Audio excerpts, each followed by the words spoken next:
We are with Eline Roebers here at the Grenke Chess Open and Classic. Welcome to Karlsruhe, Eline. Thank you. Is it your first time playing here? I think so, yeah. Yeah? How do you enjoy the tournament so far? You have 2 points out of 3. You had a painful loss in the first round. Yeah, so far the tournament's been a bit tough, but today I managed to at least get somewhat back with 2 points, so I'm happy about that at least. But how do you like the playing venue and the other players who are participating here as well, Grenke Chess Classic, in the same playing hall? Yeah, I think that's really great. I don't think I've ever played in such a big event. And it's really nice to also have some of the best players playing at the same time. We have spotted you a few days earlier. You arrived early in order to watch, to spectate the Grenke Chess Classic. How do you enjoy the previous days when there was not so many people here? Yeah, I arrived earlier because of the Bundesliga. It was in the same place. And it was quite fun to watch during the time travel phase and between the rounds while visiting. So Grenke Chess Open is currently the biggest open in the chess world because there are more than 2,500 participants. How do you feel this atmosphere here? Everywhere you step, there is a chess player, so many players here. There are not only players, there are also coaches, so overall probably more than 3,000 people here. Yeah, it's really a lot. It's good that they divided it, the playing halls, because otherwise it would be even more. But yeah, I don't know, everyone is like everywhere. Do you have some plans after the Grenke Chess Open? What are you going to do? Or any tournaments or any trainings? I will have to focus on my exams because I'm not doing them now. So I said I have to do that like next week. You have exam next week? I think so, yeah. Wow. And that's your preparation? Yeah, that's my preparation, yeah. Yeah, and then after I will play the European Championship. Oh, that's very nice. Did you do some special preparation for Grenke Chess Open, or did you play something before? No, I did exams as well. You were preparing for your exams? Yeah, no, I also had exams in the week before, so... All right, thank you so much for your time. I wish you best of luck in the next rounds. Thank you.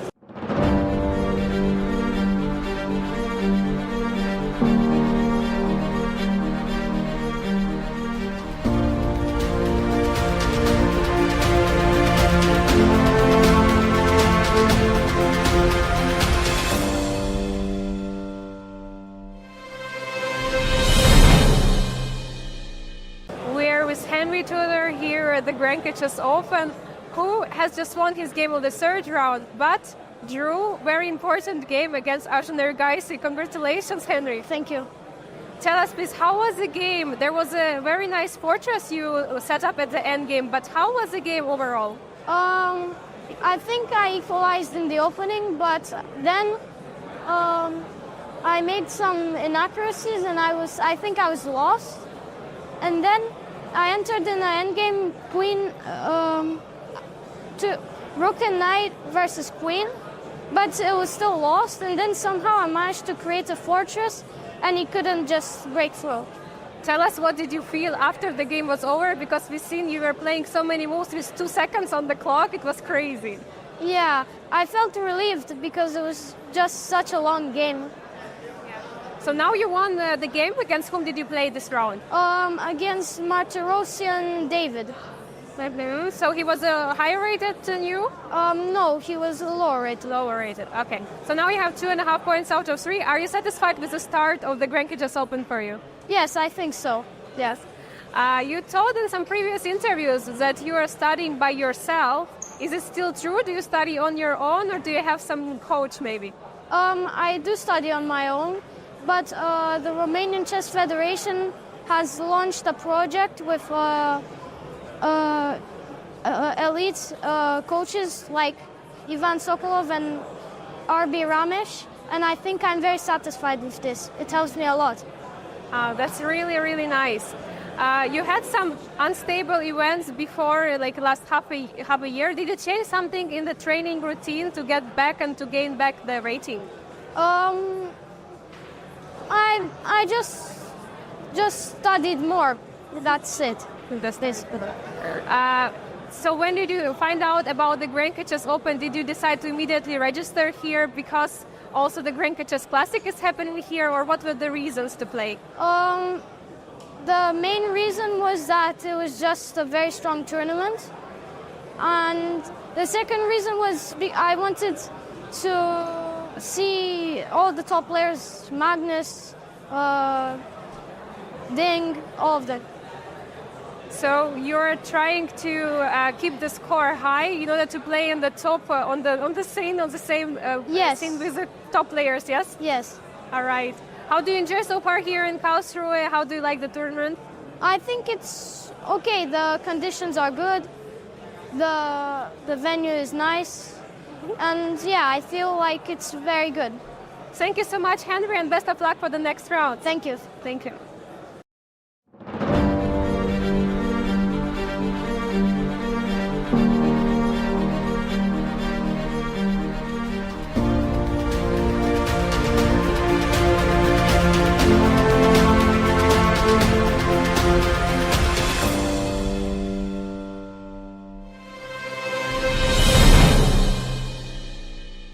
We are here with Kateryna Dolzhikova, who is current German champion.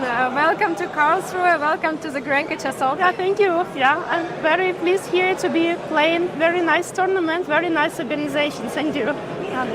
It has been 3 rounds so far. You have 2 out of 3 points. Maybe you can share us who did you play against? What happened in the second round? Yeah, actually, my third game was quite nice, quite easy, because in 10 move I finished my game, found some tactical idea. But in second round I played with quite good grandmaster, I guess 2,700, yeah, from Croatia. From Croatia, yeah. And actually it was very dynamic play, and also I think that we have very spare.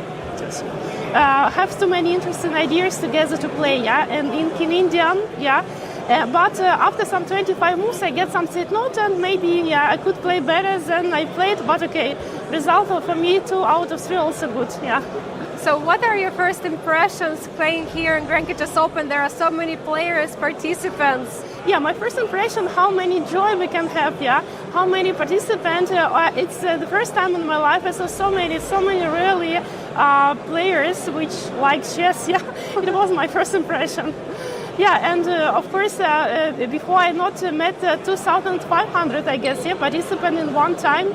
They're players, yeah, and yeah, so very cool, very nice, yeah, event. Yeah. How did it feel to play yesterday in the same playing hall with Magnus, Carlsen, Vachier-Lagrave, Vachier-Lagrave, Rapport, Keymer, Fridman? Yeah, the atmosphere was really thrilling, yeah, and firstly I sat on my board and then up my eyes, oh, it's maybe Magnus, yeah, it's Magnus, we play the same. Wow. Incredible. So are you looking forward to scoring more points to try to play again on the scene together with Magnus? Yeah, I hope, yeah, but I had today my chance, yeah, but when I came to the game, they said, oh, today they have a free day. I said, okay, maybe my chance will come to me, yeah, but okay, we'll see. We've been seeing that you're in a national German team currently, and you have been some trainings, preparation for the Olympiad. Maybe you can share something, what has been happening, because we saw some very nice training with Judith Polgar. Yeah, actually, yeah, unfortunately with Judith Polgar I not met in Berlin, yeah, but it was 2 days really, the girl said it's very quite thrilling, yeah, introducing her some ideas, sharing, etc. But we had some camp in Berlin, and it's quite nice with training, with some break, mind chess break together, yeah, and share a lot of ideas, yeah.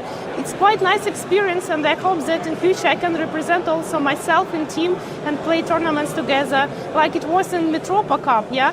It's like a very good friendly atmosphere, I should say, and yeah, I wish our team also luck in future tournaments. Thank you so much, Kateryna. I wish you best of luck for the next rounds and also for your national team. Yeah, thank you very much. Thank you.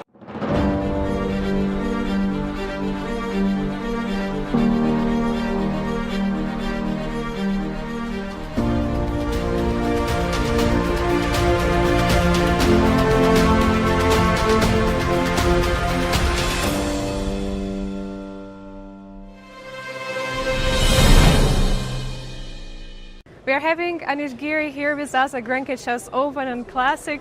He's going to do a commentary today. Welcome to the Karlsruhe, Anish. Thank you. Glad to be here.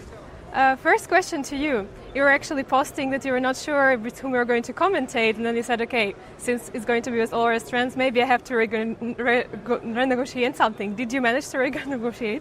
Yeah, I think already here's the big man is there behind you, so we're going to talk about it. Like I was promised, it's going to be great and everything's going to be nice. So I agreed and I've come here. But I already heard, yes, the Lawrence is waiting for me in the bunker there. But to be fair, I'm a big fan of Lawrence. I think he's bringing good energy, always good energy. I think it's important when you do commentary. He's very positive. He also has good understanding of chess. He loves the game. I think that's important. We have seen some commentary of you online. Is it actually the first event you're doing commentary on site? It's a very good question. I've done a lot of commentary at this point. Definitely not the first time. I once did some very small commentary in the Dutch tournament. I was also on site. But when I did the World Championship match, I was in the studio, not at the tournament venue. When I was at the candidates commentary, also was not at the venue. So maybe it's one of the rare times, yes, that I'm doing it from the venue, and it's nice. It's a good place. Have you already take a chance to enjoy the games before you came here? How do you enjoy the tournament so far, the games? Yeah, for sure. I was following, of course, the tournament. It's a very strong tournament, following all the games. I think the tournament's very exciting. It's like the usual kind of plot, that Carlsen is struggling and is going to win in the end. So we are all very excited and eager to see how that will happen yet again. But yeah, it's fun. I think the format is interesting. I'm yet to find out the details of the format. Nowadays, the tournaments, the formats are so inventive and different every time. Mm-hmm. It's quite difficult. Before I start my work day, I'm going to make sure I know all the ins and outs and the rules of the tournament. I think we are in for an interesting finale. Do you know about the time control? Is it going to be 45 minutes and 10 seconds increment? How special this time control is? Yes, so I figured out time control by now, indeed, following the games. I think something similar was tried by Skvortsov, who was drawing tournaments in Switzerland, in Zurich. I don't recall the increment exactly, and I think it was 40-45 minutes per game as well. I played actually that event. It was very difficult at the time because everybody was playing it like it's a rapid game and then having 20 minutes left at the end. Because if you play it like a classical game, at some point it is difficult. And I see players here struggling as well. The games, very often there are many big mistakes in the end. I think maybe the players are not in the mode, to solve problems this quickly, thinking it's kind of a classical game. So I think the players need time to get used to it, but it's definitely very exciting. And, the games build up slowly, but then ends very quickly, which is, I think, what we all love to see. For the future, would you consider participating in the Grenke Chess Classic? It's not like I was, not like I refused to play and said, no, I'll only commentate. So it's... I'll have to wait a few more years till some of the players get old and retire. Maybe then I'll get a spot in the event as well. What do you currently do? Because we know that you're doing course in Grunfeld. You're considering to change to Benai. Yeah, I'm unemployed. At the moment, I'm unemployed and just taking part in small gigs that are coming my way. Yeah. All right. Thank you so much, and best of luck in the commentary. Thank you.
and welcome to yet another day here at the Grenke Chess Classic Karlsruhe Congress Center.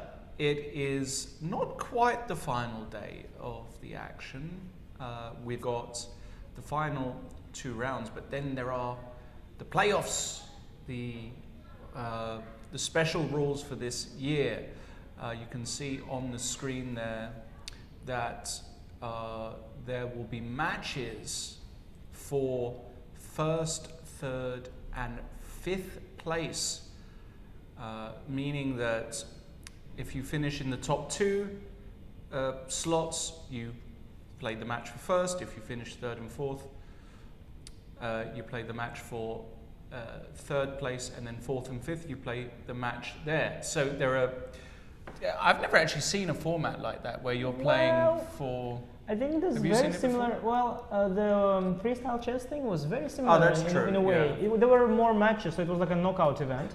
But the idea is similar. You have a big closed, round robin, and then you have the matches. And of course, the problem with that format potentially is that there can be a player who is doing better for many days, many rounds, and then on the final day, he loses that crucial match, and then he's second, while he's been doing, let's say, better across the other days. But at the same time, everybody has a chance, and there's much more intrigue in the tournament because you don't want to have Magnus win the tournament with 2 days to go.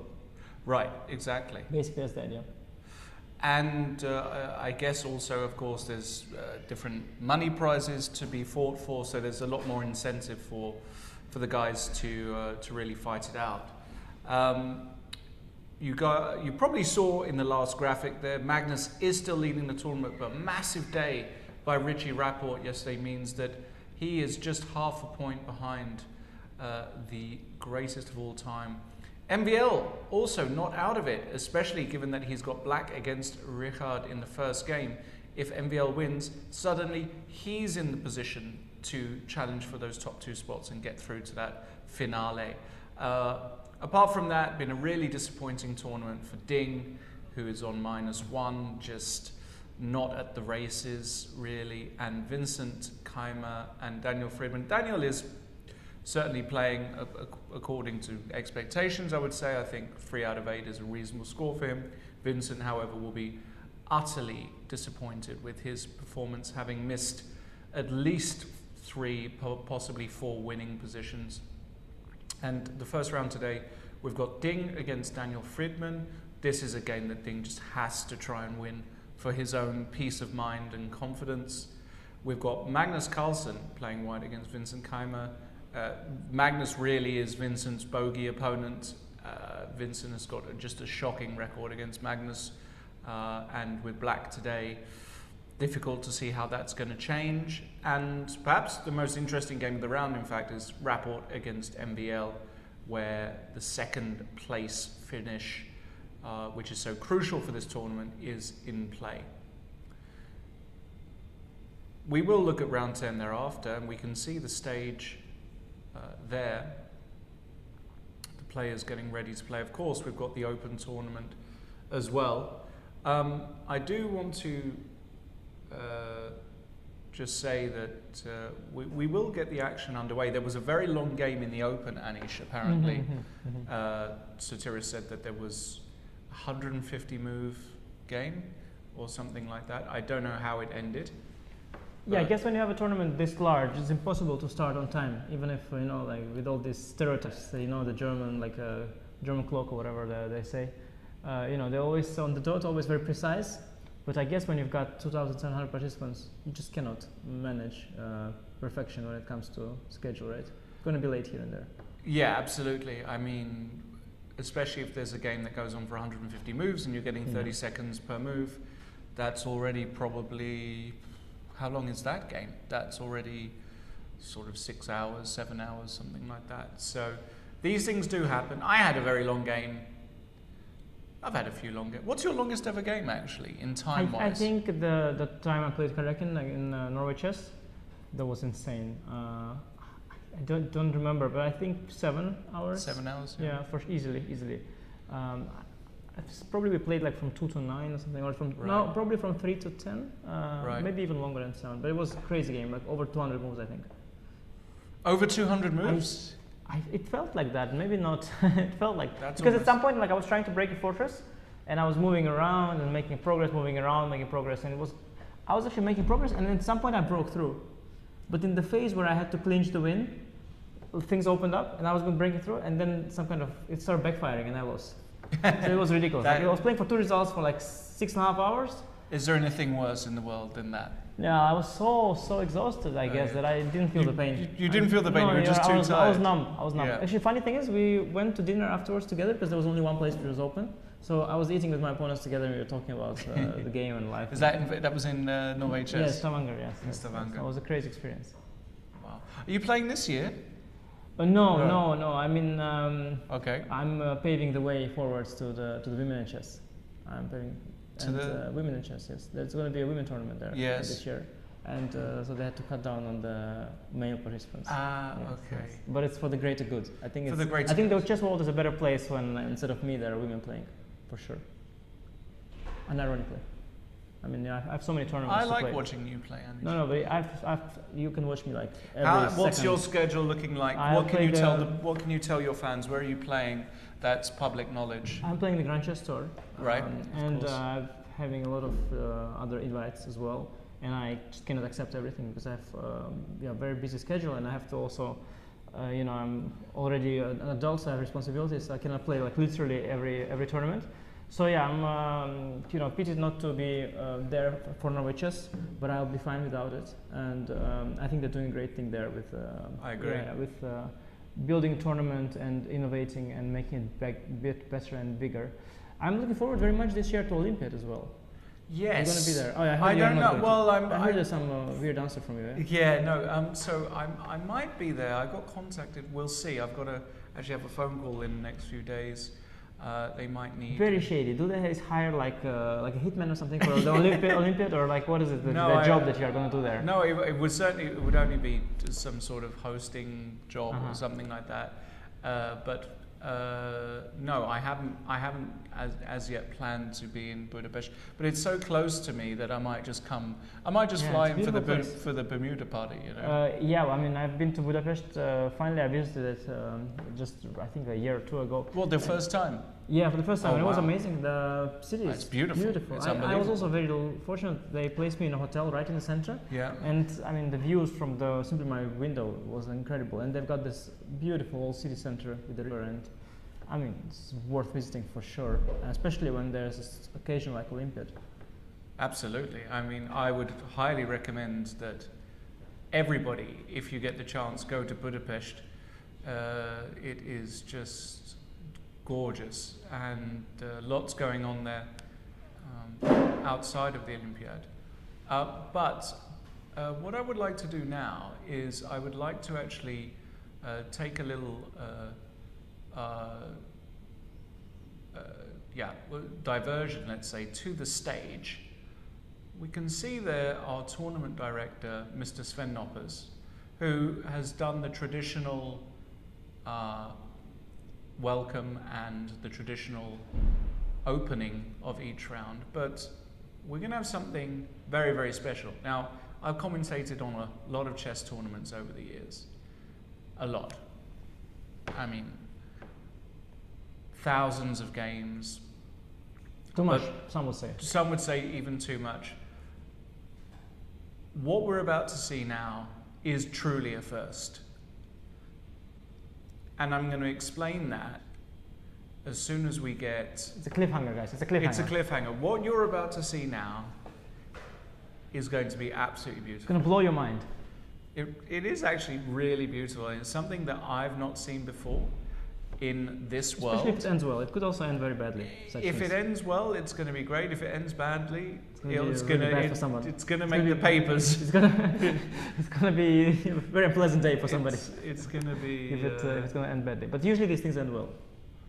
I would say that there's a good chance that this one ends well. I hope it ends well. So we're going to get hopefully sort of a view of the entire stage very, very shortly, so that I can tell you, without being too mystic, what's going on, but I don't want to do that just yet. But So you can meanwhile try to guess. You can send us tweets. you can try to Tweet guess. quickly before it's going to be revealed. Tweet quickly because we've got What's about to happen? what is going to happen on stage. Tweet at Anish Giri or tweet at Lawrence Trent IM. Those are our Twitter accounts. We do check it. If you're a troll or some random dude posting weird stuff, I won't reply. Any engagement is good. For Anish, any engagement is good. That's a hint. That's a hint. That's very nice. Anish is by far my favorite player to follow on Twitter. Your tweet volumes are immense. I mean, you really do put a lot of material out there, at least a few times a day, right? Sure. I mean, it's it's content. Yeah, It's you're a game. content creator. Content creator. I have to create. I'm creating. You are creating On a regular basis. on a regular basis. Yes. Very, very funny stuff. Not always. If you weren't a chess player, a career in writing for comedy shows would not be completely outrageous for you. Wow, that's interesting. I'd like to be on stage, though. You know. I can see. Though you I have to doing say that I would struggle with a lot of these jobs. Like acting, for example, is super hard because I was a couple of times recording a TV program, Yeah. which is not live, Yeah. and then they would have you take a few takes, Yes. and it is so difficult for Of me. course. Like to keep repeating the same action, and likewise with comedians that they have to keep going on stage and repeat the same monologue. Yeah. I just couldn't. I mean, same- it's so difficult. Well, it's no? just like you already said repeating. it before. Like, Yeah, what's but it's the- like repeating your chess lines. It's like you looked at a variation, you just repeat it. yeah, It's I just guess. repetition. I guess if you love the job, you accept the negatives of it as well. Of course. Definitely, playing chess, indeed, like you said, it also has some parts of the job are probably hard. I guess Well, I mean, losing or whatever. you're quite lucky, Anish, in the sense that your wife, she's a chess player, so there's the understanding there. But certainly, people who've got relationships who are chess players with people outside of chess. So, speaking for myself, there's not quite the understanding sometimes of what a chess player goes through. I can imagine. And you hear stories when sometimes it works out really well, Yeah. but the other half sort of grows into the role and starts understanding despite not being a player. But you also hear stories indeed when it doesn't quite work out as well. We see finally players arriving, by the way. Talking about a husband and wife, look, there is Richard Rapport and his wife, yes. who is also a woman grandmaster. Yes, very strong chess player. Very indeed. strong chess player. Yes. And it's really that question for me of understanding the pain. Now, you don't lose that often, but for us mere mortals, when we lose, it's very difficult. You just want a hug, don't you? It's It's not just about that. It's just that we're kind of lost in our thoughts. At least I am. You're thinking about the game. You're thinking about what went wrong. You've just spent 5 hours sitting at a board. And this is what we're going to see now. Because we can't hear what he's saying. And we've got a block view, so Christian Bossert needs to get out of the way ASAP. On stage is Grandmaster Ilya Schneider, German Grandmaster. I've played him a lot of times. And he is going to do something absolutely special. Right, we really need to get Christian out the way here. Yeah, it's so massively blocking us. Okay, we're going to look at it from this side. Because Grandmaster Ilya Schneider, for the first time in my chess career, is now saying a few words, and he is going to do the noble and wonderful act right in front of our cameras, asking his long-time girlfriend Olga Ivanova, who's also playing in the Open, also German, to marry him. Beautiful. A beautiful proposal on Easter Sunday. Now he's giving a bit, we can't hear what he's saying, but this is a marvelous gesture. Beautiful. And I want to see how it all plays out. I'm sure we're going to be able to tell Is he going to win his most important game of his life? Yeah, this is the most important game of his life. Is he going to win it? He's getting a bit emotional, which is understandable. You can see that in his face. And this is quite the thing to do it in front of everybody. He chose the tournament for that, right? At the biggest stage. Exactly. A declaration of love on Easter Sunday. What more do you guys want? Only here at the Grenke Chess Classic will you find. Yeah, and this beautiful man, he's going to be taken soon. So he is going to be taken. Yeah. Olga, I don't know well at all. I know who she is, but I don't know her. Ilya, I can say, has always been a very pleasant guy. Well, I know one bad thing about him. I've seen him play e4, knight 6, knight f3, f5 to black. Yes, he does play that. So I mean, I don't know. Like, if I were to advise Olga, I would say to like dig into his opening repertoire and make him a promise to play less dodgy openings. And let's see here. Okay, I think Olga is coming up onto the stage. And let's see. This is the moment. This is the most important thing for today. Forget all the chess. Forget all the opening novelties. Forget all the moments of He's got the goods ups there. and downs. He's got the goods. This is the real game right here. Oh, Ilya Schneider. They are also both What dressed a for the hero. occasion. And he's taken the mic because he wants to say it in front of everybody. Offering Olga Ivanova. I'm gonna cry now, guys. I'm actually getting a bit emotional. No, it's too oh much wow, for me. she said yes as well. She said yes. Oh, what a oh wonderful, wonderful start to Easter Sunday. Marriage accepted at the Grenke Chess Classic. A beautiful bouquet of flowers there for Olga. Oh. Of course, very important in Eastern European culture, amongst others. Congratulations, Ilya Schneider and Olga Ivanova, soon maybe to be Olga Schneider, on this wonderful, nice joyous moment. Yeah.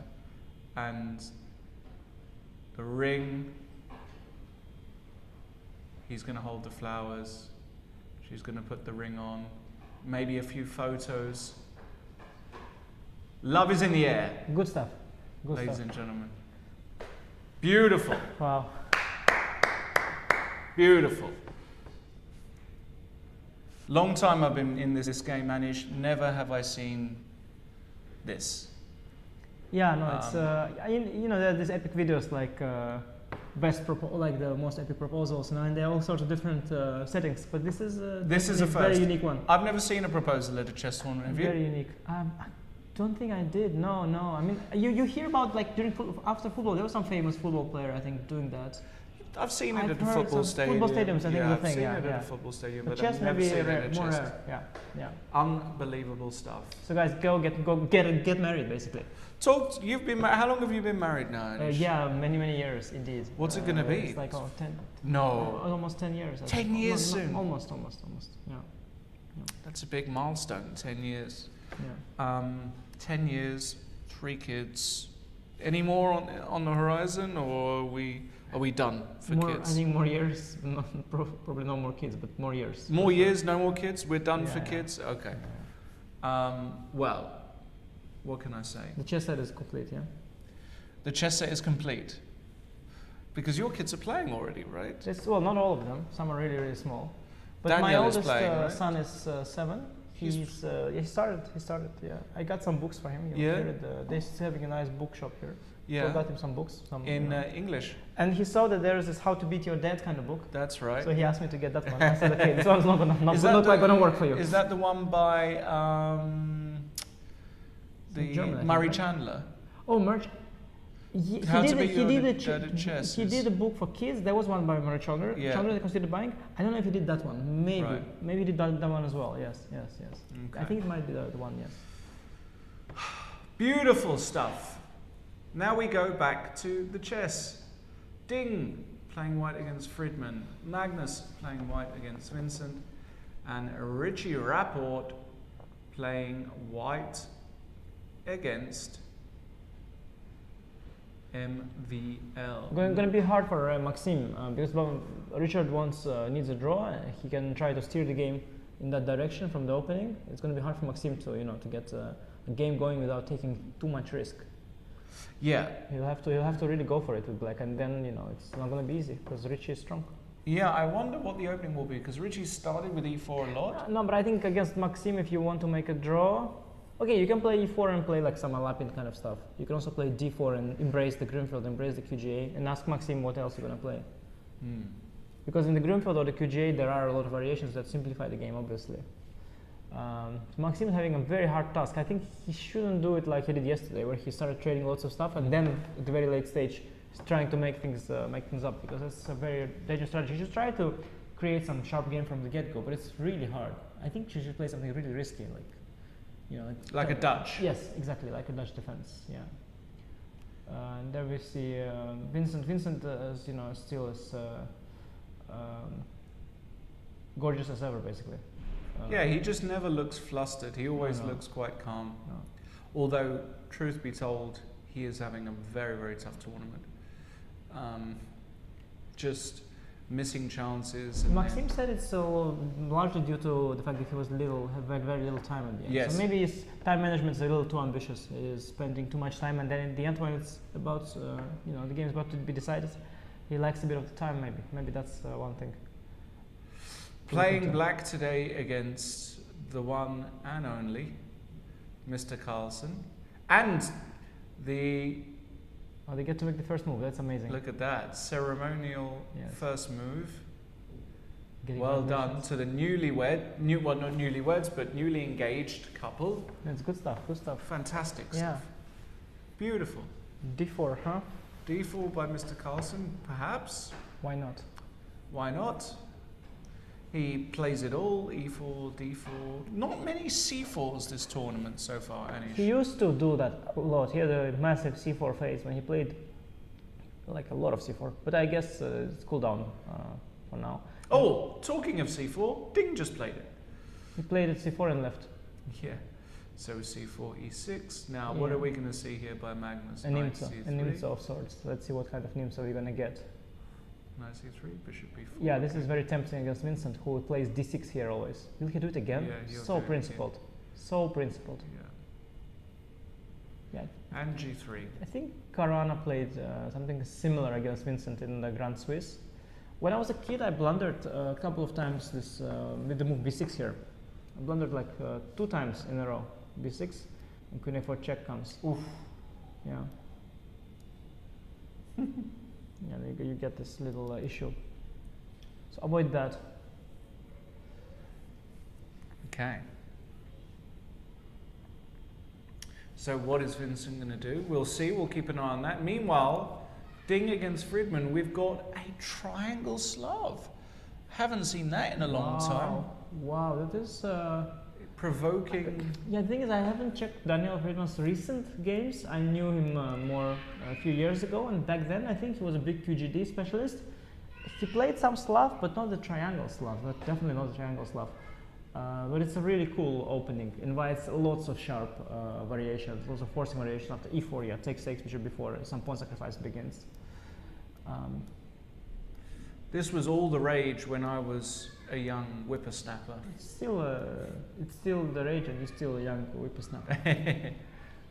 Not so much here. And then White has got a choice about how to block on e2. Ding might go for it. I think Ding should go for it. Test Daniel, but Daniel probably has these things sharper in his memory than Ding. No, so Ding just says e3. Okay, just in the round. Just Moran with bishop e2. Yeah, this is a new kind of trendy thing. After dc4, you don't necessarily have to regain it with the bishop. You go a4 and go knight d2, knight x4. I'm going to put that on the board because that's very relevant. What Anish is saying is... Yeah, to bishop e2, dc4, let's say. In this position, the move bishop d3 has been the main move for 100 years. But Anish is saying this is a new wrinkle where after d takes c4, you don't have to capture back immediately. You can play a4. Yeah, and if bishop d6, let's say, which would be the response there. Now you can maybe go knight d2 and take with the knight. So this is kind of the idea.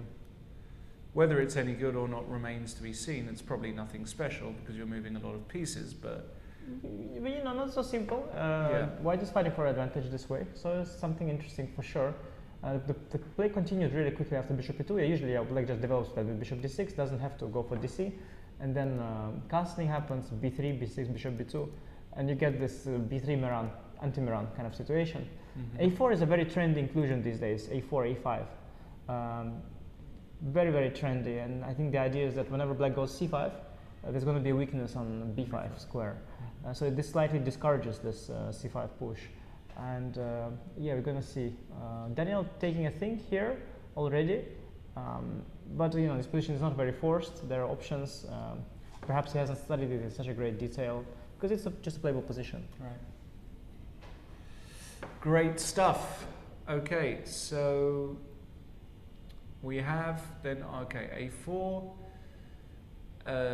We'll move over to the Magnus game very quickly because after g3, we did get a voluntary trade on c3, followed by b6. Yeah, because of that check, right? Yeah. And now the move knight to d2. This is really cool. He's claiming that g3 was just played in order to provoke the capture on b6, and now he's going f3, and I think he's not going to put the bishop on g2 at all. He wants to go e4 and put the bishop towards the left, or maybe even sometimes to h3, I see here in the computer variation somewhere. Maybe that is the idea. Interesting, because then at least you make some use of the move g3. Maybe both bishops will be out. That would be funny at some point. Yeah, that would could be possible. Could be possible, and especially after white goes c5 first, because directly bishop a3 you are asking to be hit by c5 when the walls of pawns is blocking your bishop. But if you go c5 first, takes, then you come up with the bishop. That's a scenario potentially. Not very likely, of course, that you get both the bishops on these unusual squares. I don't even know, does this have a name? Because it's not exactly a fianchetto, it's some sort of a... Extended fianchetto? Oh yeah, that's probably the... Is it? I don't know, I'm making it up, but I like it. Yeah, sounds good. I don't think I've ever seen it, actually. Both bishops out here. Yeah, that's very, very rare. In the Rapport Vachier-Lagrave game, we've got a very boring Ragozin. Not quite a Ragozin yet. Ragozin is defined by bishop on b4. Yeah. So you have to realize what was quite interesting is that already on move 2, Maxime played knight f6 e6, which is not what he usually plays. It's neither the Greenfield nor the QGA, so this was a surprise. Now Richie plays knight f3, d5, and bishop g5 is not the usual order, but it's certainly possible, and it's safe enough. Maxime goes h6, now takes knight c3, and now Maxime has a choice whether to go into Ragozin indeed with bishop b4, or the Semislav with c6, or try something else. Most likely you have to pick one of these two, but maybe you can try something else. Yeah, Maxime is thinking because probably he is out of. Very likely he's out of book here because he doesn't really play these openings, right? He plays the Greenfield at the QGA, so. But he should be happy. He's got a playable position. Actually, he plays c6. He does know that position a bit because I played against him with whites. At some point, he had the Semislav stage when the COVID started, and probably one of the side effects of the disease at the time for him. And he played the Semislav with c6 from the other order, and I think I went for e3 and he went for g6. So yeah, it happened like knight c3, c6, bishop g5, h6, takes, e3. I think he went g6. I think I played knight e5. Actually, this game I played very badly. I think he beat me very nicely. He got something similar to the Greenfield eventually, because he went like c5 and stuff started trading in the center, and he got his bishop on g7. I mean, not directly, of course, like bishop g7, let's say. f4, let's say castle, I don't know, let's say castle, let's say bishop e2, and let's say c5. Something like this happened. Or let's say bishop d3, whatever. And yeah, we got lots of trades in the center, and he's got sort of a Greenfield type position where there's a lot of dynamism in the center, and the bishop from g7 became a monster. So yeah, that wasn't working out well for me. Surprisingly, he goes for the Ragozin, because I think the Ragozin is less ambitious, slightly less ambitious than the Stanislav here. Especially at this line, it's very dry. I don't know how he will try to generate chances here as black. Rook c1, yeah, Richie knows his solid stuff. Richie never plays solid, but if he needs to, he can. All right, not too exciting then. Very solid. But it has to get exciting because Maxime will have to try. So he has to try, He's right? going to do something wicked at some point. Let's keep an eye out for that. In the meantime, let's go back to Magnus, because we did get f3, e5, and e5 by Vincent. Yeah, this e5 or c5, these two decisions, they're both rather committal and not obvious. Yeah, and now big question whether with the bishop we will go to d3. Yeah, do d3. Yeah, the pawn on g3 is kind of, you know, it's not completely irrelevant because it does prevent knight h5. So it is kind of nice to have it there actually. Yeah. And also, you know, one day I'm gonna play a4 rook a2 and the rook will swing across maybe to g2. Oh, that's very thematic in these kind of Zemi structures. So g3 may be nice inclusion potentially. Maybe half a move. It's maybe useful. Also, you can tee up an f4 idea if the conditions are right. It's a little bit loose. Yes, I'm wondering also, looking at black pieces, the bishop on b7, of course, it's been completely neutralized with f3, e4. Okay, it will find some purpose on a6, but already for sure the move bishop to b7 was a waste of a tempo, because the bishop there is not doing anything there. Unless you magically, which is completely sick, but maybe you magically can try to prepare c6, d5, which an idea I've never seen in these positions, so probably it's very bad. But it has some logic here. Maybe like knight bd7, castle c6. I mean, I wouldn't dare to play like that. That's a little bit sick, but maybe it's. Looks wrong to me. I'm trying to make sense of my piece placement. I'm trying to make sense of the bishop. Yeah, no, it looks obviously completely wrong. Yeah, I'm not in time to do that. You cannot do these things. Yeah, it's not how you play against the Zemish. Yeah, you gotta probably just go for like knight c6, knight a5, bishop a6, c5. Try to. So the question here is, do you have to defend this pawn on d4? The answer is probably yes, and I guess you'll go knight b3. That feels you like... can definitely sacrifice it, of course. Definitely you can sacrifice yeah, it. You can go bishop b2 afterwards. Yeah, I was thinking if you can, let's say I just castle. But maybe then I will go like c5, yeah, after bishop b2. Yeah, let's say takes. What happens a lot is black goes c5 and gives back this pawn, because if you remove the knight, I'll go f4 and I will...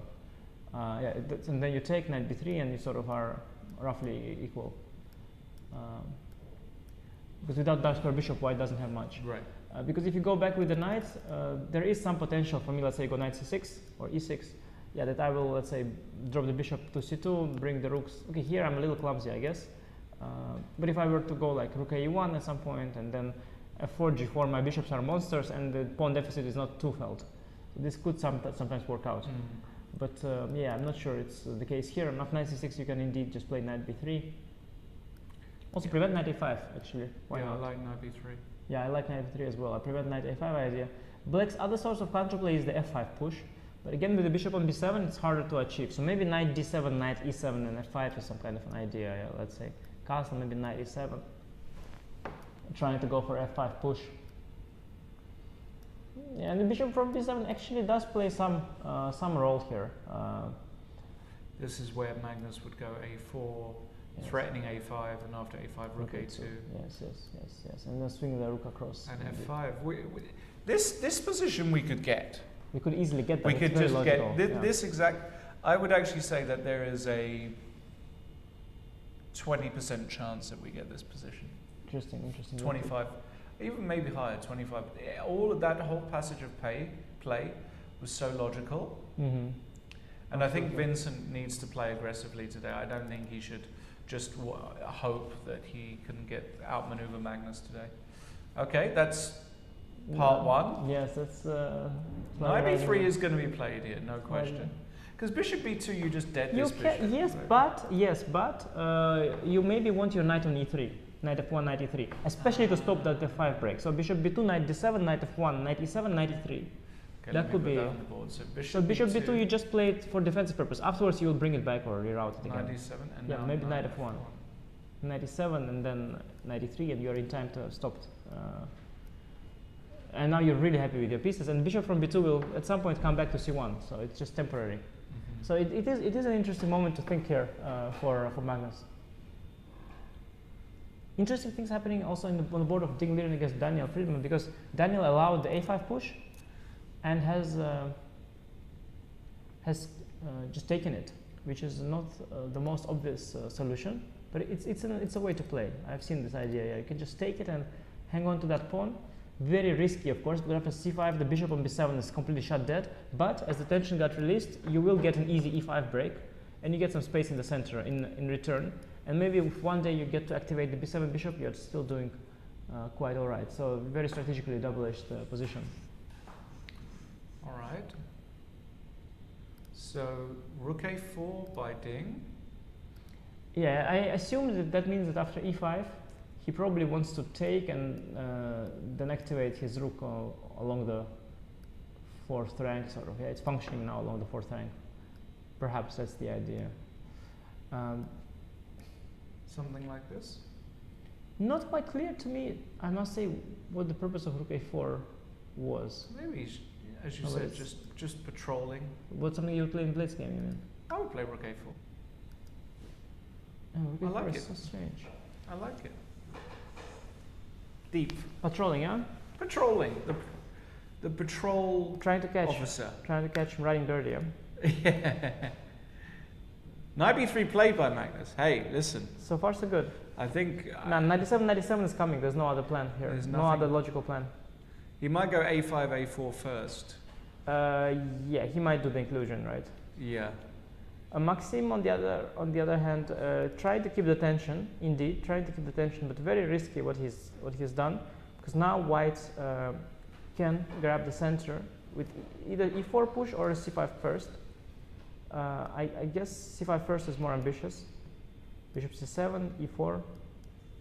Yeah, and if you take on e4, knight e4, these positions are very, or even bishop, these positions are very, very tricky, because bishop on c8 is dead. And if you go e5, I've got these rook e1, knight g3 ideas, knight g3 first maybe, to stop f5, or even allow f5 and sack. You can sometimes sack, because these diagonals, these light square diagonals, yeah, knight g3, e4, and sack, even knight g6, yes. And then sack something there. So very dangerous position for Maxim, very strategically dangerous position for Maxim. And if you go e4 immediately? Then maybe dc e5 is the... yeah, this is the classic response. Though it is classic, but at the same time, it's only to equalize. I'll go d5, knight b6. I have dc here, knight c4, knight d5. I can also just go bishop a2 first. That's nice. That's very nice. So maybe from a point of view of just needing a draw, e4 first is not a mistake at all. Maybe that's an even more clear-cut way to try and not equalize, but just try clear up the game. After e4, d takes e4, I'm wondering, is it not going to be the same thing though?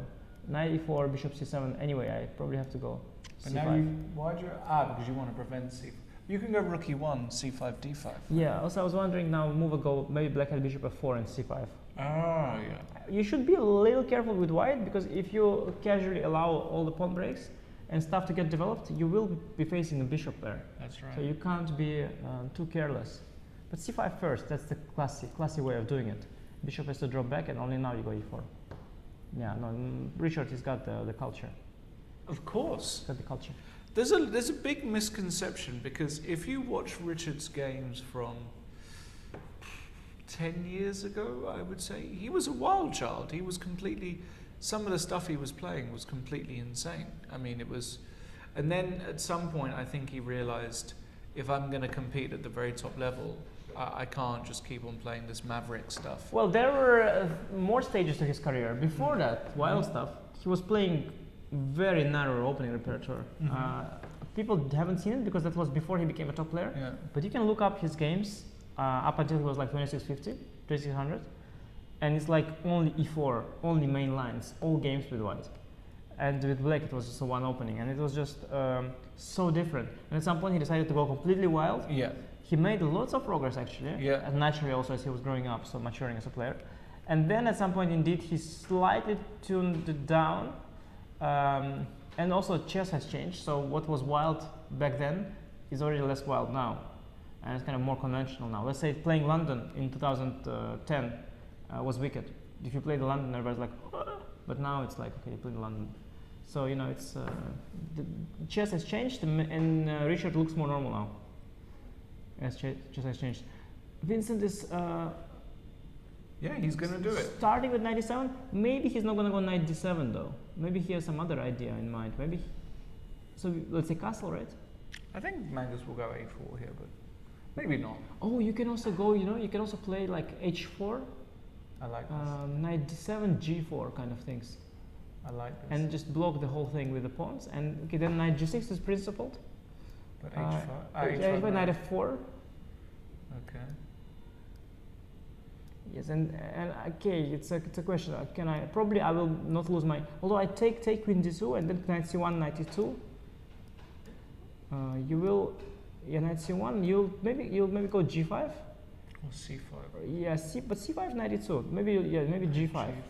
And that's how you protect the pawn. Hg, maybe even fg. fg, yeah, safer. And then you even already guarded the pawn with the rook. But very strange strategic position here. Very strange. Not happening. Castle just came, and now knight d7, f5, or something else. Yeah, I would go knight d7. Maybe after knight d7, I can also try g4. But then after g6, black controls also the h4 square, which is not a very nice idea for white. Yeah, I would go knight d7. F4. F4. F4 doesn't impress. Yeah, let's first of all f5 is interesting anyway. Ef, e4. Yeah. Knight, yeah, these things are really hard to understand. The knight on b3 is misplaced in any case, so that's not so easy for white. What else is Vincent thinking about apart from knight d7? What is his other idea? He can go c5, by the way. He can simply go c5 first instead of knight d7, even move earlier. Yeah, you can go c5 here. Ask Magnus if he wants to release the tension with d5 or not. I mean, you don't threaten anything, but you just create some tension there. Yeah, this knight is not ideal. Yeah, that's why the bishop b2 move was not so dumb, because now you need to still solve the problem of the knight.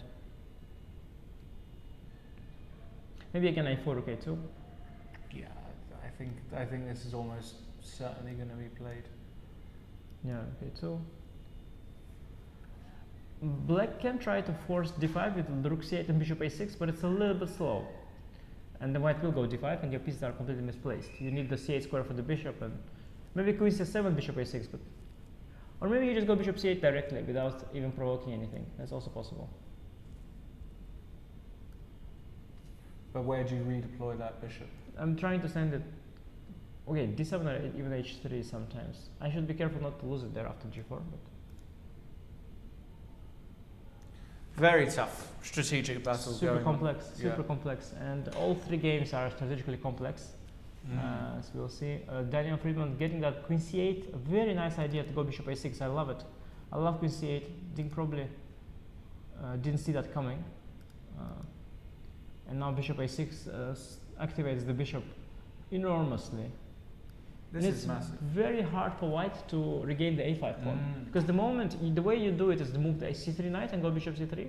But the moment you do it, once you release the knight from c3, then knight e4 comes in by black. So just very hard to understand what white wants. Maybe bishop d1 is his idea, but it's not a happy move. Not a happy move. Not a happy move, no. And Daniel's position is really unfolding nicely. I think he might have prepared this plan with allowing c5 and then queen c8, bishop a6, because it looks really smooth to me. I really like the way it looks. I'm questioning Dink's moves like rook a4, queen c2. I imagine bishop d3 and queen e2 was possible at some point, maybe to avoid it. I'm questioning his decisions that have led him towards this position. I'm not quite sure that he's played it well.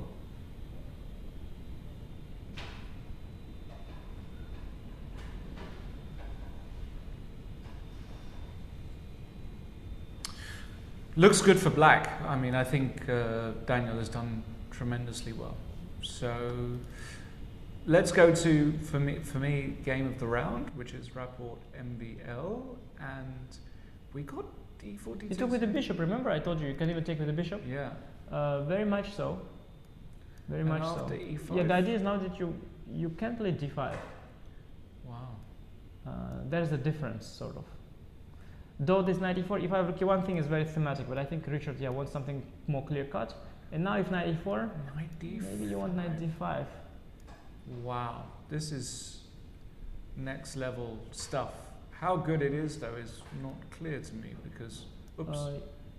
But e5 pawn is kind of hanging, right? So queen d8, cb, bishop b, knight c7, rook c, queen d, rook d, knight e.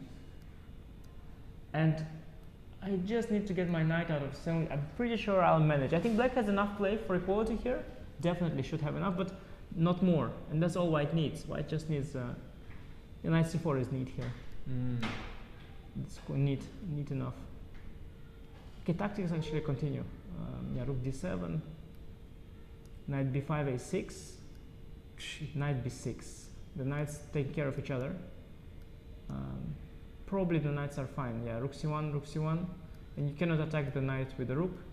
So the knights are all right. Rook d2, I have knight c4, another intermezzo yet again.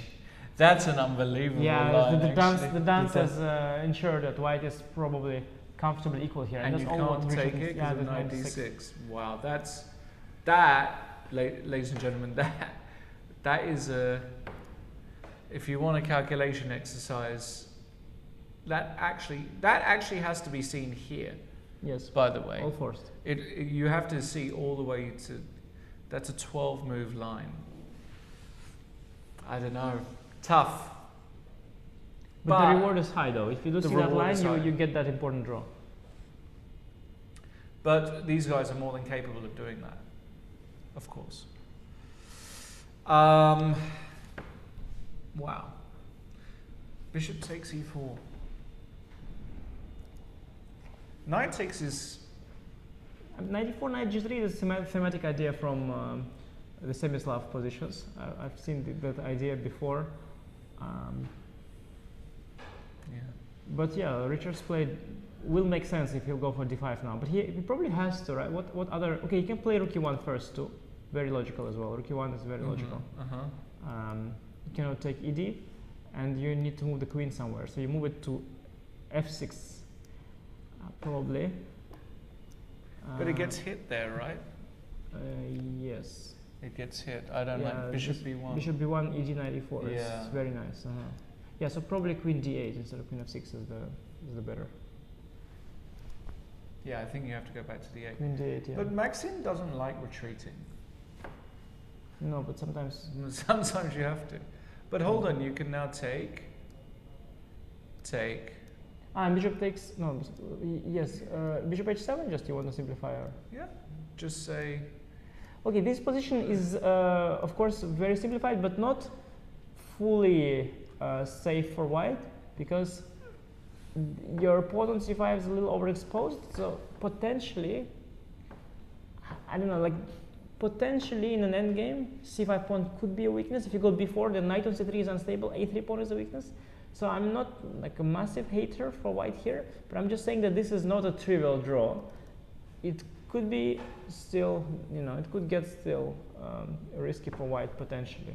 Okay. So this is not too safe. By the way, rook e1, queen d8, d5, how was that? To combine both of the ideas, and knight c5 now, d takes yeah, but then just knight e4, yeah. Yeah, there is some bishop b1 move here, apparently, yeah. But, okay, this is already a little too desperate. I mean, black can equalize multiple ways here. White can also play this and try and hold it, but it's too desperate.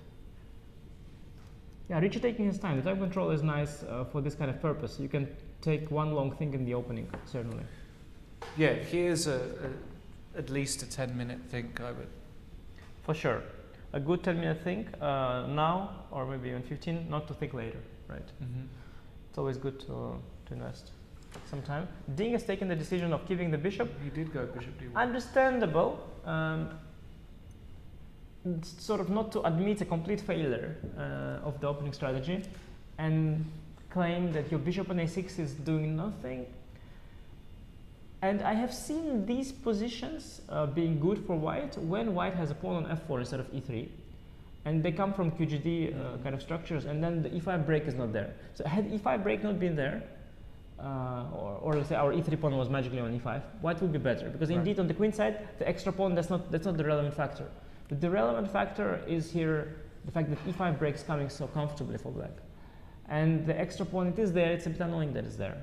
I like this idea, rook b4. Rook b4. Very nice, neutralizing the whole pressure along the fourth rank. And after e5, my rook is going to start swinging.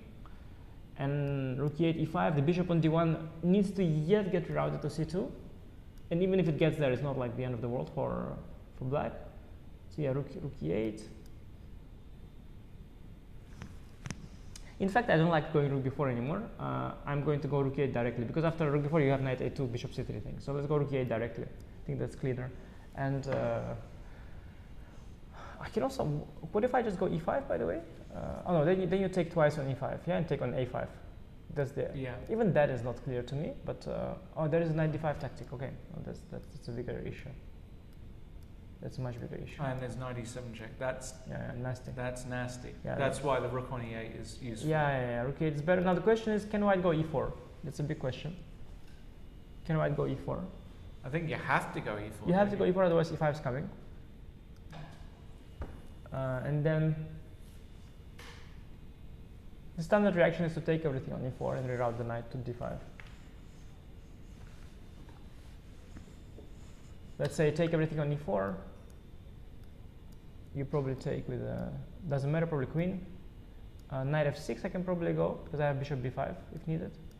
And you go back to, yeah, you can go to h4 maybe. Then maybe bishop d3 comes in swinging to. Oh, I like that. Yeah.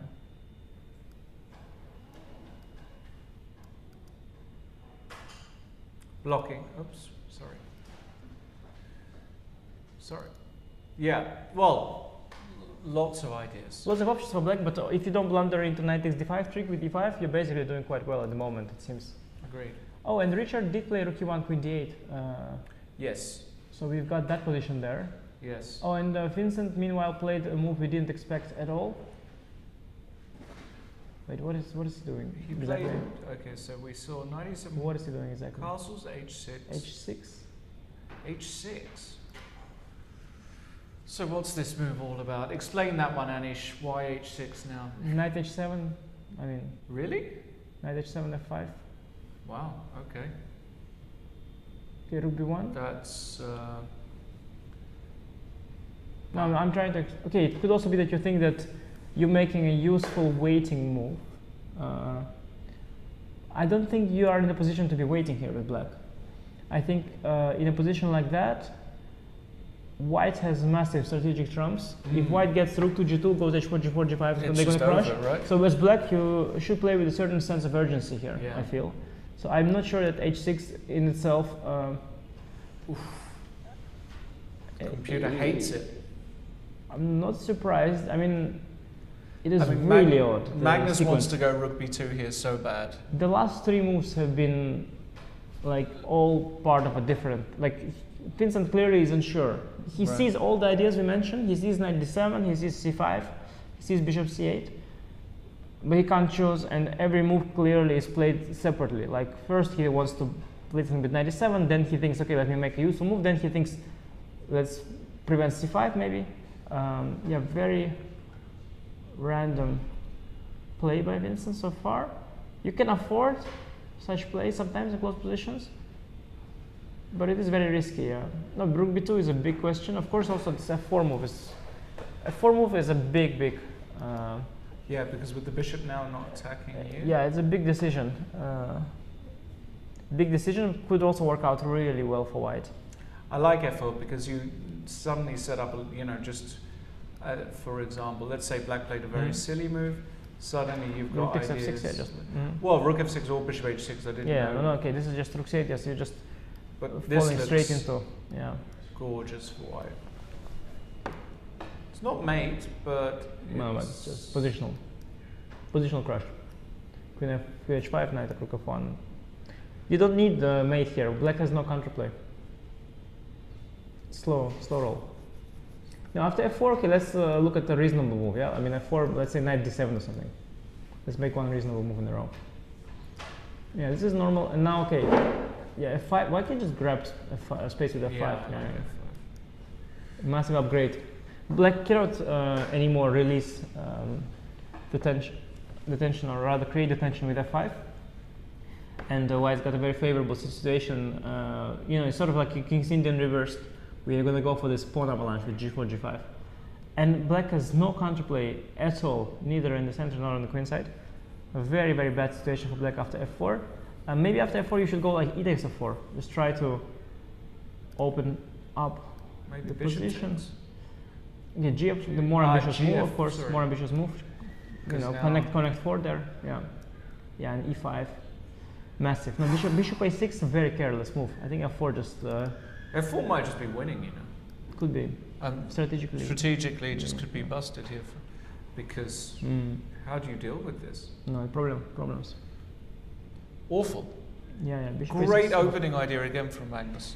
True, he completely took him out of book, and it was remarkable. Remember, he played g3 first, so intending to develop the bishop to g2, but then after taking completely switched gears, and a bishop got developed to d3. Very creative. I had seen one such idea in the Nidor. There's a line where they go g3, e5, knight f3, and then they just put the bishop out on c4, and g3 was just, it was just there. Nobody knows exactly why, to provoke something. And then the bishop came out to c4. I think, yeah, it happens sometimes in these Nidors, but it's super rare, this idea of going g3 and then not going bishop g2. And it's always looking very cool.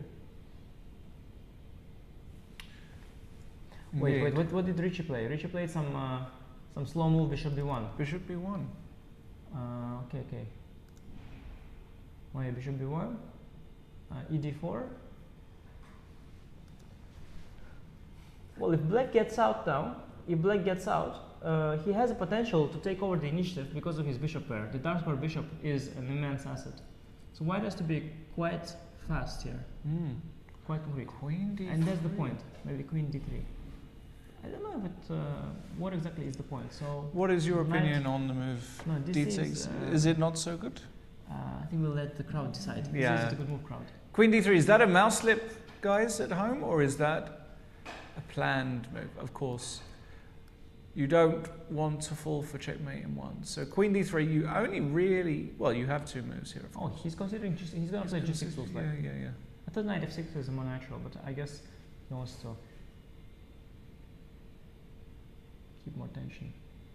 He's not impressed at all, Maxim, looking at Richie, wondering, what do you want, Richie? Yeah, I'm not sure what Richie wants, by the way. Very deep play, not very risky. Strategically, black solved the center. He just needs to get the knight out of d7. Yeah. Trade a pair of pieces somewhere, keep the bishop pair, and he's already better. I hate white here. White has to be really very I mean, powerful I would now. lose this position. If I was white against you, I'd lose this every day of the week and twice on a Sunday. That is true. Twice on a Sunday, maybe even 3 times. This is my nightmare. This position, me against you, right here. Yeah, because you have, I got nothing. You are an amazing player, but when you have strategic issues, what can you do? I think Maxim is over the moon at this position. He's thrilled. I mean, you're Thrilled. worried around the move e4, 13. You're worried as black that you're not getting out of the opening. You're getting squeezed, and if you go e5, you get some punishment. But now the punishment didn't come. Incredible. Magnus, meanwhile, played f4. Of course, he doesn't let opportunities like that slip. He just never misses an opportunity. No, that's the problem. Why? How? How does he? He just never. He feels that they're there. That's the thing. Like there is something ringing or vibrating in his inside him, deep inside him. In his soul. There is vibrating inside him. Every time he has a position, there is an opportunity. He feels a vibration inside because he's a genius. You understand? Not because there is something in there. But not Hans Niemann vibrations. No, We're talking about different kind of vibrations. No, of course he's not. He's divine. I mean, Hans is Hans, but Magnus is divine. He has an inner vibration, He doesn't need something talks to him. Something inside there is saying like. And no. But all of the top players have that. No, he has more. But he has it. Yeah, he has more. He has some it. little, like he's like, do I hear something? Okay. Yeah. Is he talking to Keyser, the chess god? Is that what it is? Is there a? He's the chosen one, so he. He's the chosen one. Well, I don't know who is talking to him and what exactly where vibrates. but he seems to have those vibrations every time there is a winning opportunity. He's getting those vibrations, and he's taking his time. And then it's now the camera is showing the hands. Talking about because vibrations. It's a chess.com broadcast. They're trying to Provoke. They're trying to provoke, but frankly, it's Magnus who made the clinical move here with f4. By the way, Hans is that's playing him. against the young Turkish superstar. Yeah. Huge. Yeah. I don't know how old he is, but 15, I think, or not. and he's already 2600, I think, or close. Oh wait, yeah. Guril, I think. What's his no, there too. The Guril is the other one. What's? Oh, yeah, this isn't Guril. This is not Guril. No. Oh, sorry. That's the thing. The confusion is there are two amazing prodigies from Turkey. Oh, right. I thought they were, okay. I don't recall his name, but we'll- he's not Guril. We'll get that from He's also very successful in these online tournaments on chess.com. He's also very strong online. That's how they always start. Let me ask the producer. They start off playing amazing chess online, and then they get to show their skills on the board. Yeah, knight h7, sad necessity, but then we're getting that f5 push. F5 push just grabbing control of the center. I've just asked the producer. Knight h7, yikes. That is... Okay, the position was bad. And as they say in the bad position, all moves are bad. They do say that. F5, yeah, F5 is the strategically the easiest. I think Magnus will play. It's a strategic decision. Because He loves strategic solutions. Yeah, just strategic solution, just F5. And then you just roll, right? Yeah, carefully and slowly. Yeah, slowly. Rook B2. Now you have to just roll in the right order, but gradually you will roll. And even after this, you can probably go d5 I think here, you're right? thrilled to go. Yeah, you'll love that. Like, please close the rest of the board. Like, please do that. And then we're gonna. There is some chance sometimes for black to go like f6 and run with the king, but you're way too slow here. And then there's a queen h5. Yeah. But if you could get the king to like c7, and then bring all the pieces to the king side to establish some sort of a fortress, you can try to hold it like that. But here, not at all. You're way too slow. Yeah, you're not going to survive this. A long game ahead, of course, because the position is going to get closed, but just strategically very risky for Vincent. Wow, what has happened in the ding game? We've got absolute Exploding. carnage. So this rook e8 happened, e4, e5 happened. Rook e8, e4, and e5 without capturing. E5, very cool. Yeah, ed5, ed4, Wow. and d6. Damn. Lots of intermezzos. Intermezzi. Let's try and work out what's going on. So, white is... We can try. Okay, let's capture on e1 because I think you are. Let's take on e1. Yeah, I think knight on f3 is a better place than on e1 basically. So I think you're misplacing the knight. Yeah, so that's good. Yeah, now let's first try to take. On c3. Yeah, everything. Take.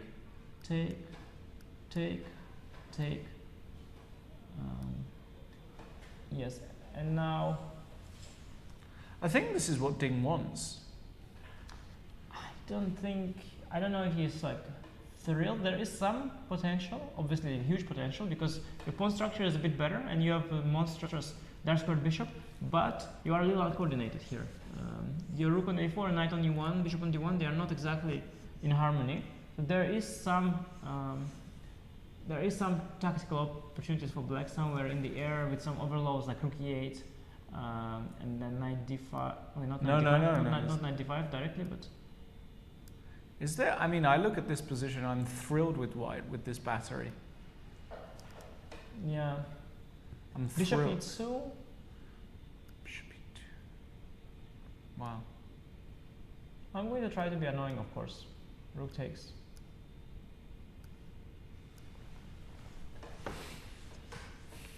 And I can't take on a5 because Okay, now that we traded light square bishop strategically, I'm in much less of a danger as black because the bishop pair is gone.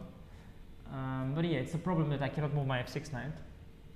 But rook a5 is met by rook b2 for now. Yes. So you can't recapture the pawn so easily, which is a relief for black. Okay, you have king f1 maybe. Smoking away the rook, and then rook a5. Yeah, rook somewhere to e8, rook a5. But this looks survivable for black. Yeah, maybe 98, 96, 95. Some ideas.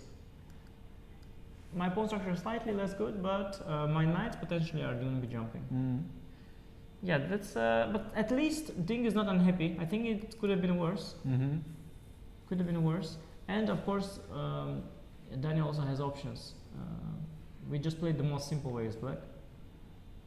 Oh, by the way, what happened to Richie? What happened to Richie? Why are his pawns damaged? What happened to Whoa! Why are his pawns damaged? What is this? Maybe he's still holding with knight. By the d6. way, he played bishop a2 after queen d3 g6. He played bishop a2, very sneaky again. Very important trick for you guys at home to know about this one. This is an essential trap, and the idea is that here there's probably some rook lift, or how do you finish this off? Knight g5. Knight g5, knight f6. Okay, bishop b1 is there, or some knight f7, queen knight takes f7, knight or f7. queen g6, bishop f7 maybe is these, queen g6, bishop f7, I don't know. It's probably just mate.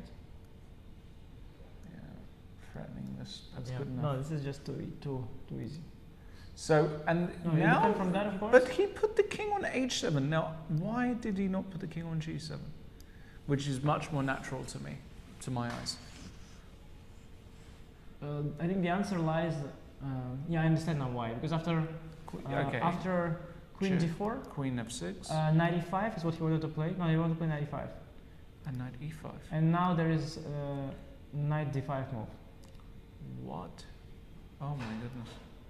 And the knight on e5 is pinned. And in the line that he played, he had this knight e5 cheapo. I see. He's So playing for that cheapo. I Yeah. play for Of course. Oh, Maxim, what do you think? What do you think? He has and some after queen deep strategic idea with Maxim. He's just playing for the cheapos. queen d8, and now he can take. Well, I mean, of course, white structure is a disaster. The bishop pair is the problem, but 94, 96, that's coming very fast. So maybe I'm going to be able to equalize by force, like knight d6 right now. My knight, yeah, this is massive. I'm attacking both the pawns.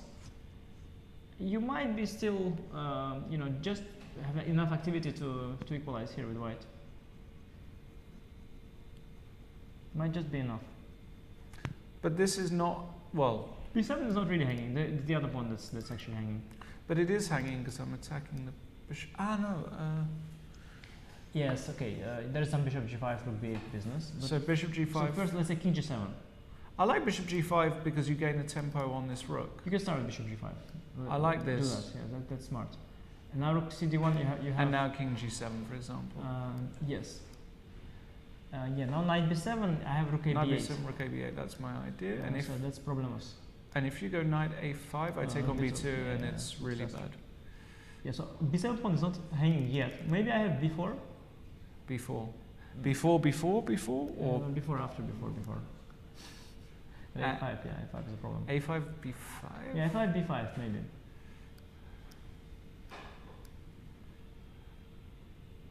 Oh, yeah, no, it's nice. I just really like what Vincent is trying. Vincent's trying some epic things there. Oh wow, he's going for the Yeah, it's hilarious. the knight corner dance. But it's really cool though. He's brought all the knights. Knights are defending the king. Mhm. The king is in the bunker. There are two horses out there. You know, maintaining. Wait, watch. what's this guy doing here? This is epic. Knight coming to c2 to e3. Look at by this, e1. knight's in the corner. Well, that's not quite the corner. the That's other side. true. That's That's sort of. But this is an epic move, Knight right? e1, knight to e3. That's an epic idea. Yeah. This is just.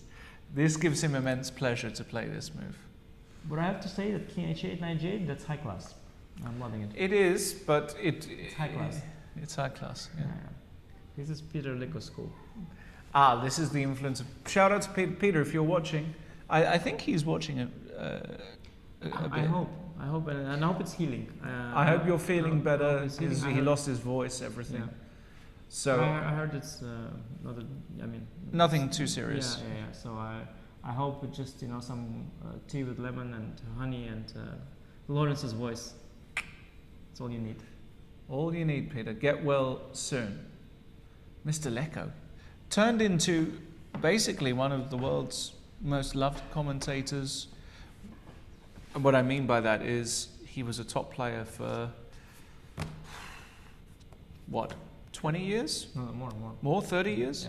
Yeah. Well, not maybe 30. I guess Because he from like 90s, but probably he mid-90s. So Mid-90s, he 95? was already a I great. guess 995 is, let's say, where he entered the top. I would guess. Yeah, something around And there. let's say 2005. he exited the top at 2015 or something like that, like at the very top, let's say, the absolute top.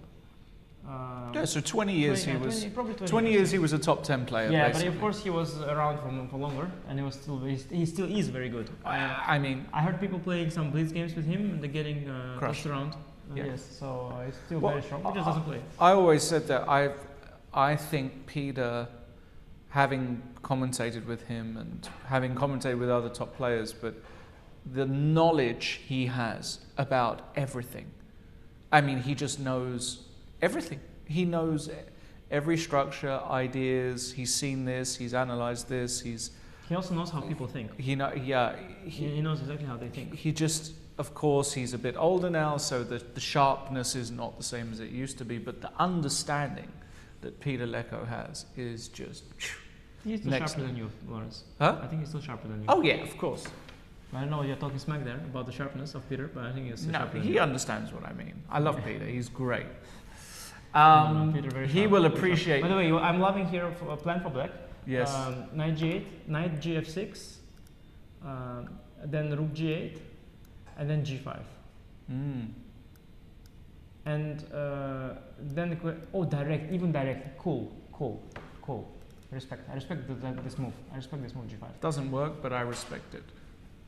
No, but I respect that move. He wants to go Knight G6, Rook G8 next. The other order. He's trying to build a sort of a fortress. So let's say if you got time for Knight Gf6 and H5, then you cannot open the king side, I think, as white. Or maybe you can with Bishop E2 at some point. Yeah, but let's say if you are unable to open the king side, then he's very happy. So that's what he's trying to do. He's trying to shut things down. Very classy. This Knight H7, King H8, Knight G8, G5, that's very classy. I'm not sure if it's good, but it's in any case very classy. He understood what's coming for him, and he's trying to address it. And he's trying his best to address it.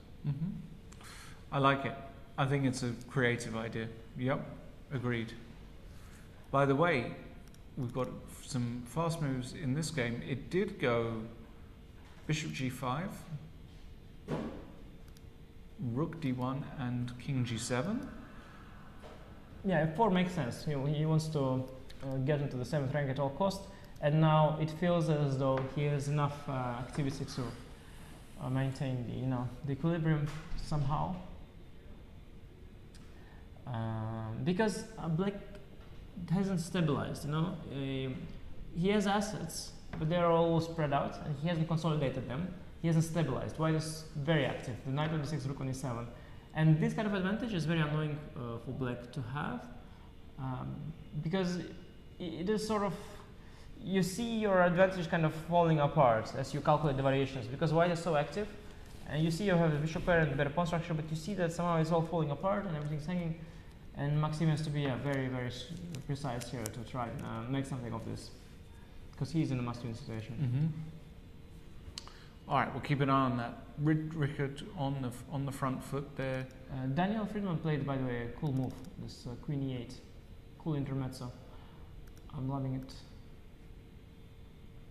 Takes Queen E8. Yeah. Threatening mate in one. Oh, he has a very Knight F3, I guess. He has a very fancy idea of going Bishop D8. It's very risky, but it's interesting. And after Rook D4, taking on C5 with the knight. And the D6 pawn, it could be, well, whatever it is, strength or weakness, we'll see. But there are issues on the other side of the board, the B3 pawn is hanging. Yeah, the D6 pawn is not yet a massive strength, let's say. It's more likely a weakness than a strength. So, yeah, very interesting position. The bishop on D1 is very poor too. Black has very active pieces. Maybe doing quite well, Maybe doing quite well here.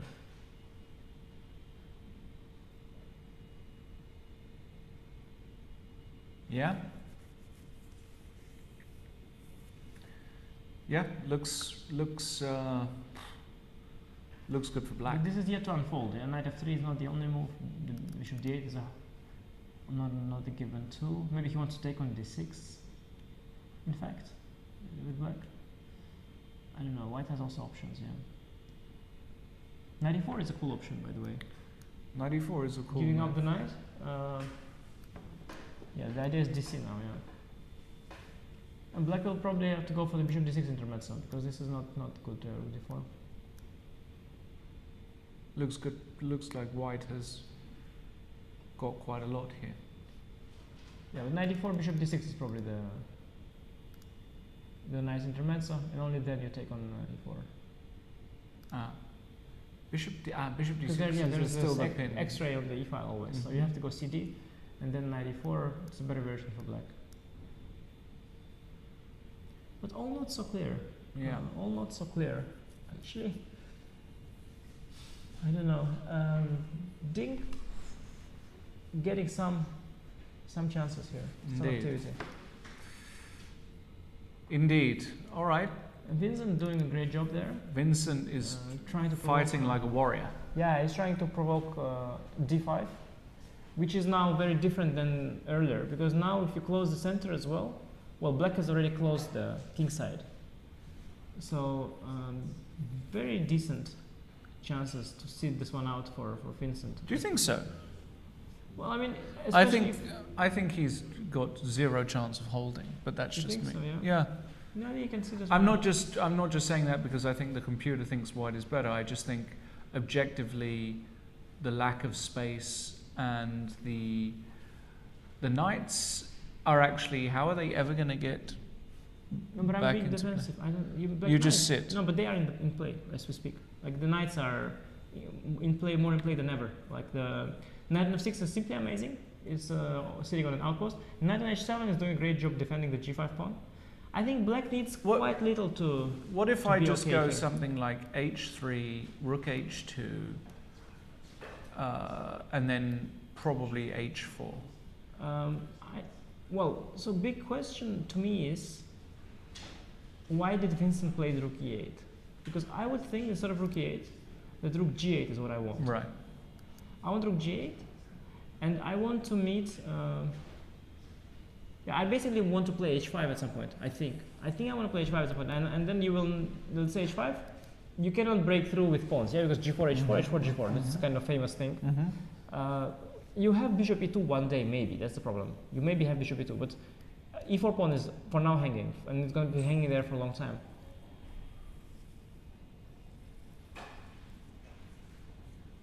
So I'm never 100% secure as black here, because bishop e2 is always there to try and open the position.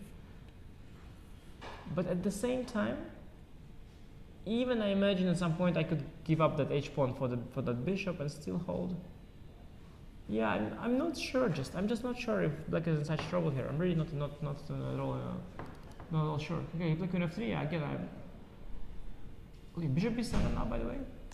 Bishop e7 kind of forces d5 because this is a threat. I don't. Yeah, it is probably. Yeah, I'm not sure because black king is going to be really weak if you open the position. But yeah, if you go d5, okay, I'll go h5. What are you going to? I want to go c5 real bad. Can I go c5 and DC? c4? Okay, it's brilliant. Yeah, probably it's brilliant, but Maybe it may. probably, but Probably it's. I mean it's your move, so probably it's brilliant. But I'm proud of c5. I know it's C5? thematic, but c5, yeah, c5 is okay. That's why he goes c5 that's first. why he goes c5. Yeah, he wants to close it properly. Yeah. He wants to close it nicely properly. Besides d5, white can indeed just take on c5 and plant a knight on d5. Or take on e5. Yeah, let's take on c5. Yeah, because you don't want to allow rook take c5. Yeah, I'm not sure about rook takes, yes. But actually now b6 thing. Okay, it's anyway a sick idea, but no, it only worked after dc. I think now knight d5 is not really there. But because after dc knight d5, okay, let's go de. Yeah, let's say de maybe instead of dc. And if rook e5? Yeah, I don't have a move for rook e5. Computer hates it. You know, I don't like this actually. Okay, let's not go D or D6. It just won't happen. It's too weird. But the idea was to go D, D, knight D5 and sort of plant the knight there, which would block the D file, and whenever you take, I have a passed pawn. So But he's going to go D5, isn't he? I don't know. Actually, I I don't know. think so. He can swing the rook across from B2 and then have bishop B2 move later. Actually, does he actually have to touch anything? I know he does, yeah, sorry. Well, I'm not sure he does. Ah, you don't think I mean, maybe take to take, maybe I just move the... Okay, tricky, yeah. Bishop Bishop B7. Bishop B7. Yeah, no, it's- Okay, but if you go D5, I go H5. I mean, I'm really close to holding this. It is very close to a fortress. Also, you have misplaced your pieces with Queen F3 because you kind of want Bishop E2, to be honest. So no, D5 is a big commitment. No, I'm just not such a hater of Vince's position anymore. I think it was never bad, maybe, because I never saw bad. Because I like this G5 business.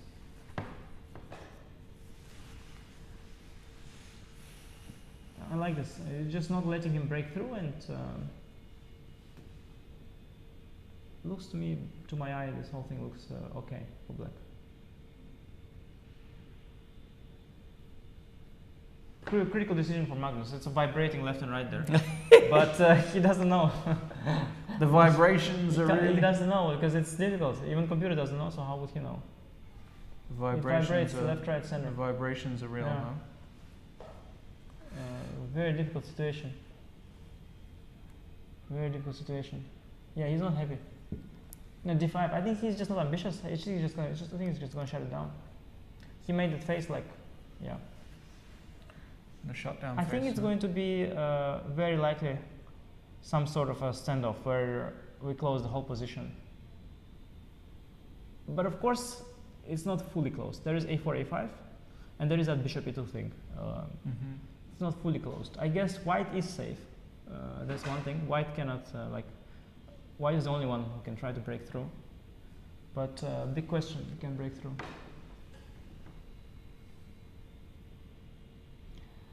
Not clear if H5 is needed also. You can start with Rook G8 and then after G4 you have H5 still. Maybe. Yeah, Rook G8. Just Rook G8, yeah. Yeah, not clear because H5 was needed. Just keep it there. Also, how is white going to break through? Even if you got G4, H4, and I had my king walked out of to yeah, E7. you can walk, can't you? You can walk very, very fast now. I get my king to E7 after G4, H4. Whenever you take, okay, of course you can get some stuff done on the H file, but I also can go knight G5 very fast somewhere. So it's. But it's not that convincing, actually, is it? Really? For white, or? Yeah, for white. I'm coming around to the way you see the position. Slowly, I've been. Takes some time, yeah. Your evaluation is slowly dropping, huh? Yeah, you've converted me. I'm converting you. Yeah. No, but okay. Again, white is the only one that can break through here. So white is, you know, on the good side of things. The question is though, yeah, can you break through or not? And also, do you want to break through? Like you're leading the tournament anyway. Why do you need to break through? Big things happening at Maxime against Richard. Is it just petering into a draw, as predicted? Or is it petering into an advantage for Maxime? You're getting all the good stuff, huh? Yeah, a bit of fuel, much needed. You get a chance to do a... You can do Cristiano Ronaldo. Yeah, no. Do you know Coca-Cola lost $19 billion or something like that? You know, if you want to help Coca-Cola and kill their competitor, which is Pepsi, you can also try and drop their, the stock price. I don't think you'll have the same impact, but not as impactful as CR7. Not as impactful. Do you want one, Anish? It's very good. No, Zero sugar. No, I'm like Hans. I don't drink soda. All right. On camera, at least. On camera. Yeah. That's okay. Just maybe tea is nice. Tea. Yeah. Tea from Mr. Anish. Yes. Okay, let's have a look. So what's going on here? So Yeah, lots of trades, but there is a little bit of an imbalance in the position left. And if you go rook takes a7, it is a 3 against 3, but it's a very uncoordinated 3 against 3. And I think there are some issues here. Rook d1 check, king g2, bishop e4. And you can't go f3 because of rook Yeah, d2. king g3, g5, you're almost mated here with rook g1 coming. Oh my goodness. So it should not be deceived by how little Actually, this material. is just resigns. Suddenly, yeah. Suddenly just totally resigns. Rook c7. Ah, rook Yeah, c7. this is correct. This is, yeah, keeping stuff together. Yeah. And yeah, h5, probably you need to give some room to the king. Rook f7, rook f7, rook f7, king h6, rook a7. But now in the same line, rook d1, king g2, bishop e4. Already, I think f3 is good enough for a draw, probably. Because rook King d2 g3 just looks way too risky, right? After But g5 again. well, there is a lot less material on the board than the previous line, but f3 is the easier move, I guess, to make a draw. But it's just a draw. Because yeah, in the other line you had like after rook d2, king g3, bishop f3, you had more pawns, but now king f3 is just 2 against 1, basically. It's a draw. I think Maxim has to try rook f6 maybe in the current position. Rook f6, trying to hang on to your 3 pawns against 2, but after rook f6, rook a7, black's pieces are too passive to generate anything here, and yeah, this should be a draw of sorts. Yeah, I mean, okay, I will be able, for example, bishop d5, bishop e4, I can trade the bishop d5, bishop d6, bishop e4. Okay, maybe I allow bishop h5, but even let's say g6, bishop e4, even to make a point after bishop h5, even rook a8, already not enough material for black to win. But I mean, Take, rook a6. yeah, you have that, but even that is a draw because it's too little material. But basically, this line just shows that white is, of course, well within the drawing margin here. Okay.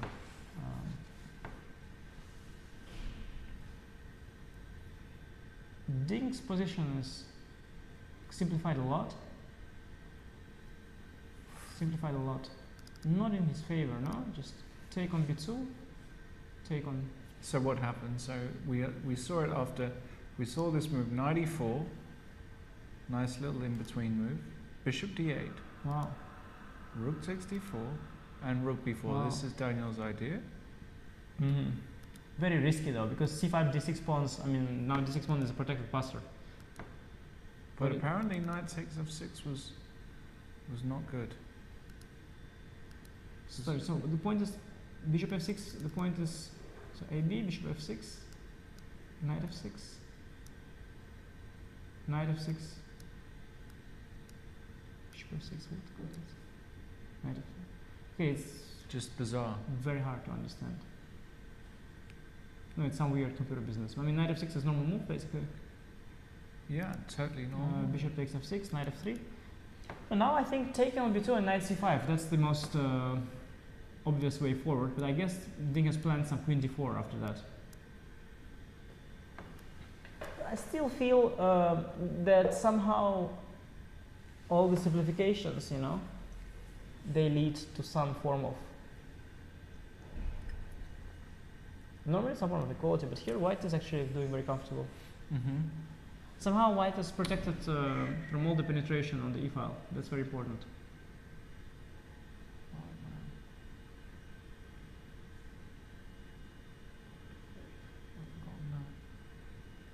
Oh goodness. Oops, I forgot that.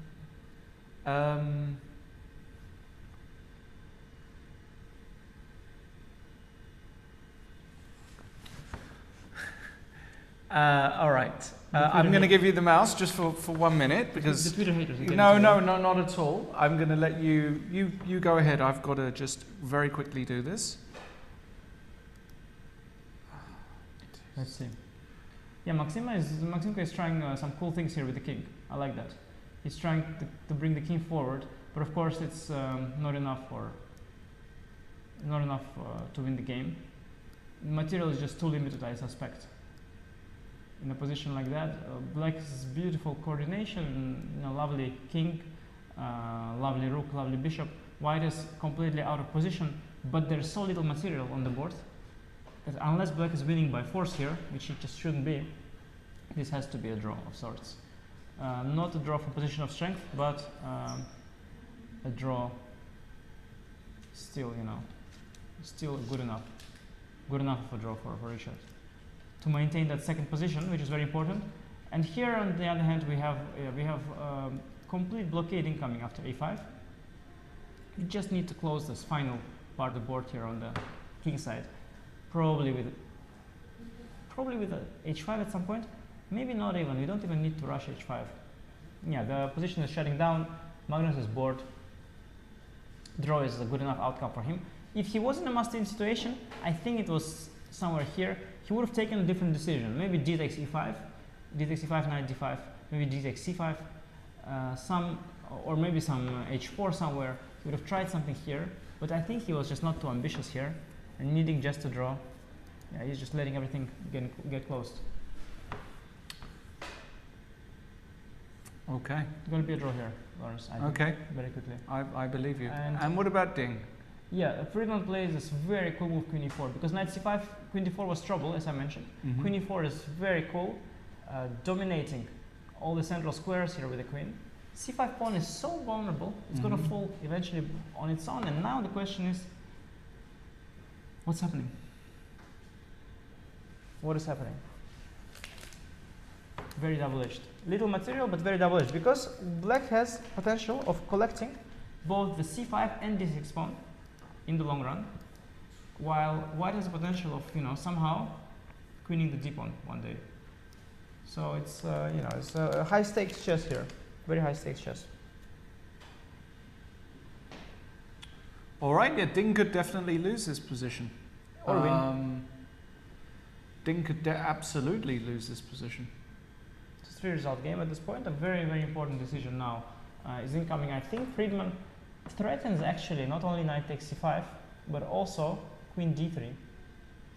Also queen, I think queen d3 is the main threat, perhaps, threatening the bishop and the mate here. Knight d2 would then be way too passive. So some issues here to address for Ding. Try and make a loop, but I'm not sure loop is that helpful against queen d3. Yeah, and otherwise, what is there to do? Hate this position for white. I find it so difficult to. Maybe queen d4. Queen d4. Yeah, queen d4 is. Queen d4 move. He played queen d2. Queen d2. Yeah, it's also a good move. Queen d2 is a nice one. Now the big question is what happens after queen d3. Maybe you can just play queen e1. You don't need to trade anything.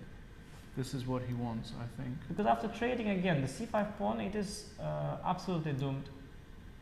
And with the pawn falling, the d6 pawn can also fall as the king comes in very fast. After queen d3, I think the idea is to go queen e1.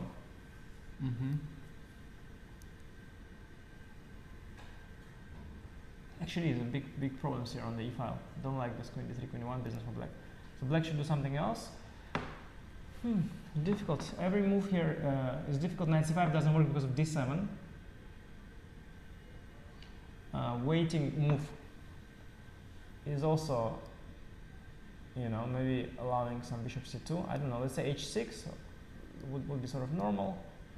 Maybe bishop c2 is a bit of a threat, you know, trying to slowly push back the pieces, regain territory, and as you reclaim the land here, you will potentially get an advantage. I mean, imagine the b4 pawns, b4 pawn falls, and then you play b4. That's game over. So black also has a lot to answer to here. Yeah, bishop d3 is maybe a desperate way to keep control of his diagonal. Now we have some sort of a standoff. Next, you want to play a5. Would be nice, yeah, to strengthen the b4 pawn. Yeah, it's remains double-edged here. Remains double-edged. 7 minutes for Daniel, thinking at this critical juncture here. Difficult position. Not a bad position. Meanwhile, Rapport and MVL, yeah, it's going to be a draw. 2 against 2 on one wing is just too little. Yeah, queen d3, but now queen e1. Queen e1. Yeah, and Ding will play queen e1. No doubt about it. Because mate is threatened on f1.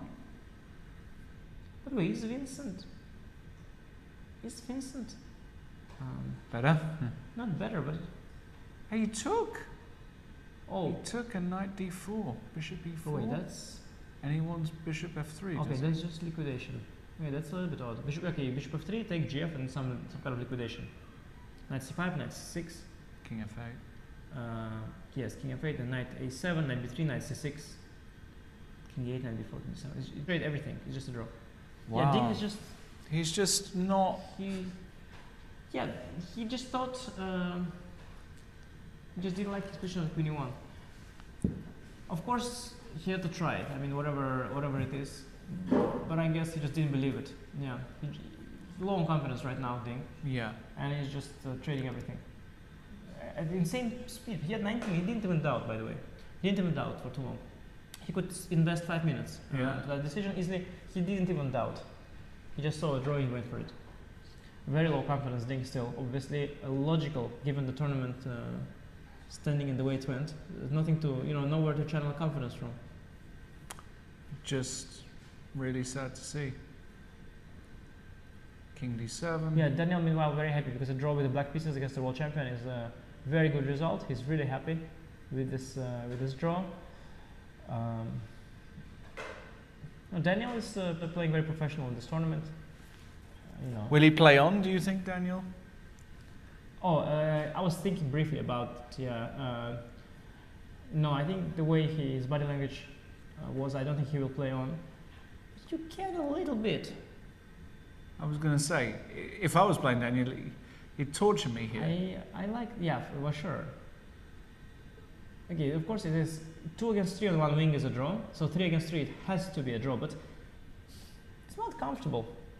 What I would play here, I would probably, with black, I would probably start playing instantly, pretending that I want a draw. So I would fake that I'm playing for a draw, but I would just hope that, I get some chances. Because it's so nice to get chances in a position like that. It's just so nice. You have 0 risk and, extra half point somewhere, it's nice. Just try some. Try to, cheat them a little bit. Yeah, because... Why not? Okay, g6. But I just think that both players are not in the... I think Daniel is not going to try here. And I don't think he wants to... I don't think he wants to mess around. He's fine with the draw. I don't think much will happen. So Okay. I want to see what's happening here because some big strategic decisions are Wow. Finally, he went for g4. And I wanted to see how is black responding to this. Black can just ignore this. But at some point, h4 might come. So I don't know, how is black responding to this? What was this h5 move? Tell me, could I not play h5 or is bishop e2 an issue in the long run? Is bishop e2, but how are you going to arrange the bishop e2? But there's a5 here because the rook on b7 is... Okay, but I could have closed everything, no? Or not? Let's say... Okay, so I could go a5. Yes. And then you would go g4. And that's the idea. Because position is not actually closed. I was being dishonest there. Position is not actually closed yet, and that's why Vincent doesn't close the queen side because he wants to have the queen side on standby. In case Magnus actually wants to open the king side, he might be opening the queen side. So he's having that sort of psychological, standoff here. He says okay, you open there, I'll open here. So let's not open anywhere and make a draw.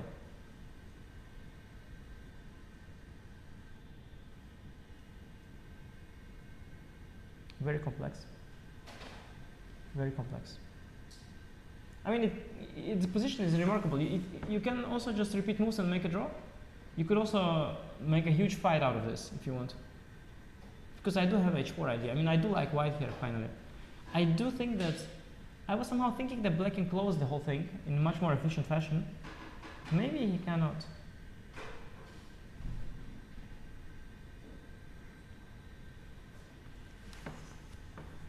Yeah, I don't know if Magnus wants to do something here. He doesn't want to, but maybe. his hands will make the moves. But he could also just play for 100 moves without doing anything. He could move around. Yeah, I mean, the question is also, who wants what exactly?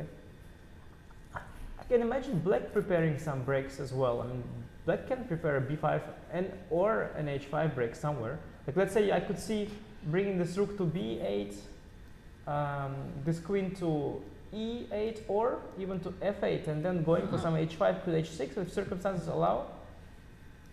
I mean, both sides can pretend that they want to open the position, and both sides can open the position. Very murky stuff.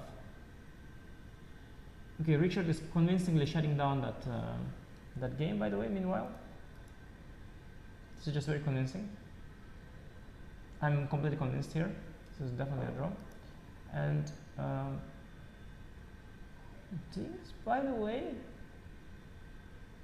hang on a second. What is this? I was going to say, if he marches the king in, can you get in trouble? I think you can, right? I mean, it has to be a draw, but it's getting frisky here.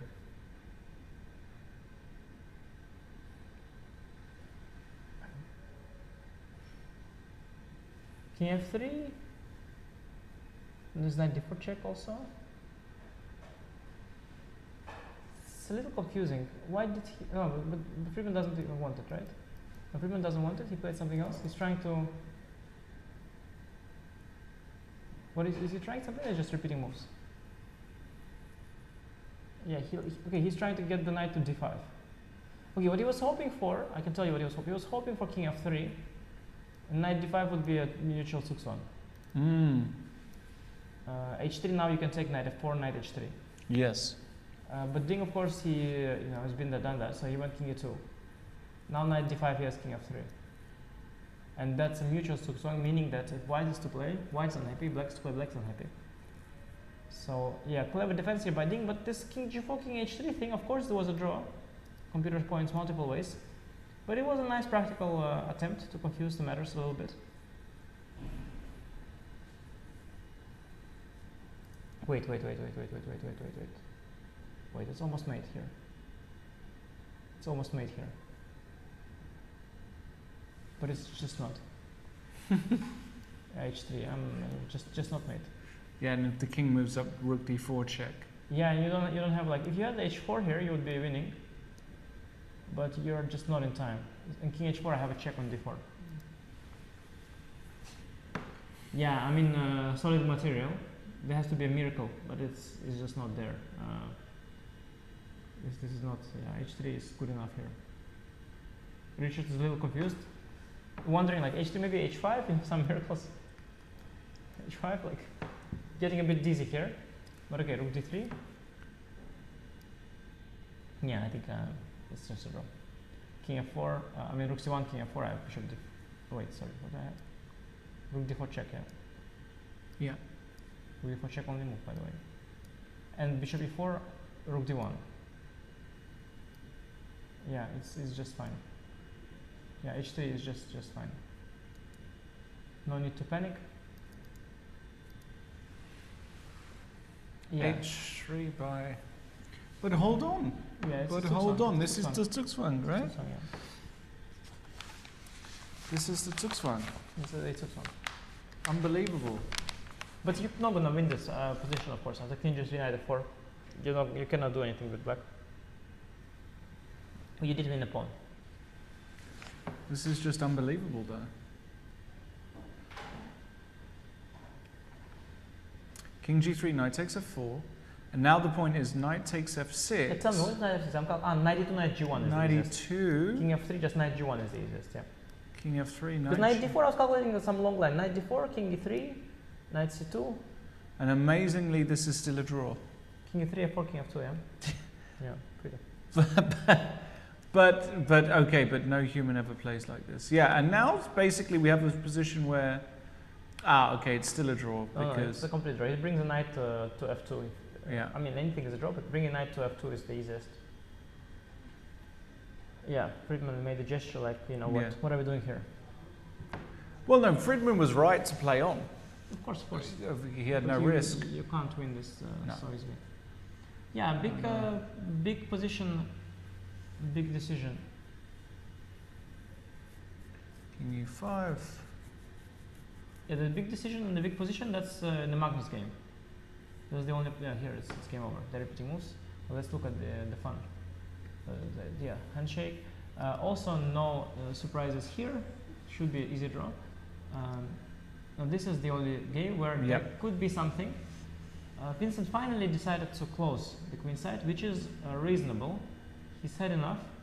He decided, okay, I'm going to close the queen side. I'm going to walk the king there. And yeah, now the question is, will one of the sides open the board position with the h push, h4, h5? Will it happen, or will it not? Yeah, black can't do anything. Even after h5, white can ignore it. Black is not in the position because black has too little space for the knights. The knights, they are stuck in like 1, 2, 3, 4 squares for both of them, and they're just stuck in there. The knights can do nothing. Only side that could play for a win here is white. But if you play h4, then you allow the knight from h7 to come out to g5. So you unleash black's potential. Mm-hmm. At the same time, maybe you can play h4 at the right moment. So maybe first, let's say, like walk the king to a1 or something, or maybe to a3, in fact, to protect the a4 pawn. Yeah, I would maybe walk the king to a3. If you give me endless time, I walk this king to all the way here, and that covers this pawn and the king. And then I would just swing here, maybe double. Maybe go h4. And bishop plays the bishop here just in case, and then go h4 and then see what happens. I think that's the only idea, isn't it? Really. h4 obviously is the only idea. And the question is black going to sit and wait, or is black going to go h5 and then trying to close the position with h4? Yeah, Magnus walking the king as promised. The king on a3 is very nice. It's both safeguarding itself, but also safeguarding the a4 pawn. And it's very nice that the other pieces are being released of that duty. And black cannot do any desperados with b5 because it's just, there are no pieces in here for attack. The knights are stuck in there. So white is very safe here. Honestly, you know, this kind of position you can sort of be shuffling, thinking it's maybe a draw, but it could sort of be a draw until it's lost. Like you shuffle, h4, enter and resign. It could also happen. But is there an optimal position for the knight? Isn't the knight on e3 optimal for this break, or is there something? Yeah, good question. Certainly the other pieces can be optimized first. So king to a3, the other rook from a2 to like h1, that is the priority. And then yeah, you can see. I mean, I don't dislike knight on a3. I kind of like it, protecting the g4 pawn. I think it's yeah, knight on a3 is probably at its best position on the chessboard. You can make an argument for f2 or something like that, but it's. You can make an argument for f2, by the way, and like knight on f2, bishop on e3, and then h4. Yeah. Apologies, I'm slightly distracted. I forgot that when I took this job at the last minute, I forgot to postpone some coaching I was doing today, and I just you coach somebody as we speak. I was supposed to be coaching somebody as we speak. Just tell the student to watch the show. That's what I've done. Yeah, yes. I've just had to email him and say, "Excuse me." So much to learn here from us. Of course, this is a free lesson. I'm taking, by the way, half of the fee because I'm also participating in this coding session. I hate to disappoint you. I'm not in the in the big bucks. It's a pro bono. No, it's not pro bono, but it's you wouldn't even get out of bed for a cup of coffee for it. Okay. Look, I'm not in your league, Anish. Basically, is what I'm trying to say. It's fine, you know. Every cent counts. Do you do any coaching? No, I don't do coaching. Okay. I've done like a couple of training sessions in my life. Yeah. But it was not like a, you know, it was like a very special occasion, let's say. Okay. No, Vincent, he might have to switch to the different line of defense soon, because Magnus, he doesn't want to win, but he wins often without even wanting to. Just the moves, he just makes them, and it's very deceiving. It's very deceiving. Yeah, okay, that was a draw. Maxime, of course, was a draw. Did she say, I'm so stupid, I could have drawn immediately. Instead, I made you sit here for 2 hours. Sorry. Good draw there. At least it was somewhat of a fight. Yeah, Lawrence, as I mentioned before, knight is coming to G3. Actually. Yes. And or actually maybe F2. I'm not sure. I like F2 very much as well because I protect both my pawns.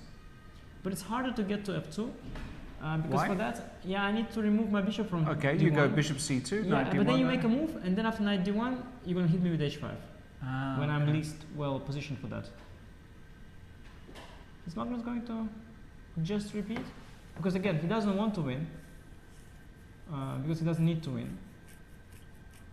Draw is securing him probably the... But he's an ambitious guy, is Mr. Magnus. Yeah, well, but his ambition, ends when, he's ambitious, but, you cannot win, you don't have to win, twice, the same, one game or something, one tournament, you cannot win it twice, so he might just think, okay, let's not be stupid here, just make a draw, and win this tournament, and then play the match that he should play for the first place, and then win it, and then go home and celebrate. So no need to win this particular game, because the moment you go h4, okay, you maybe are better, maybe you will be even winning, but if things will open up, okay, it can also backfire. Maybe it's just not needed with the tournament situation. That's why he's looking. He's just not understanding. Yeah, he doesn't want to. I think he doesn't want to. It's a shame, of course. He sees the position. He realizes it's a shame not to play it for a win, because he can play it for a win. There is a plan of h4. It's a shame not to do it. He's a little bit annoyed, of course. Yeah. Knight g3 definitely doesn't. Well. Yeah, the big decision will come before pushing h4. To be honest, it is quite risk-free for white, of course. Relatively speaking, it's quite risk-free. You can play it. So what is next? Queen g2 and then h4. I think after queen g2 you are optimal, according to Magnus. I mean, I'm not sure if knight is better on g3 or f2. Not sure. G3, yeah, it's a more active position. Probably G3 is better, but hard to say. And when you go h4 with the queen on g2... Yeah, what's happening there?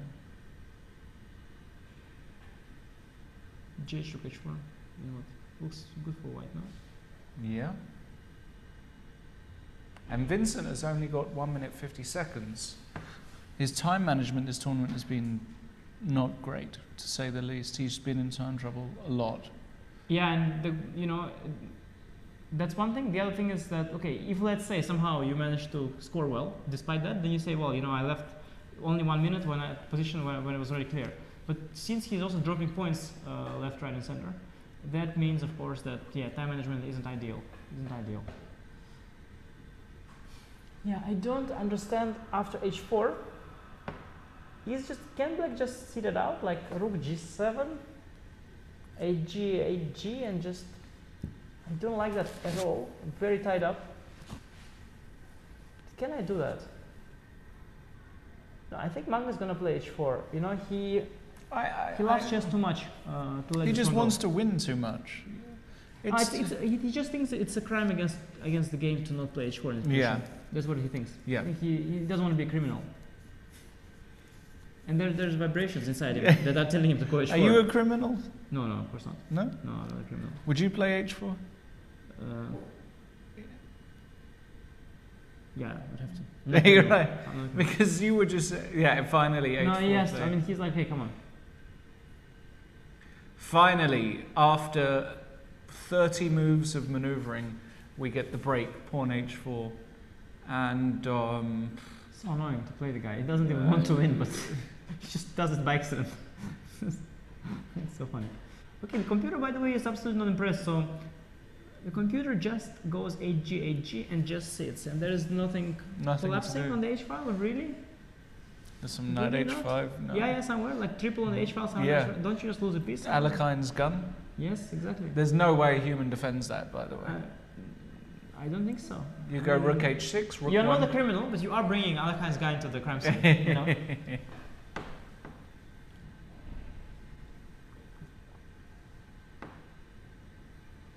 Yeah, you could also give up the H file, like rook G7, rook H. No, but you're not even in time anymore. Queen G7. Okay. So now it's second chance. You can play H5 and say okay, draw, or you can allow GH, knight G5, and play it. I mean, you can allow GH. It's not risky at all. Yeah, you can play like allow GH, go rook H4, then rook H2, then Queen H1, and then see if you win basically or not. If the knight goes, yeah. But it's tempting here as well for Magnus to just say, okay, H5, and let's just finish this tournament and play the knockouts, the matches tomorrow. Because also, actually, losing is not the end of the world for him either, yeah? So no. It's not like he's an absolute monster or something. Okay, Queen G2. It's just nice to just beat Vincent, you know? It's just pleasant. I mean, what's your score against Vincent? I played a little against Vincent. I recall only a few draws. I don't recall any. Okay. Oh wait, I lost to him actually an amazing game, good game online. He played some really good prep there. Okay. He played some huge novelty in that game. Some huge novelty in the Ragozin he played in that game. I didn't know that idea. I was very impressed at the time. And we converted it very well too. It was a good game. And other than that, yeah, I don't have an amazing score against Vincent. I didn't play him much. I think a couple draws here and there. Yeah, I would like to play him more. Well, you will be playing him a lot more over the coming years. That's for sure. Okay, so bishop c8 played by Vincent. Okay, so HG knight G, yeah, obviously. Yeah, you go knight takes G5. No, but I wouldn't play HG knight G. My idea is I want to go rook H3, rook 1 H2, and queen H1. Yeah, you can do it. Yeah, I mean, you can also go HG knight G and rook H4, rook H2, queen H1. I guess it's just a matter of. But rook H3 feels better. I agree. Rook H3, rook 1 H2. Just slightly watch out for some H5 somewhere. Slightly watch out for that. I don't think it ever works. Maybe. I don't know. Rook H3, H5? I don't know.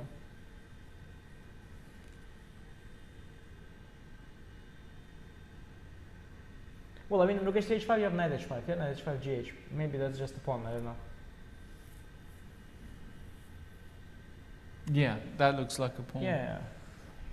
But the question is, yes, why is HG not cleaner? That's my question. Why is HG, knight G5, rook H4 not cleaner?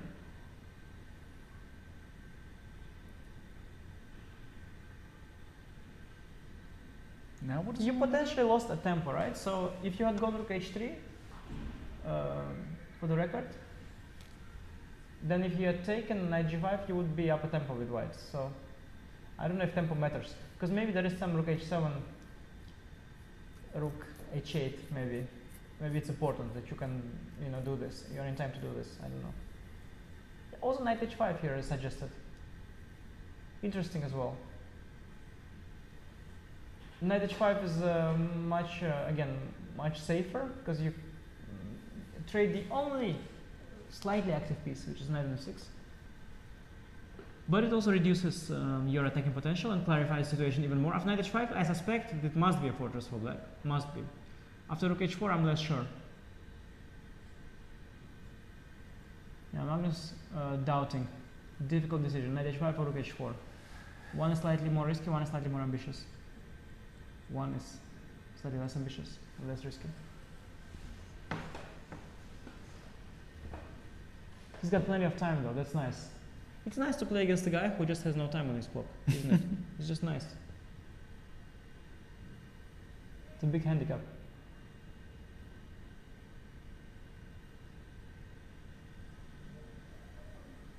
Yeah.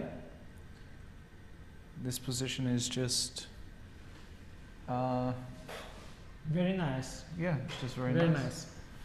I'm trying to calculate. Knight h5, take rook takes, f6, rook 1 h4, rook h7, queen h1, rook h8, bishop g5, fg. Yes, looks like a fortress to me. Yeah, I think the decision is whether you play for a win or you make a draw here. That's the decision. I think Knight h5 is just a draw. I don't see it.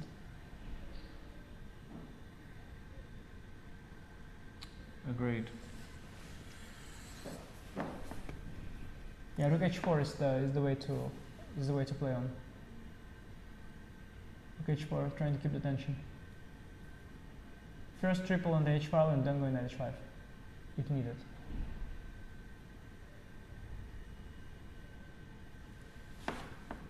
All right, Magnus with 7:57 left. This is Grandmaster Chigaev there, right, in the background? That was Chigaev, yeah. Yeah, so many great Grandmasters here, huh? Yeah. Very strong open tournament. And a lot of young whippersnappers as well. Oh, I got the name of the Turkish kid. It's like 3 words. Yagis, one of them is three letters. Yagis Ergomus. Ah, yes, Ergomus, yes. Ergomus. 2540. But he's like super young, no? How old is he? Like? I have no idea how old he is, but he looks like, I don't know, 15 or something, Yeah. I guess. But he's stronger than his rating, that's the problem. Right. For his opponents. Because he's already crushing the title Tuesdays. I mean, crushing not like, not like winning them, but like doing well. Yes. By the way, f6, I'm just going to...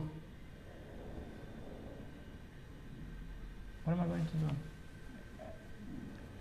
Queen h2, maybe.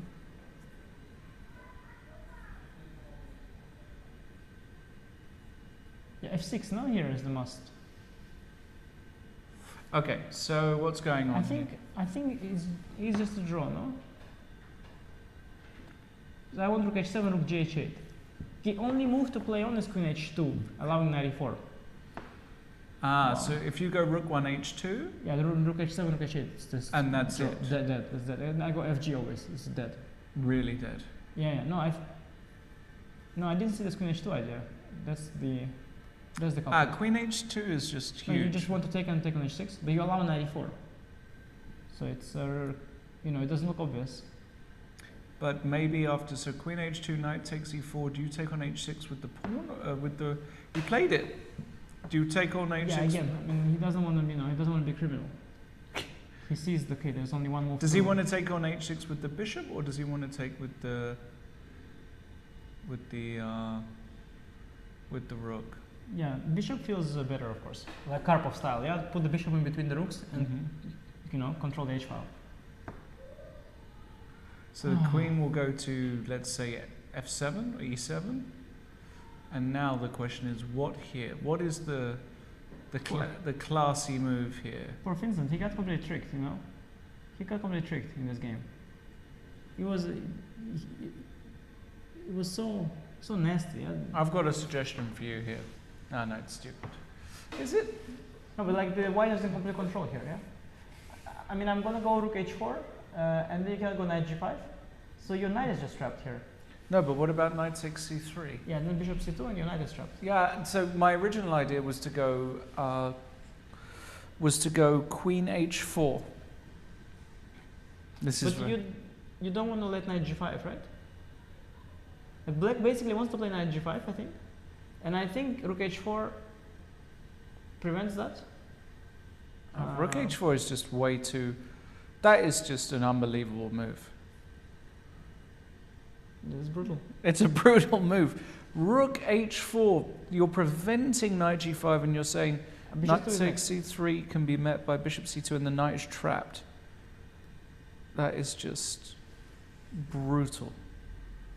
And you just queen d2 There are next. some computer shows here, some bishop a6, some moves, yeah. It looks completely lost, but maybe there are some, bishop a6. Queen d2, bishop c4, it just collects a bunch of pawns. Yeah. Probably still losing. Because there's some g5 break. Okay, let's see what's happening on the board now. Because you don't need to you can maybe also, because knight g5, bishop g5, rook h5, gh is for now. Is it there or not? Okay, do I try also queen h5 and queen h8? I don't know, can I try the fg? Yeah, I don't know if you need to allow knight c3 or if you can afford a move like king b3, but king b3 it has a bad vibe to it. I don't like this king b3 move. No, king b3 just looks so wrong. No, it feels very odd. He's not playing king b3. Also rook h4, the other idea is that I protect my g4 pawn, so I threaten bishop c2. He's going to play rook h4, isn't he? Yeah, but his whole body language has been very confusing the entire game. Poor Vincent. Vincent does. He's been acting like he just wants to draw, and then he regrouped everything, played h4 and won, like I told you. It's just unfair. I'm sure Vincent thought that it was just all going to be fine. He does go king b2. This is more. Yeah, more normal than king b2. More normal. Yeah. Yeah, king b2. So now knight g5. Can you go knight g5 or not? That's my question. Oh, but now rook h4. Yeah. Bishop d7 played. Yeah, but now you definitely cannot go knight g5 anymore. Just 1 second to clarify. If knight g5, what was the response? Bishop g5, rook h5. Do you take with the queen or with what? Guess with the queen. Yeah, but fg, was this not some sort of a fortress? Okay, not really. Yeah, but bishop d7 now. And why not rook g5 instead of fg? Queen h8. Yeah, I'm kind of leaking okay. in. And the f pawn is also falling. Right. You know, this I thought, yes, you're gonna collapse probably. Yeah, rook is coming to pick up this pawn. Yeah. Let's say queen d8 just takes rook h8, rook f8. Yeah, it's tricky. But bishop d7. Yeah, now. Yeah, now rook h4 is just very clean. Yeah. Queen e8 maybe. Rook h4 played. Yeah. No, the vibrations. I tell you. He feels there is a win. He feels there is a win. Yeah, vibrations from above. The sacred vibrations. Yeah, Vincent will have to give up. He, by the way, could still hold that fortress. Maybe if he gives up the exchange on h6 and lands with a knight on g5. It is close. If let's say you bring the queen to g7, king to e7, you guard the f6 pawn. Even the endgames exchange down, it is fortress C. It's fortress C. He did it. This is, of course, the best. But you're not going to hold it in the practical game because b6 pawn is also weak. So when you run there, I'm going to switch there. So in the practical game, he's going to lose it for sure.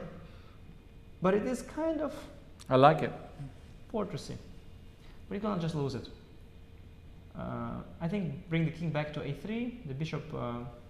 Bring the bishop to like e2, and then you always have that rook b1 thing if needed, and you can try to maneuver and straight the rook. Okay, he starts with rook h8. He just thinks it's the time is right for this. Why not actually? Let's just enter immediately. Yeah, it looks actually quite winning for white. I don't think you can hold this.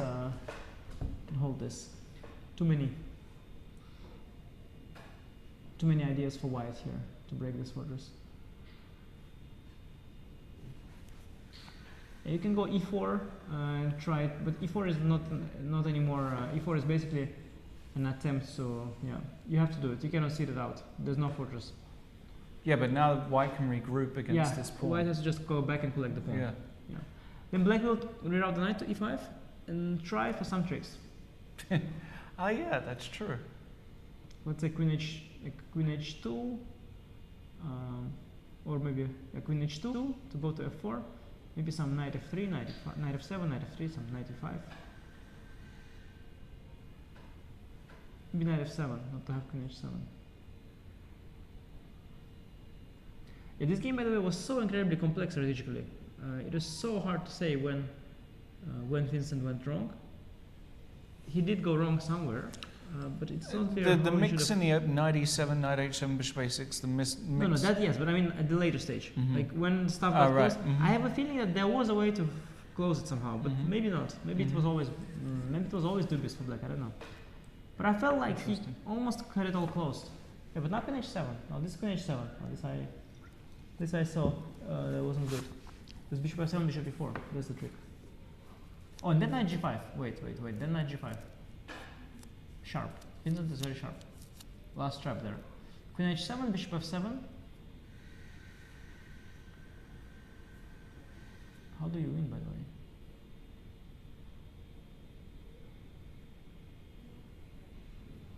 And queen f4 is bad here. Why? Yeah, I think you just shouldn't go queen. Yeah, but that's queen h7, bishop f7.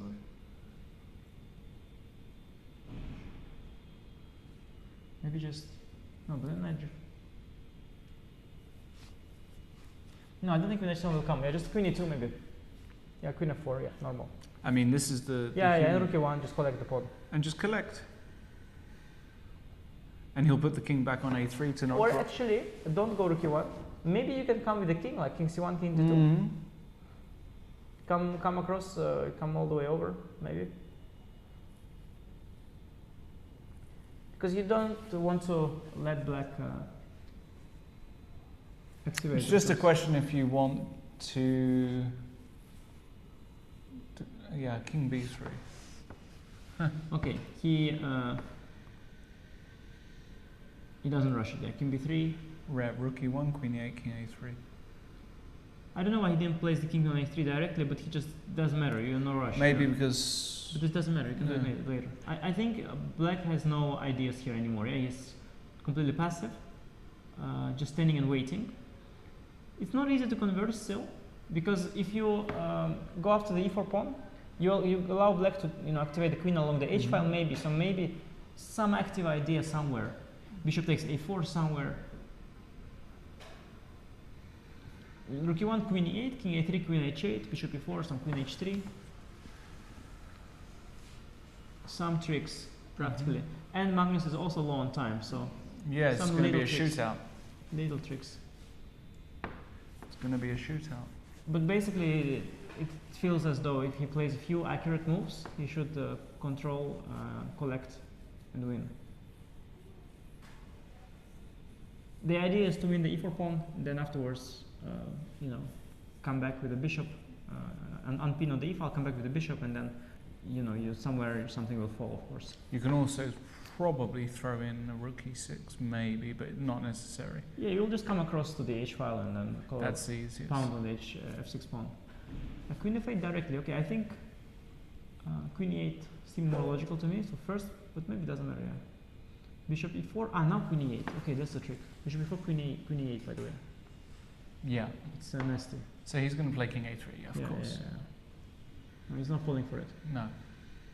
Very accurate. That's the other thing. He doesn't fall for tricks No. because he's ultimately just a trickster. Yeah, I mean, deep inside, he's just, Deep inside, he's He's just a just trickster. He's just a trickster. Yeah. The best trickster there ever was. Yeah, no, He hides it so well. Magnus is amazing at tricks for himself. He Amazing. misses when he misses something, it's a trick for the opponent. That's always the case with arrogant people. They don't see tricks for opponents because they think the opponent is such a noob he cannot have tricks. So that's the only chance you have against Magnus. He might miss your trick because he thinks you're a total noob. And you have no tricks, but you can have one. But for himself, he never misses a trick because he thinks he should have tricks. So Of course, we are saying all of that because I can just imagine the Twitter hate I'll get now. How dare you call him a trickster? It's called being. No, I'm taking trying all to the be blame. funny, I'm yeah. taking all the blame. We're trying to be funny over here. I'm Of just course, speaking he's the not a facts, and trickster. Lawrence is checking out. He, by the way, got everything under control. Yeah? He just took and came back, and black has no. Okay, okay. He's trying. This is like the very last line of defense. This cannot hold.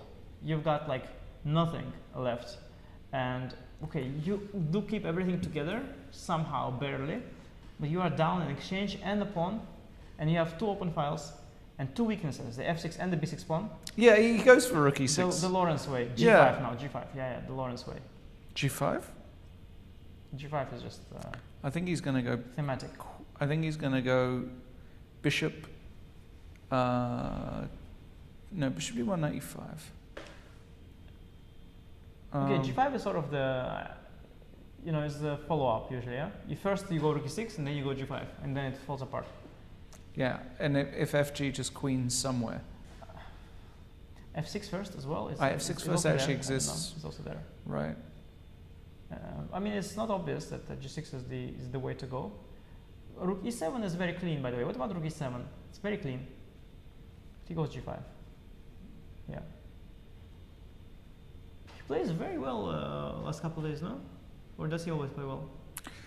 Because I usually don't really. Legend has it he's played well. I don't really like look into his games very much, not to, you know. But whenever he played quite well the last couple of days, I have to say. Legend has it that he can play a game of chess. Yeah, no, the endgame's not. And just not f6. Yeah, rook g6, f6, everything. F6. He's just gonna go f6. F6, yeah. That's it. Very convincing finish, I have to say. Very good conversion, very smooth. Vincent also couldn't put up resistance because position was lost, and also he had no time, so it was difficult to come up with anything. He had to defend some other way, apparently. Just take it, 95, and he resigns here. Yeah, f7. Okay. Yeah. Very frustrating experience for Vincent. What a tough tournament for Vincent Keymer. Just cannot catch a break. Magnus Carlsen doing what he does best, winning games that we think you just can't win, but he just finds a way, finds a spot, puts maximum pressure, doesn't fall for any tricks. Just a model game of how to release attention at the right moment, find a break. I mean, just... I'll have to analyze. I have a strong feeling that Black had a way to build up fortress there. I have a very strong feeling Black had a way. I don't think it was winning all the way, but it was definitely hard enough for Vincent. Good game. Yep, and with that, Carlsen beating Keymer, the only decisive result of the round. Ding against Fridman was a draw, as was the fight between Rapport and MVL. What that means, Magnus extends his lead once again to 1 point. Securing, of course, his place at the top. It might have already mathematically been secured. Rapport now with a whole point advantage over MVL means that he is almost locked in for that second spot. So we might very well get the final between Rapport and Carlsen. We've got one more round to go, at least. So we will be back in around 15 minutes' time when they start the second round for today. But it's very clearly, once again, how many times over the years have I said this? It's the Magnus Carlsen show. Just dominating performance today, yesterday. And we're going to see who joins him in the final as with the other positions. So don't go anywhere. We'll be back in just a few minutes. We have Magnus Carlsen's most incredible moments as world champion. This one right here is Vachier-Lagrave with the white pieces versus Magnus Carlsen in 2013. Here we go. So this is a Nimzo Indian, famous variation, right? And the last move here was B3 from Magnus, just saying, hey man, I'm trying to queen this pawn. And of course, Anand is saying, I'm trying to mate your king. Cool, you can get your little queen. I'm just going to try to checkmate you, right? So of course, this is a hint to move F5, B3. And he's like, cool. Vachier-Lagrave says, hey, okay, you can get this queen. I'm going to try to go for mate. So he goes queen F4, get another piece in the game. This looks very, very dangerous here. Knight C7. What the heck is going on? Knight to C7. He thought it'd be something spectacular. He was like, yeah, I'm waiting for this one. But it's just knight to C7. Defensive move. Cool. Allows F6 to happen here. F6 is going to take on G7. It's going to be kind of annoying, scary things happening with knight H5. Magnus plays G6. Okay, it's locked up. It's going to be scary if a queen gets to H6. Also, if the queen and a rook get to the H file, it's going to be a wrap for black here. Magnus is going to be mated. Okay, cool. So Magnus understands that. Vachier-Lagrave understands that too and plays queen to H4. Where is he going, class? H6, right? He's about to mate. He's also trying to get the rook over here too as well. Okay, cool. With that being said, your move. What do you do now? It's black to move. Here's the move, hence knight c7 to put the knight on e8. The saying goes, a knight on e8 is actually f8. That's what they say. There is no mate. Anand understands this. He said, oh, there's no more mate. That's cool. I'm gonna put my queen right here. What I'm trying to do is bring the rook up to f3 or f4 and actually go for this mate on h7 because you stopped the g7 mate. That's cool. Perfect. Well, Magnus understands this. So what does Magnus do in this position? Black to move. Here it is. Magnus says, cool, you want mate? Okay, that's cool, that's cool. Go for it, B2. Do your thing, big fella. Go ahead, Vachier-Lagrave. So he says, okay, I will, young fella. Rook F4. He goes here and he's going for Rook H4 mate. Wow, this is scary. Well, are you going to get your queen? You did all of this. Are you going to get your queen or not? Of course we are. B1 queen. Right, and after B1 queen, knight to F1 from Anand.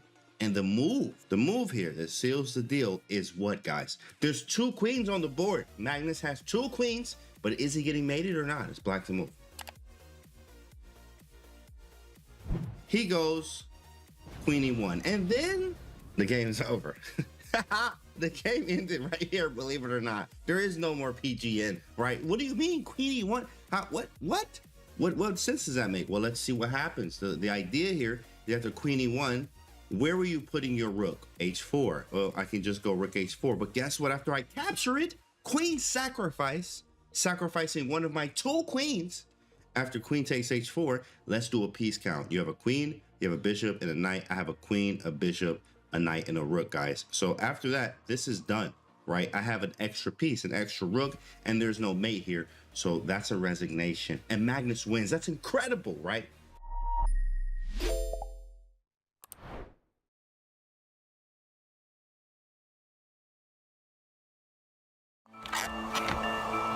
One pawn. 5 suspects. Bring your deductive skills to the chessboard this March and help solve the mystery. Was it the movie star, Tina Tempo? The heiress, Beatrice Bishop? The Green Pawn's coach, Remy Rook? Tournament organizer, Madame Mate, perhaps? Or the arbiter, Professor Passon? Play them all, gather the clues, and find out who done it on chess.com.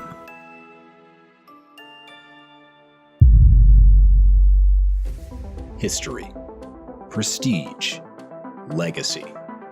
Words synonymous with the most coveted title in chess. To be a world champion means your name etched in the history books alongside greats of the past. Dingley Wren, a deserving world champion. Thing is overtaken by emotions. What a match this has been. But for 8 men and 8 women, it's here and it's now, as the road to the World Championship goes through Toronto, Canada. Over 3 weeks, chess's elite compete for their right to challenge for the crown. For some, it's a story of redemption. He knows this might be the last few moves of his world championship. Oh my god. There's experience, there's youth, and for one nation on the rise, fortune could favor indeed. An amazing day for Indian chess, making their way into the candidates tournament. Only one will advance. Only one will play for it all. Watch the 2024 FIDE candidates on chess.com. Hi, I'm Grandmaster Anish Giri, and welcome to Left-Hand Repertoires 1e4. The so-called Latvian gambit is horrible. F5, knight takes e5. This is not how chess is played. He played too many moves with pawns and the queen, and didn't develop his light pieces. And if knight e4, this is a very important trick to remember. Many people fall for it, actually. Knight to b5, brilliant idea. ab and queen g7, and after rook f8, bishop h6, queen c5, and f3, and surprisingly, queen f2 is almost checkmate, but it's not. If your opponent wants to be solid, we go for the aggressive, for the kill. If your opponent wants us to go for the kill, we play simple chess. And just use the fact that we have more space in the center, clear-cut plans, and nothing to worry about.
skin, eyes for your eyes, lips for your lips, skin for your skin, sing for your skin.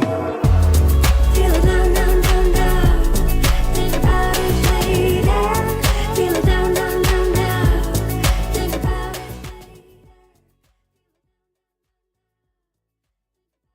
later. Hello everybody and welcome back to round 10 of the Grenke Chess Classic 2024. The games have already kicked off. No rest for the wicked, and the situation is as follows. Magnus Carlsen, top of the table without any danger, but a critical game now because Maxime Vachier-Lagrave is playing Magnus. Were Maxime to win and were Richard Rapport to lose, then there would be an equal score between those two, and I believe there would then be a tiebreak to decide who would then face a Magnus in the main event pairing. You know what's remarkable? Yes. There are 3 games going on now, and Yes. there are 8 fianchetto bishops. Wow. It's quite nuts. Oh my goodness. There's one on G2, one on G7, one on G2, one on B7, one on G2, G7, B7, and B2. I've never All seen kinds of that. fianchettos. Fianchettos everywhere. Fianchettos is the way to go, basically. Look at this, all these fianchetto bishops. That's unbelievable. Let's start with game of the round, MVL against Magnus. Critical game. The odds of MVL going through, I would estimate, are less than 1%, because first he needs to beat Magnus, and then he needs Richard to lose to Fridman. So it's like he has to beat the highest seed, and his nemesis has to lose to the lowest seed. Exactly. And if each of this event has 10% of chance, then it's 1% basically. Yeah, it's about 1% in my opinion. Let's see. So MVL has decided to go through for the non-theoretical route. Magnus, okay, developing his queenside bishop, and now MVL doing the same. Just 4 fianchettos. Very rare to see this. I'm not even sure they've ever had this position, to be honest. And now we have some sort of English. MVL just playing something, and knight a6 by Magnus. Okay. Magnus has basically no pressure at all, right? He's secured his match, and he's just chilling, basically. Trying to play a good game, trying to win yet another game, to keep the momentum going for important day tomorrow.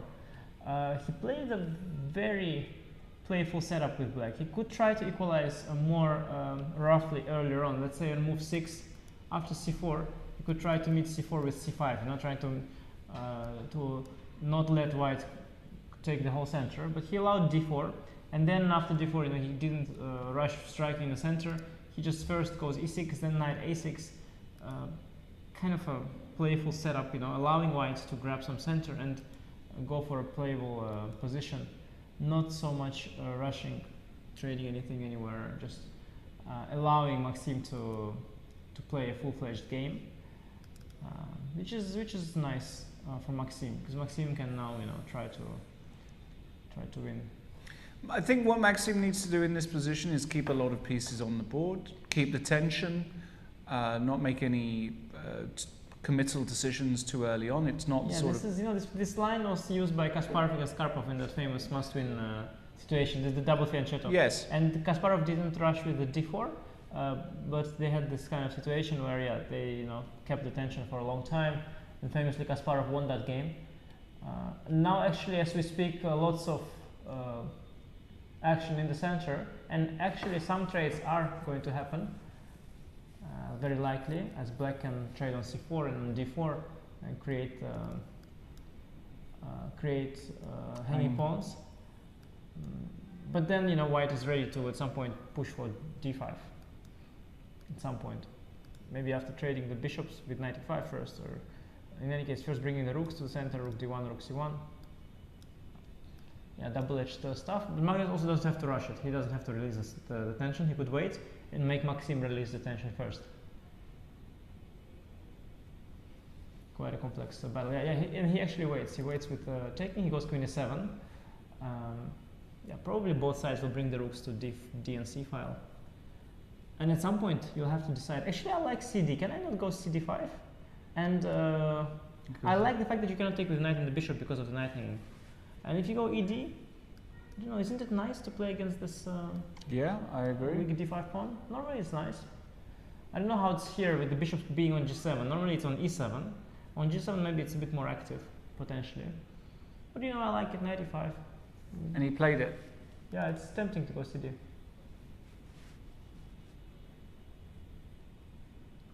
Magnus doesn't look at all concerned. He He's just looks too chill. I don't know. It's like he's, I don't know. He has absolutely no tension just in himself. He plays completely free because there's no tension in the tournament for him. He's already qualified to the match for the first place, and he keeps making very good moves, but there's just no tension in his body. Very unpleasant to face someone like that, who has no tension in the body language, yet makes very strong moves. It's very, very annoying. Let's look at Keymer against Ding. We had another fianchetto, but turned into a sort of Catalan. No, I don't ever like when people call Catalan positions without d4. Without black having pawn on e6. Oh right, okay. Yeah, like I think it's wrong. It's a giant sin. Sin. Yeah, okay. I think it's just. Well, it's Easter Sunday, so at least I can pray. Yeah, you should. Because I think what should we call it? I don't know. I know some people call it a Catalan even if black puts a bishop on g7, but I think that's for me it's so wrong. Yeah. Okay. I think it's just a fianchetto, double fianchetto. I don't know. It's just a fianchetto. It's a fianchetto probably. Okay. Queen a4 check, knight fd7. Lots of ways to block the check, but knight f7 is a very fancy one. Yeah, you prepare the other route for the b8 knight. You going to develop it to c6 later on. And very, very clever, because knight b to d7 it might seem more obvious for an innocent newcomer, but actually knight to d7 is very awkwardly placed in these structures because you want to fight for the c6 square, and you need a knight on c6 instead for that. Yeah, this kind of development is that's very pleasant. Quite terrible on d7 in these positions. Yeah. Yeah, and the knight on b6 is not much better. Yeah, so knight fd7 is the cultured move, and then you take. He went h4 by the way. H4, yeah, I was going to say. H4? Well, it's a little bit of zing, a little bit of zest, a little bit of... A little bit of zing against ding, yeah? A little bit of zing against ding, exactly. Okay. A little bit of zing against ding. Nowadays they do that against all sorts of fianchetto positions, so I think it's very common, yeah? You're going to go h4, next you're going to go h4. Knight c6, okay, knight 6 already, black wants to go knight b6, so you have to take the pawn. Bishop g7, and now I assume you should go h5, otherwise, you know, why you play h4. Well, it makes sense. I like this h4, h5 expansion. Makes sense. I wonder why Vincent is thinking. What else is he thinking about? Must play h5, right? And why not actually? Why not play h5? It's Keymer. Who's white? Vincent, yes. Yeah. Oh, you said Vincent? Yeah. I thought you said Ding. No. Yeah. No, but Vincent, yeah, we had the zing against ding, so I got it all covered. You got it all covered. Okay. Let's see what Daniel Fridman against Richard Rapport. The other fianchetto. Yeah, so we got Daniel Fridman against... We saw Daniel very briefly in the VIP room with some interesting insights. Yeah, Richie is back to his old Indian. Yeah, and Rookie 1, this is the move that kind of... Everybody and their dog used to play knight c3, after which knight e4 is the main line. But now Rookie 1 became more popular. Yeah, Rookie 1 a5 both have a very deep, well, actually not very, like pretty shallow tactical point. And the idea is that Rookie 1 prepares, let's demonstrate with d6, let's say, move like d6, knight c3, knight e4, queen c2. No, in fact, sorry, then there's knight first. g5, yes. Knight takes c3. Yes. And now queen c2. Queen c2. And now if your rook was on f1, you would have knight takes e2 check. And that would be a big bummer. Now I take rook takes e2. So for that, black goes, sometimes black can go 7 a5. And the point of that, yeah, this is now good for white. The point of that is that if now you go knight c3, knight e4, knight g5, Knight c3, queen c2, bishop g5, bishop b7. You've got this a7 square for the rook. So that tactical idea of knight c3, knight g5 is sort of is what the whole play revolves around. So that's why a5. And he went knight c3. He went bishop f4 first. Oh, sorry, bishop f4. Makes sense, yes. And after d6, then knight c3, knight e4, and now, yeah, avoiding the trade of the knights with knight a4. Interesting.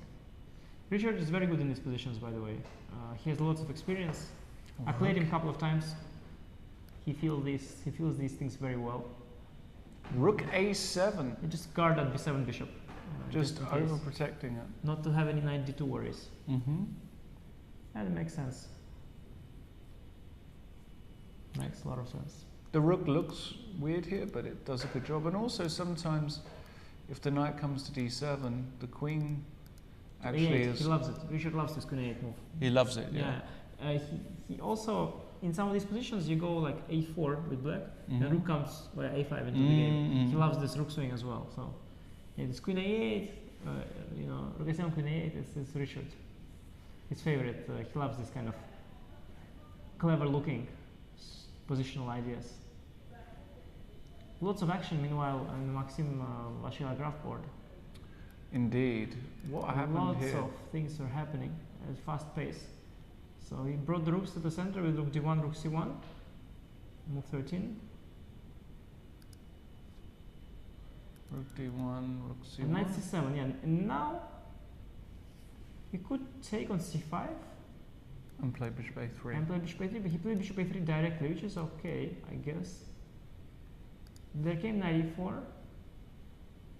Yeah, suddenly there is a problem because no, knight e4 is not what you want. You don't want to take on e4. He took on a4. Yeah, but I guess he wanted knight a4 maybe first. This bishop a6, knight b5, that's the problem. That's why he should have taken on c5 first, it seems. Because if you had taken on c5 first in the same line, dc, bc, bishop a3, and now you're not in time, you're here. And now after knight e4, already the whole thing is different. Now c5 pawn falls. You can just probably collect.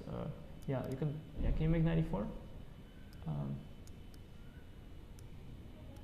Yeah, you can even maybe collect. Can you go knight e4? Oh no, wait. D, bishop c5. EF. Bishop e7, f rook d8, rook d8, bishop d8. Yeah, no, just also works. But even knight a4 now is better, because after bishop a6, just move the queen, e1 I guess. And after knight b5, you have already taken on c5, and you can go bishop takes c5. You can go knight takes c5. Yeah, I know. Both actually you can do, yeah. Even bishop and even knight. So dc first was crucial, because after bishop a3 first, he's got this bishop a6, knight b5 thing that he missed, I think, Maxim. And suddenly Carlsen's doing tremendous. Just doing tremendous. Knight e4, knight e4 de. Yeah, I mean bishop a6 and next knight b5. And yeah. He's better already again. No, but this is just Maxim's unfortunate decision on move 15. This is not really anything else. Just dc first, and it would be a different story. Yeah, it's just everything working out for Carlsen. He sits bored there. He would be a lot less bored had Maxim taken on c5. But now again, it's a very comfortable position. And I think it just worked out for him really well. They tend to work out for him quite well, right? In general. Yeah, and if they don't, he makes them. So it's he either wins easily or he wins through effort. He usually wins, of course. What's it going to take for somebody to just dethrone him and? There's no need to dethrone him. He just he will leave at some point. so there's no need. He already sort of shows the way a little bit. Yeah, like the classical championship match, he just left. He wants to leave the boring closed invitational tournaments. He said he will just sort of slowly leave and pave the way, to the. He's like this, like he will leave and then like the cycle of life. Yeah, like the soil will become more fertile and the new flowers will rise. Of the new crop of players, and there are, a group of, I don't know, 5, 6, 7... 8, 9, 10, 11, I think. 8, 9, 10. There are a lot of them. Yeah. Who's really caught your eye? Without, and I know you're friends with a lot of them and you're colleagues with them, but of the young guys, who is the one which really gives you that addition? But I understood already what's happening when this question comes up. What? Because everybody answers differently. Yeah. And I have analyzed the answers of different people, and I've come to the conclusion that people like players that are similar to them in style. Mm-hmm. That's what happens. That's why Fabi likes Arjun, somebody likes Gukesh, somebody likes Abdusattorov. I like Prague. You like Prague? Yes, but it's not because he's better than anybody than others. It's just because I feel he's closer to me. And so it's like you relate more to the player, and you try to cultivate certain strengths in your style, right? Mm-hmm. You try to. Some people, they try to calculate better and better, and they eventually achieve that. And then obviously, as they value these qualities, they value them also in other players. So they naturally just look for some people similar. So let's say Carlsen, probably likes Abdusattorov, or yeah, Carlsen does like Abdusattorov. Yeah. And that's sort of you gravitate more towards. you just like people that are like you, because you have formed yourself. Yeah, you've become a player that you want to be. Let's say maybe you're not as strong as you want to be, but style-wise, quality-wise, like let's say you want to be good at openings, you work on openings, you become good at openings, right? Or you want to be good at endgames, you work on endgames, you become good at. So you basically become who you wanted to become, and then you like the. So I cannot select one, but I mean I like Prague, but doesn't mean that he's better than others. I think Gukesh is probably the youngest, and at the same time, in terms of achievements, he has achieved a lot as well already. So on the other hand, Abdusattorov is not the highest ranked, so he also gets a shout out. He is now the highest ranked. Yeah, of all. I mean, he's now number 4. 27th. No. Well, his rating is not insane. His ranking is very high. Yeah, he's like number 4 in the world, I think. What's his? He's like 50 something, I guess, 58, or I don't know what his rating is, but let's have a look. It's the highest rank, which is of all the prodigies, which is quite something. 2765. 65, yeah. That's well, I mean, to be honest, given the deflation, I guess. I mean, I had 2790 when I was like 19 or something like that. Did you? I think so, but at the time it was number 4 as well, I think. So the rating you cannot really compare because there is a deflation going on now compared to, let's say, when I was 2790. But the ranking is high as well. So yeah, Abdusattorov definitely. If you're ranked high, it means you're doing something right. Yeah, you can't get to 2765 without being rather good at this game. No. So he's very good. I'm, by the way, not thrilled with Vincent's. I'll give you the mouse for a second. No, you can do. I prefer you do. You do it very well. Okay, thank you. Thank you very much. Vincent, you're not happy with? Not. I mean, he's H4. Whenever H4 doesn't really, gets followed up with H5 and something like that, then I'm wondering always what exactly was the point. Yes. Okay, he delayed H5 for some reason. He had a reason. And now, okay, usually you should try to exploit it, somehow, that H6 is played. But you can't. You can't. So, yeah, I don't understand why he didn't play 8 H5. Because now, yes, what was the inclusion for? I don't quite understand. Because H6 anyway useful, guards the G5 square. H4, it doesn't harm you too much, but it's not the top priority, and it is a little bit softening up your G3 pawn in case eventually F5, F4 comes one day, maybe. You are slightly softer, and G4 square is slightly softer. H4 is not ideal, so not like a big issue yet, not like white is in trouble, but just the whole H4 idea hasn't really worked out, I feel. I think honestly, Vincent is just a little bit tilted at this point too. Like, he should be tilted if he's a normal human being after what happened to him in the previous rounds. No doubt about it. He's just totally annoyed and on tilt, and he just wants to win. And so far, he's playing rather random. Rather random in this game. Not very convincing. But he's playing Dink, who is also not in the greatest of forms. So many things are going to happen in this game still. Yeah, but I kind of agree with you. I mean, obviously the opening has been a success for Black. The pawn and h4 is totally misplaced now. And Black has got everything under control. Well, it's still can be temporary. Let's say I have potential, to bring my bishop out, rook to c1, knight to c5, put pressure on the queen side. So these positions, they are not determined, and it depends a little bit on how it plays out. White can always take over in these kind of situations. Knight on c6 fundamentally is not ideally placed. It's in front of the c-pawn. So what Black usually needs is he needs to move that knight from c6, and then play c6, get rid of the weakness on the c-file, solve these problems. And then if that happens, then Black can claim to be very comfortable. But for now, Black still has to solve that issue with the knight on c6. And as long as it's still there, White has hopes for some middle game play, let's say. I wouldn't call it opening advantage, but middle game play. So still all to play for both sides here, early to say. Fridman, we've had a few moves, a few trades. Yeah. We last saw it after rook nice a7, rook c1, okay. Knight d7, totally normal. Knight d2, offering some trades. Takes. e5. Yeah, I like taking. Not giving Richard that king's Indian structure with bishop e3 ed. This structure, it is much more to Daniel's liking. The symmetrical positions with clear-cut plans. Daniel really likes these positions. He's very good at them. Rook e1 is a nice intermezzo as well. He's happy to clarify the situations. As the position opens up, the rook on a7 is questionable. I like White here. Black has to solve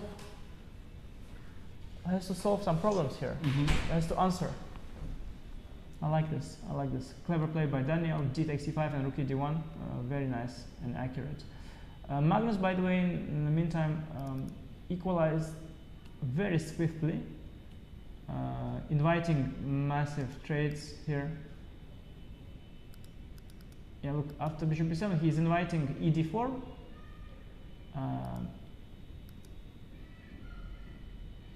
Yeah, he played it very ambitiously. He just wants to clean it up. ed, let's say knight d4.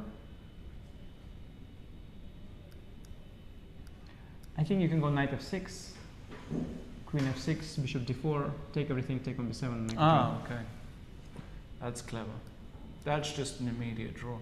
Yeah, and I think Magnus is very happy with that turn of events because he's demonstrated a very, very good level of chess, a very good score, convincingly won this first phase of the tournament, first stage of the tournament, and he's ready to go into tomorrow's match as a clear leader. Just very smooth game here by Magnus. I don't think Maxim will try. He can try something else. He can play maybe like knight c3, but he is not playing for advantage. And I guess Magnus, you are not hopeful here. But the problem Maxim has got is he has to try. No, but yes, but he also had to. At some point, you give up. I think he's reaching the point where he just gives up.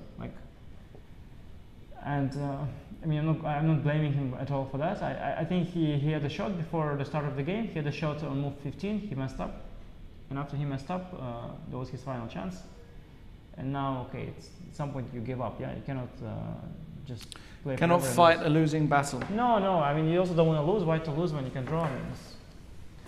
I don't think he's hopeful anymore. He can maintain. He can keep the game going. Knight c3 is not the way to do that. I think takes knight f3 was very good. So I don't know which move to make actually here, but he can probably make some other move that doesn't worsen his position, like rook d2 maybe. But it's maybe just rook d7, also double on the d file with black. Usually when knight is on d4, only black can be better. Knight on d4 much more potent than knight on e5. Somehow black bishops they have a square more, the way the pieces are placed, they have one square more in their range than whites. So black is just on the more comfortable side of these positions. Yeah, just calling it today, knight f6. Maxim has had enough. He's had enough. No, he didn't manage. He didn't get chances to play. Against Richie, he got something going, by the way, but was not enough. Not enough. All right, looks like there's going to be peace on the board. MVL Carlsen. There's lots of ways you can take either way actually on f6, but he will probably take with the queen. Yeah, with his so chill. Okay, we move on. Yeah, we have to move on. Nothing happened here because it is a very tense moment and a very important moment in the game. Absolutely critical position here. Absolutely critical. I don't see an easy solution for Richard. He doesn't see an easy one either. He is, having his head in his hands, trying to find a crucial solution here, trying to solve the problems because there are problems here. Mm-hmm. And more action on the other game, of course. More moves there. Yeah, this looks like a typical reverse dragon, but with a pawn on h4, which you would rather have on h2. Knight d5, interesting. Yeah, this is another way of solving that queenside pawns issue. He's with knight d. Well, one thing by the queen d1 I want to mention. Queen d1 is not a happy move. You really want instead of queen d1, move 14 to go rook fc1. You really want that rook out first.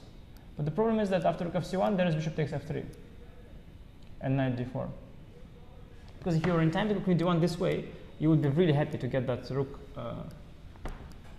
out of the way. Yeah.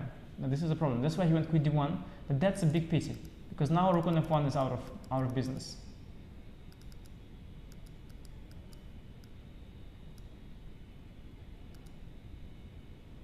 Yeah, now rook on f1 is out of business. So knight d5. Vincent plays rook b1. Vincent is trying to get a3 before in. Oh, he played rook c1. Sorry, some bug was there. Played rook c1, yeah. No. Ah, yeah, he did. He played, yeah, sorry. It showed beyond it. Yeah. Yes, Ding has to decide. The knight to c6, as I mentioned, it has to go. Pawn has to go, come to c6. The question is, do you go to d4 or do you go to e7? Normally you go to d4. But you can go to e7. Knight d4, knight d4, e d4. Yeah, it's the normal way.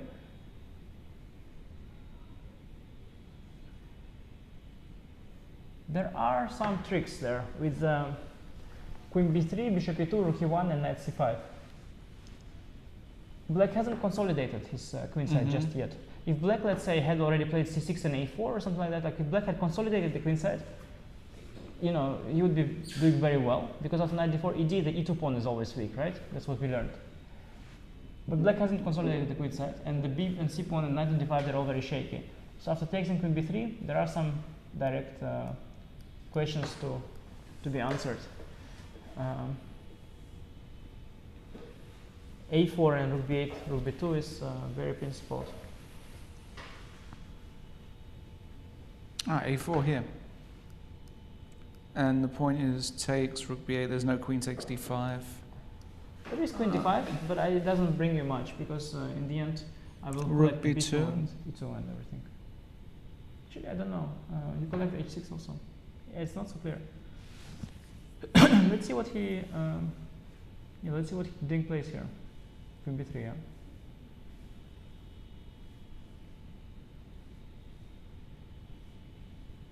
Yeah. Meanwhile, Maxim against Magnus is just heading for a draw. They keep trading stuff. So,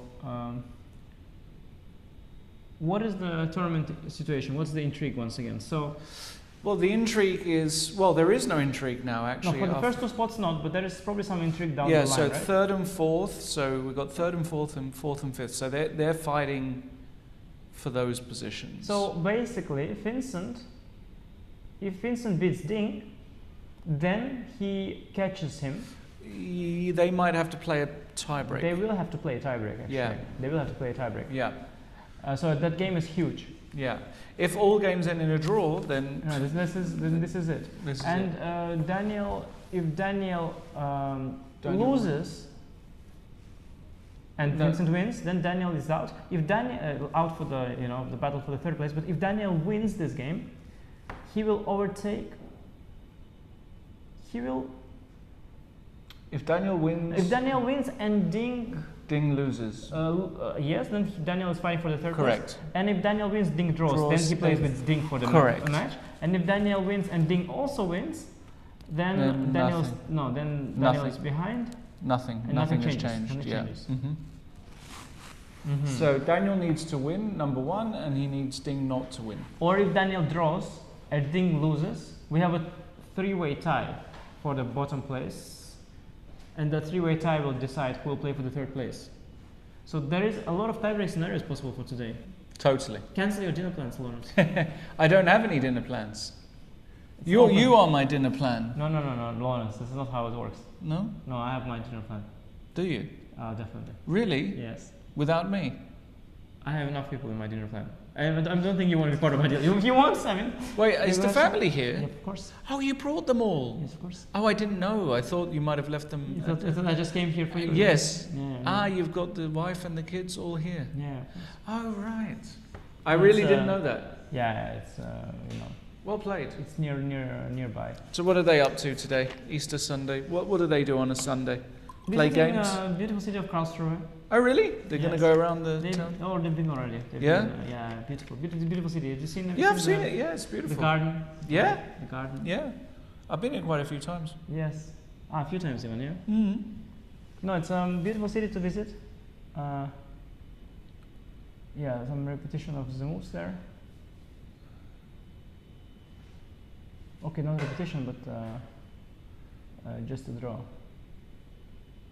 Yeah, they're trying to make a draw. If they reach move 40, yeah, they managed to make a draw. Very interesting move by Ding, c6. Oh, okay. Inviting queen b7. Let's have a look at that. Inviting queen b7. Wow. c6. c6. Very sus. Queen b7. So queen b7, rook b8. No, he wants maybe bishop e2, bishop d3. Maybe that's why c6. Bishop e2, rook e1, bishop d3, and he has protected the c5 knight. So now knight c5 is met by bishop b5, or so he thought. It doesn't work. a4, it just doesn't work. Also knight d7 was, it doesn't work apparently. I'm so tempted to play this move. Nice. This is also good. Yeah, this is intuitively what I would want to play. Takes, and then b6, queen b6, bc6. Wow, so desperate. And a5 is hanging. It feels like it wins for white, but no, I think Ding's gonna lose this game. Really? Yeah, he's gonna lose. Yeah, cancel the dinner plan, Florence. So hold on, wait. Let's just clarify. So for dinner, what you're telling me is you will not invite me to dinner with. No, I can invite you. You can't invite me. No, you can. I can invite you for dinner. But then you'll have to. You should not be basically the fourth child, but you should be the third parent. You are in for that? I'm an uncle. Uncle. I can do it. Uncle. If you're an uncle, you can negotiate. I can something. do it. Yes. I might go for dinner with Ding. He looks like he needs some company. Yes, I mean, if anyone can save him from his after this potential loss. Is he here alone? I think he's usually with his mother. His mother's here. I saw some pictures of him being with his mother. Okay. Yeah. But I think you are the right guy for the job. You'll lift his spirits. You'll tell him a funny British joke or two. Will he understand my humor?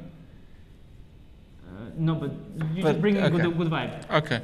He will like the vibe. He'll appreciate the vibe. He will laugh for out of politeness, and that's more that's more. I'm just needed. So sorry for for him, for all his fans. He's obviously going through an incredibly difficult moment, personal moment. He's just collapsing completely. He is just on a full-blown implosion, collapse. But this is also intuitively collapsing. You see with your eyes. Like you don't even need a computer to see that stuff is just collapsing somehow, or if, let's say it's not necessarily collapsing, but it could be collapsing. So that is enough to just not even look into this. I don't know what he probably missed. They probably calculated something. Okay, maybe he still had rook b8. Rook b8, queen c6. Knight b4. Knight b4, bishop b5. Maybe he was hoping for that. Some random. There's like a million. Yeah, knight b7, knight e6. Knight e6 I like. Yeah, knight b7 is the same. It is the same. Bishop c6, knight d8. Maybe he was hoping for this, yeah? Okay, he maybe missed this thing in the end. Okay, possible to miss. Yeah, Possible bishop to miss. g2, bishop f8 is a big problem. Yeah, well, you're winning exchange here. Maybe he calculated the entire line, Lawrence, and missed the knight b7, knight e6 in the end. So maybe it's there's the justification. But Vincent is not going to miss that. Okay, that could be a very exciting, by the way, playoff for the third place match. Could be very exciting. Could be a three-way playoff. Let's see the Daniel Fridman game. Okay, let's assume that Vincent will convert this somehow. But let's see the Daniel Fridman game. Okay, so we had. Yeah, rook e d1 moment. Yeah. Now queen a8 check came.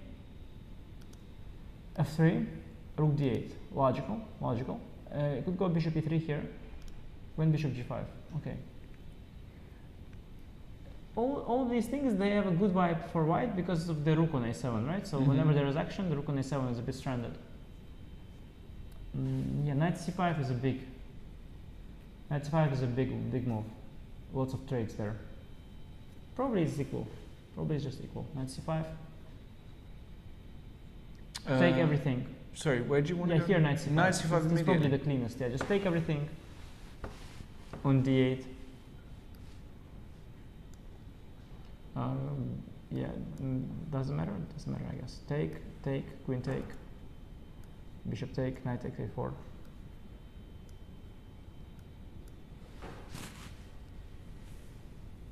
You'd still take white here, right? Maybe Maybe not. Doesn't matter. I guess it's just fine for black. No, what's problem? Because you are not in time to get c5 to get anything in, because your beta pawn is hanging a little bit, and I just need to bring my king. It's like I'm just 2 moves away. Yeah, just king f8, rook f6, king f7. I'm just too close. There was one thing I was wondering of knight c5. Does the computer point out some bishop e7 move? I was wondering how is it not the same. So knight c5, bishop e7, rook d2, rook d2, knight a4. You don't go rook d8. Can you play rook cd1 or what? Is that the point? Rook cd1, slightly better version maybe. f6, now rook d8, queen d8, rook d8, king f7, bishop a3 only move, I guess. Yes, and now, okay, the hand wants to play c5, but the knight on a4 is shut off. So you should do something else. c6. c6 looks a bit soft for black, doesn't it? Soft. Looks very soft for black. It somehow works apparently, but I would be worried as black about c6. I think c6 is a very difficult move to play. Okay, the idea is that, you know what's the idea? After rook d6 I have b5. Probably that's the idea. Oh yeah. Probably that's the idea. I'm not sure. I'm not sure though. Because you have b4, b3. I don't know, it's all vague to me, or vague for me. So okay, maybe bishop g5, knight c5, bishop e7 actually is smart. But you allow knight e6. But then rook cd1. No, but then... Yeah, very interesting. In this line, 20 knight e6. 20? Yeah, in this bishop e7, rook d2, rook d2. Yeah, knight e6. Knight e6. Rook cd1. Uh-huh. Wait, you want rook d2? Yeah, so f6. Rook d8, knight d8, rook d8, queen d8, bishop d8, king f7. I'm kind of no. First take on. I want to trap the bishop. Yeah, rook takes. You're not okay. So rook d8 now. Queen d8. Yeah. Bishop d8. Yeah. King f7. You have knight c3. You are just in time. And knight b5. Otherwise, you're trapped. Yeah, that's kind of important. Gaining a tempo. Yes. So in this line, after knight e6, rook cd1, computer says knight d4 first. Now rook d4, ed, rook d4. Oh, okay, you got queen e8. Okay, that's kind of sick, yeah. You got now queen e8. Yeah, queen e8. You got rid of the e pawn for free here in order to have rook a8 here and then to collect the e2 pawn. Oh yeah, with check. But this is the kind of line that humans just cannot see. Like, no, and also it just looks horrible, doesn't it? It still looks not well. No longer. I mean, your knight on a4 is out of play, but it still looks horrible for what? I mean, This one. I like black here, but Yeah, I don't think it looks to me horrible for white. I would, from afar, definitely not worry as white. yeah, maybe the But you just, the whole line is just too deep, yeah? Like you don't see I mean, it's amazing that you give up the e-pawn and then it works out for you because of rook a8, rook e8. But I think basically at knight c5, Fridman, of course, he will just take on d8. Daniel doesn't have any motivation to look for some obscure bishop e7 complications.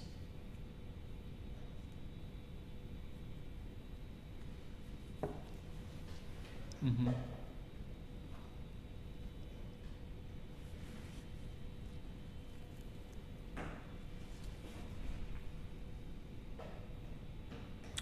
Tough, very, very tough. A lot to calculate there, and Vincent does play the move didn't knight notice c5. this. Didn't notice that. I'm sure he missed this. He thought rook b8, knight before bishop b5. He missed this knight e6 business on knight b7, and now he saw it. And yeah, you see, he. Poor thing, no, guy. It's heartbreaking. Yeah, no, he's just. He's in one of those rare kind of. I mean, he's just he probably feels he's close to the bottom or rock bottom, but yeah, I don't think he's even there's close. There's some joke on that topic, like they thought they were at the rock bottom and then they heard the knock from under. Yeah. So this is the kind of situation, I think. Yeah, rook b8, just queen takes c6. The problem with chess, I have to say, professional chess, that there is no bottom. There is no bottom, no, right? You can. You can just. No, you can keep losing. I mean, there's no bottom there. You have to. You cannot keep falling and hope that you land somewhere. You basically have to climb back up. You just have to start climbing back up, like, because if you keep falling, there is like always a new bottom. So yeah, you need to start climbing. Then he has to start climbing somewhere. Poor guy. Yeah, it's just. Yeah, the sequence is not working here for him. He sees it. It's just not working at all. And the lean back in his chair, just and look at the face and just. No, it's not enjoyable. I wonder what the solution is for Ding. An extended timeout he had already for some health issues, I think. But you just can't go on playing like this, and going to tournaments, not winning a single game as world champion is just not it's not viable. It's just not viable. It's just not. He was in Weissenhaus, I think. Did he win one game maybe or something? No, Weissenhaus not. He didn't win, no? No, that was the worst event. Yeah, there he didn't win. Okay, so he didn't even win a game in He won in Vachier-Lagrave. He won a nice game against Gukesh, actually. Right. There was even hope for him at the start. So he actually started with I think he just beat Gukesh and he was on +1. So it started pretty good. But then he started losing after that. But Vachier-Lagrave, we're talking about, that's 4 months ago. Yeah, but let's say that's after his World Championship title. So there was some hope there for Dave. After he beat Gukesh, there was some hope there for him that he's back. But yeah, okay, it's difficult because chess, it's, and I noticed it because sometimes I had games where afterwards I start questioning my chess level. Like I make a move, and after I'm trying to understand, like, was it a bug? Did I somehow was like a sort of a brain fart or something, or is it just me? Like, do I just not have understanding, and this is just my move? And I don't know, because I start, like, chess is such a difficult game that you play. It's an intuitive game, right? So your brain is doing some magic that you don't even know what it does. Like, you're not conscious of, you're not aware of the processes that led you to decision making.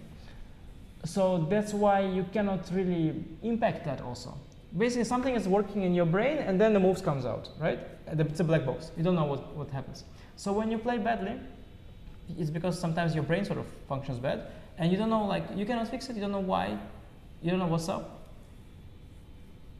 You sort of have the understanding, but when the brain is kind of off, the understanding kind of is also kind of gone suddenly. Because chess is so complex.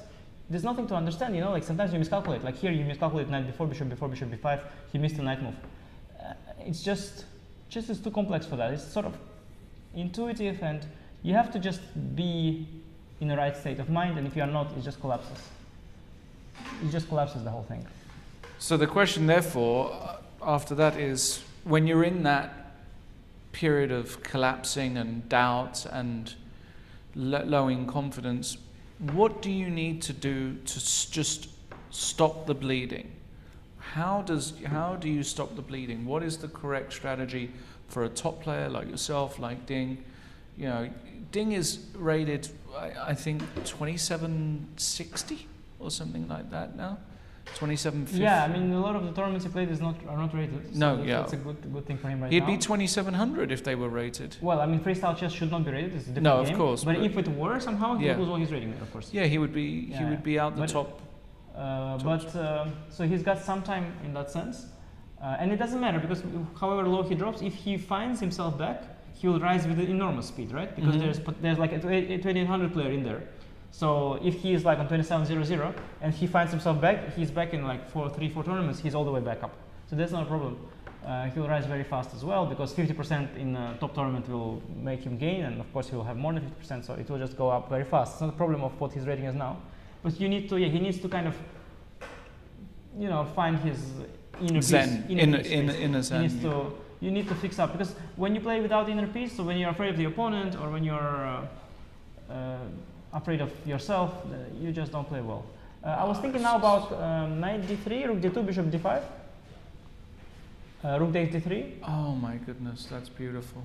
As we were talking, I was thinking knight about d3, rook d2, bishop d5. Yeah, rook takes d3. Rook d3. And now I have queen takes move. g6. I have bishop takes f7. Yeah, both. Bishop f7 is the more powerful one. Yeah.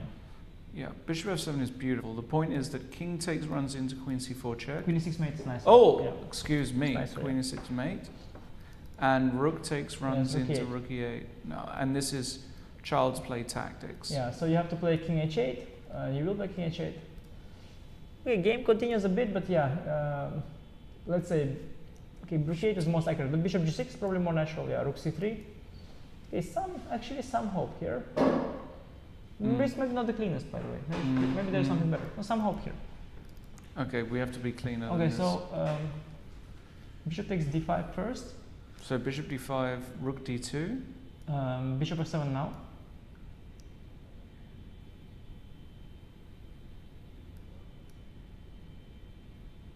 Yeah, I was hoping there's knight e6 in there or not. Queen f6 and queen f2. Sorry, no, I should be more accurate than that. Yeah, I can't go knight e6. Yeah, there's not. Let's see what Vincent will choose. There's not a direct finisher here. Oh, instead of bishop f7, by the way, is there not a simple move like knight d7 by any chance? Just simply collect the rook without any fancy tricks. That's not that's nice. Yeah, it's much easier. Yeah, it's just it's lights out. The point being that rook e8 runs into takes, and knight f6. Also bishop f7 here, mates. Everything wins here. Bishop f7, queen d5 also mates. Yeah. Yes, after bishop d5 you cannot go rook d2 because of knight d7. If you play bishop b5 here, queen b7 is the bishop b5 intermezzo, queen b7. D2. Knight b. Knight b3. Rook e7, nice. Just not easy this stuff, but it's not easy by the way, but okay. Findable. I think that's findable. Yeah, it's not obvious, but it's findable. And you know, you feel there is a win, so you look for this stuff here. You look for it. Yeah, bishop b5 is the only chance. Rook d2, knight d7 is lights out on the spot. Meanwhile, Fridman, by the way, because that game is very important, so Fridman needs to win. He needs to win to catch up with this group.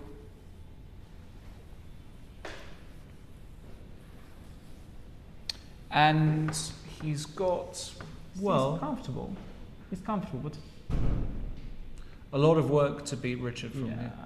Well, it's a long way to go. Black is very solid. Black is very solid. No, I don't see it on Daniel Fridman. I don't see the face of a man who is about to win a game against Richie Rapport. It's not. I don't see that face on him. He's playing a good game, but Black is very solid. So if this game ends in a draw and Vincent wins, then it is basically Fridman is going to be in the third. In the bottom, right? No. Let's have a look at the standings one more time. Because let's put the standings. Memory issues here.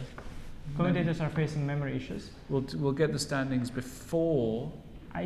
No. But if Fridman draws and Ding loses, they are having a three-way tie. They're gonna have a what? A tournament or a knockout tournament or what? To be honest, I only got. You don't have the info on the. Only for two players. The three-way tie. No, I think cancel also your breakfast plans. Yeah, we might be here all night. Cancel your breakfast plans as well. Okay, but that's by the way the most likely scenario, because I suspect that Daniel Fridman is most likely to make a draw here, and I think that Ding is losing. So wait, a three-way tie. Wow, it would be a great chance for Vincent to make a comeback. To finish in third. He deserves that. He deserves a win. I want Vincent to win because he deserves a win. By the way, it's strange because he lost a bunch of games, no? That he's still in contention for that. No, he drew a bunch.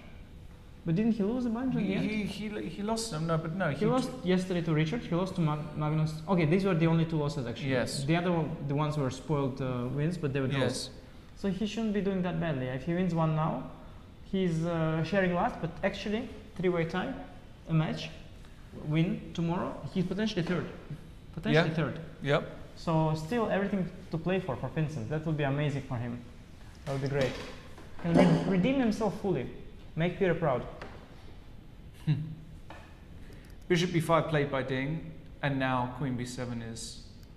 Well, it's pretty much the only move you've got to. Yeah. Queen b7. That's the point. Yeah. That's the point. I mean, there is some bishop f7, rook f7, queen g6, rook d2, knight e6 action. How tempting is that, by the way? Can you be tempted with that?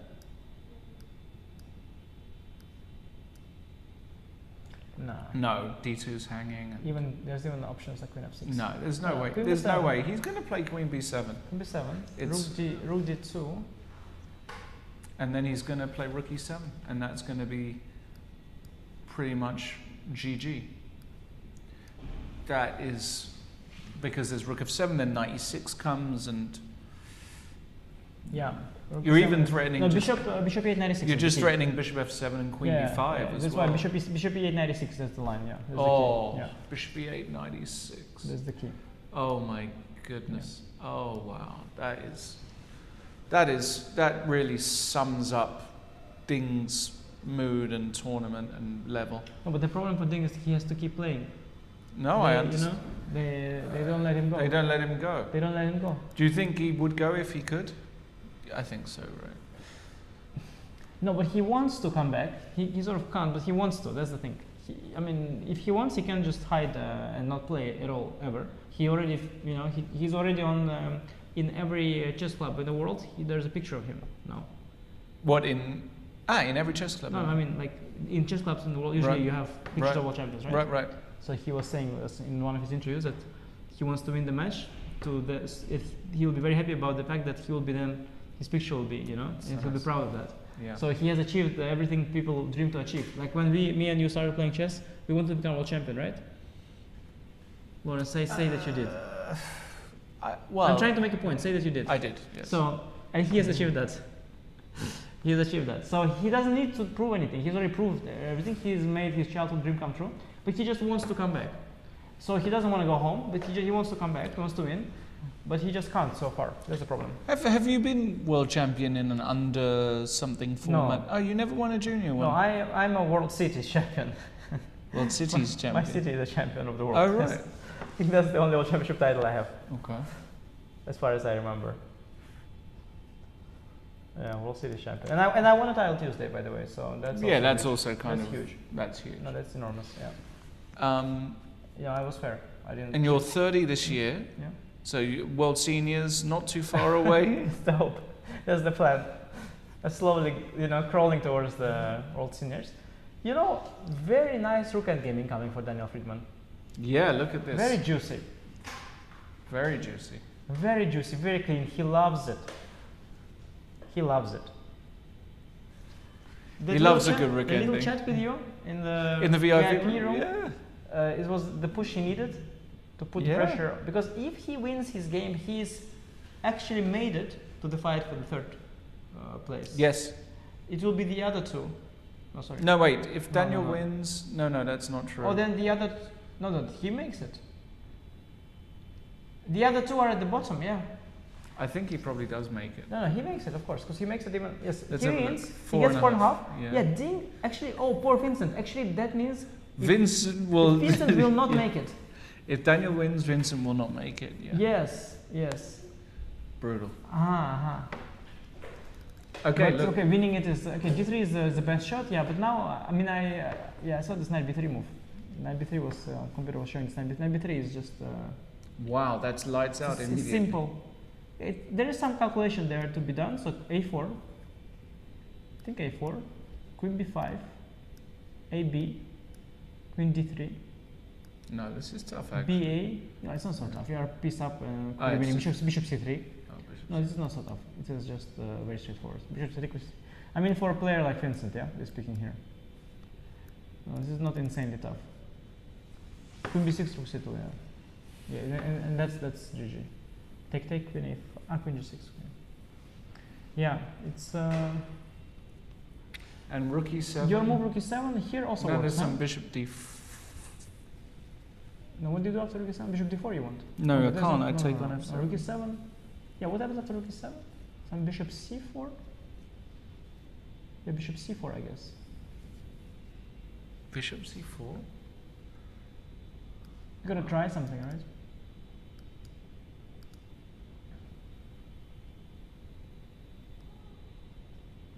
Oh, that's brutal. You can take on f7. Okay, some rook b7, rook f8. Rook f8, I mean. And knight d6 check. Everything Nice, works. nice. How much time does Vincent have for all this? Yeah, Vincent has about 15 minutes, so I think he's just enough. Yeah. Just enough.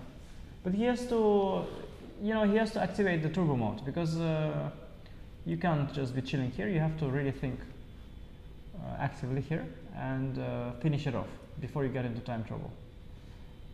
Richard showing high class there. He doesn't take on e4, doesn't give white a strong pawn on d5. He allows knight c5 bc. He wants to play that rook endgame, which is much more drawish because the d5 pawn is much more weak there. Yeah, Daniel will not rush. I like this g4 move. G4 is nice. Get some space on the queen side.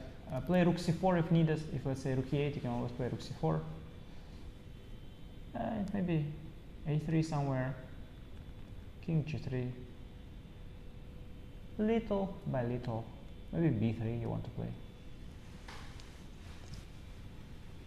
Little by little. And b3, by the way, is the most human move, I think.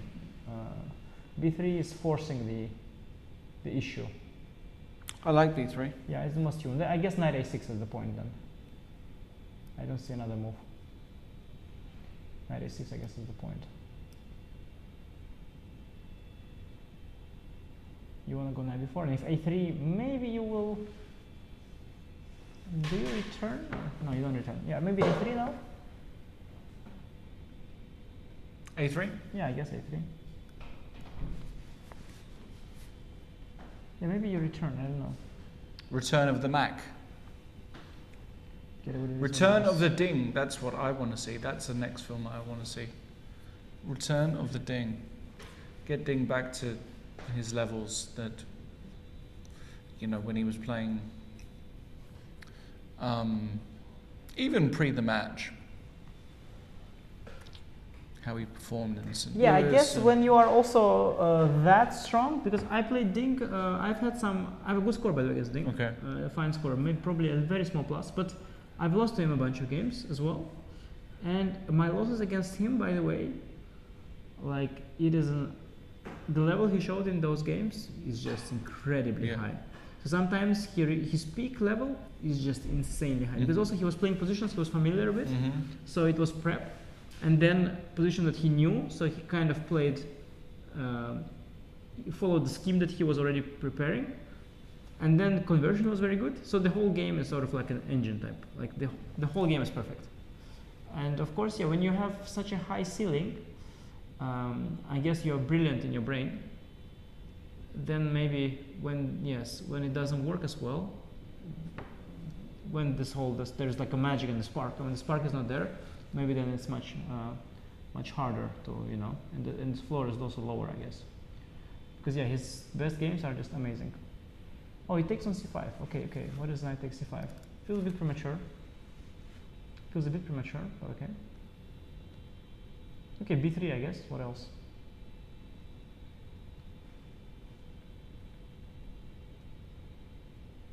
But wait, Daniel. Daniel drawing is not amazing for Daniel because he's gonna have to play likely a playoff. b3 played. Yeah, what we'll likely get is a position we'll pawn down for black. Let's say a4, rook c5, ab. Yeah, rook b5 he probably plays. What? No, rook b5 he plays. He played. I already understood the digital board. It's kind of freezing when you make a move. Yeah, he wants to play a4 in all comfort without giving up much material.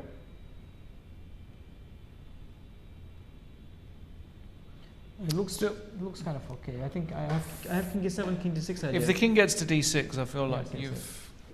Yes. Yeah. No, I have that idea. No, this is. He wants to push a4, so now black will push a4. So rook d3, a4. Yeah, ba rook a5. Yeah, this should be a draw of sorts. Yeah, rook c4 here, let's say. King is rook c4 to go rook to go what, by the way? You know, next move. King is 7. Looks only very comfortable. Yeah. Very comfortable, suddenly. Because rook e4, I have king d7. It don't give you any checks on e6. You can even give a check on e6. I can even go king d6 and then check king d7. Provoke it, but maybe don't need to. No, black is just doing fine here, right? The pawns very fine. Pawns just get mocked up. Rook d8. No, knight takes c5. Yeah. Okay. The thing is, I think Daniel was not too ambitious there. Didn't really see this as a chance, and okay, I can understand. Position doesn't look like it's amazing, it's crushing, but looked nice for white. He released the tension a little too early, and now if a4 if a4 happens, it just should peter into a draw. It should Peter Lecco into a draw? No, it should Peter Svidler into a draw. Peter Svidler into. Shout out Peter Svidler. Peter almost certainly won't be watching. I haven't seen. Well, he might be watching. Okay, he'll be watching, just probably not us. Right. Yeah. I think he's a big lover of all kinds of. Hearthstone. Okay, that's a game, but also all kinds of shows, right? TV shows and movies. Like he loves watching stuff, right? What's your favorite TV show, Anish Giri? Oh, actually, it's an interesting one. Or series? A lot of different genres. If you go like all-time favorites, okay, Suits is. I like the vibe. The first season of Suits, like the vibe, the music, the suits, the New York, everything, like epic. In terms of intrigue, like Prison Break, first 2 seasons. Okay. Couldn't stop watching.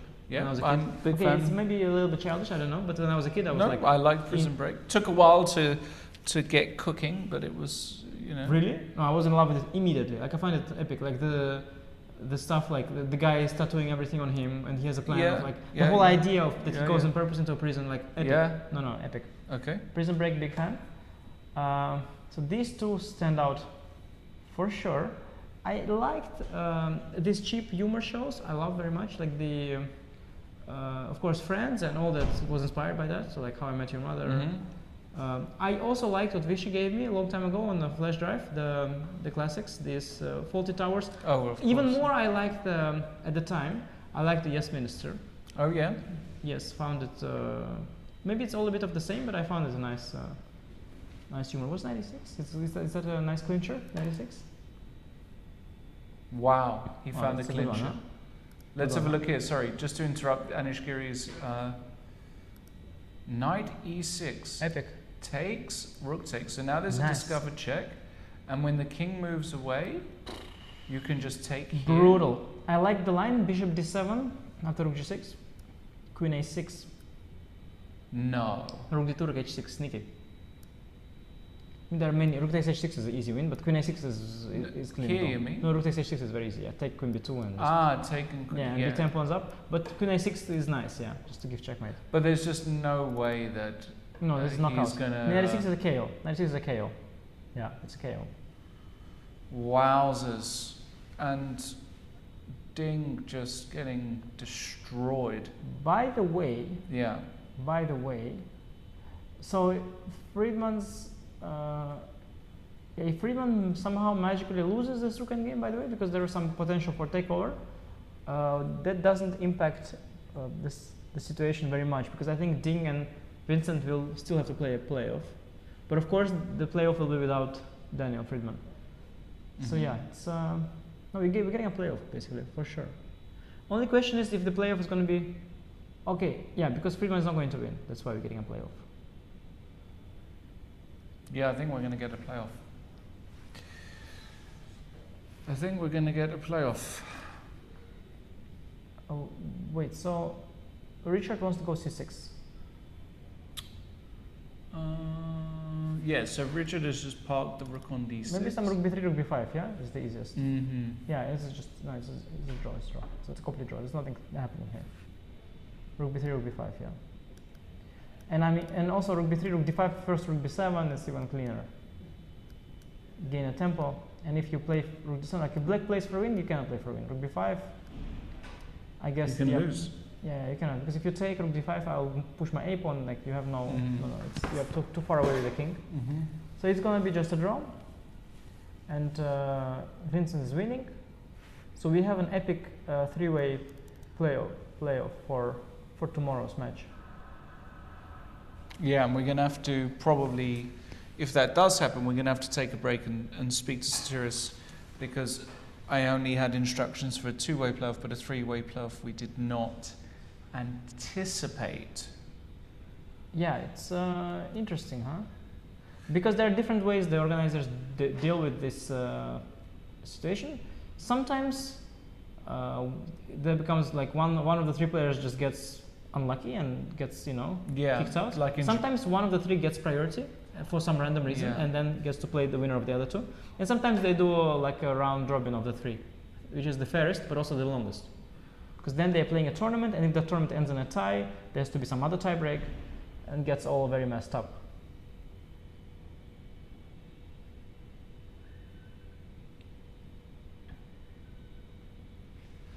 My favorite system is this Armageddon system. Whenever there is any tie, you play one Armageddon game and that decides it. He didn't go for Queen A6 by the way. No, this is more, the yeah. way, In human sense, this is more forcing. Yeah. Bishop G7, Bishop C3, and I wonder if he'll resign. Probably not. Yeah, I think he will. No, I think he will. Do you think he will? Yeah. No, this is no chance. After Bishop C3, yeah. Okay, maybe one more. Queen E7 and Queen D2 is a... Okay, but this is just... He wants to take... Queen takes. Queen takes, Queen F6, yeah. Okay, just take on F6, I guess. Take on F6, but can you definitely win the D pawn? Ah, you can't, yes? Suddenly. Rook D1? Yeah, Rook D1, no, Rook D1, D2. With Rook takes D2, Okay, Rook D6. Epic, yeah. You're suddenly, if I go Rook D3, you go Bishop B5. Go Rook D1, go Oh Bishop B4. my goodness. No, but of course, okay, you don't take it directly. You Bishop went B4, yeah. Bishop Bishop B4, yes. Wow, this is strong. A little bit of Vincent, just so clinical. No, this one he is gonna... No, now the D pawn is falling, because if you take D2, I have Rook D3. The D pawn is falling, and with it, of course, and if D2, we can just take it. Queen D2, because you protect the F2 pawn. Yeah, absolutely. Yeah, this might be resigns for Ding here. Maybe you can try Bishop E6, like the last. Oh no, resigned. Yeah. Poor Ding. Yeah. Ding just what can we say? I mean, just heartbreaking to see, and Sven Noppers is having a word with Ding, the tournament organizer. We're going to all play. He says we're going to all play Sven is thrilled, yeah? More chess for Sven? He loves it, look at him. Yeah, Sven loves the chess. It's clear. He's like, yeah, we're going to all play, it's going to be amazing. More content? Sven loves the chess. Very nice. But the issue is Ding just... I can't remember the last time we had a newly crowned world champion. Well, we've obviously... Well, I remember something a little bit similar when Vachier had a bad stretch. It was not near as bad as that. It wasn't. But he had a very bad stretch towards Thunders. Yeah, he was also winning very little games. I remember. He was going through a tough period as well. Not like that. I mean, it was not physical, I guess. I mean, he looked fine, and he was just not performing to his full capacity, and he was winning very little games for his standards, losing also, barely losing. I think mostly he was just drawing everything. Mostly he was just drawing. Like he would have some tournaments where he drew all the games without generating chances, saving up. Also, he was saving his preparation for the matches and having a very bad form, and that lasted for a while, and that ended, and he came out much stronger after that. But yeah, Ding's stuff is more extreme for sure, because he's also losing a lot of games. That's more extreme. Well, do you want the bad news? What's the bad news? I'm going to get confirmation. There's a three-way tie. We're going to stay here forever. It's a double round robin, 6 rounds. What's time control? 1 minute per game? 10 minute plus 2. That'll go on. Today? We're going to play after? Like we're going to play today? I don't know if we can. I mean, we're not going to play, so we're fine. But how are they going to play? Double round robin? Did you say double round robin? Yeah. 10 minutes per game? That's like another 5 hours. That's absolutely insane. That is another 5 hours. Oh wow! The boys are in for a ride. Wow! The boys are in for a ride. They better get some food because that is. It'll end up being longer than a classical game. Obviously, I mean, who plays double round robin, by the way? Well, this whole format has been a double round robin. Sven, he loves chess. That's the thing. That's the problem. No, this is too much. Sven loves chess. Double round robin, 6.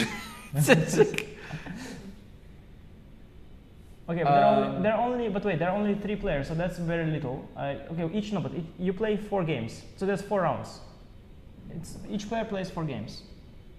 4 rounds of 10 minutes, so let's say 1 round lasts 30 minutes. It's 2 hours. It's 2 hours. No. It's more. No, how is it more? It's 4 rounds, half an hour each. The rounds are half an hour each minimum. These 10-minute games can go on forever. There is also the increment, of course. Yeah, there's the increment. I think a round is an hour long. I think it's more like a 4-hour thing. No, not hour long, but yeah. But I'm not sure we're going to cover that. We'll see. No, we have to cover that. We have to cover it? Of course. I mean, like, you think what? They're going to suffer? You're gonna chill or what? I don't know. We're going to have to get confirmation from our producer. I mean, I'm a commentator now. Normally I'm a player. I think what we're going to do, because I'm talking to the producers, if we do get a draw here, which looks very, very likely, get a draw here. We'll go for a break, and then we will get confirmation from Sven and the organising team about what to do, because obviously we didn't anticipate a 3-way tie. It was very, very unlikely. It's epic, of course. It's epic. Yeah.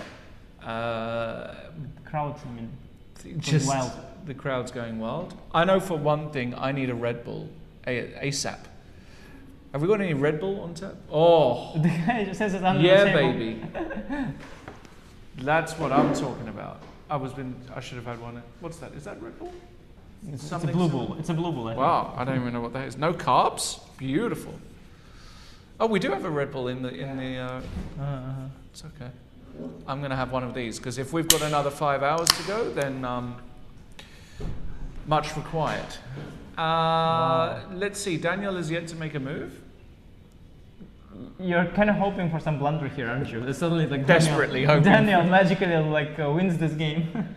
No, but this is not. It's just not winnable, though. No, it's not winnable. It's just not losable. Just there's no move that is really bad here. It's a draw. It's a draw. He's going to go rook b3, rook b5. He's going to go rook b3. He's gonna go rook b3. Miss Fridman. And yeah, rook b3 on the board.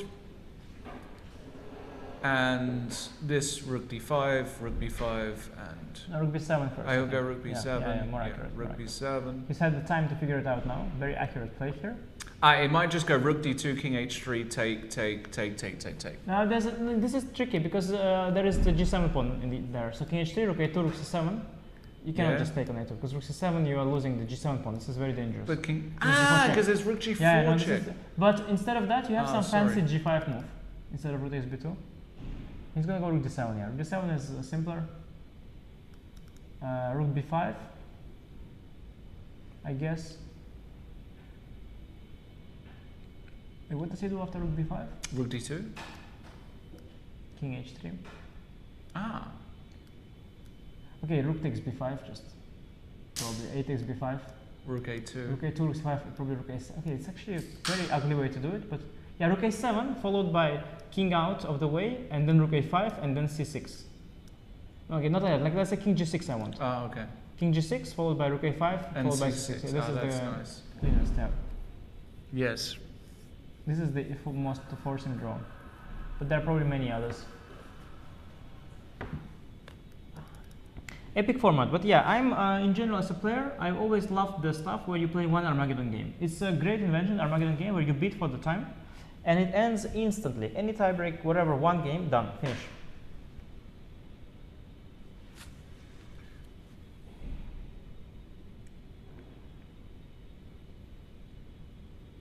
Incredible.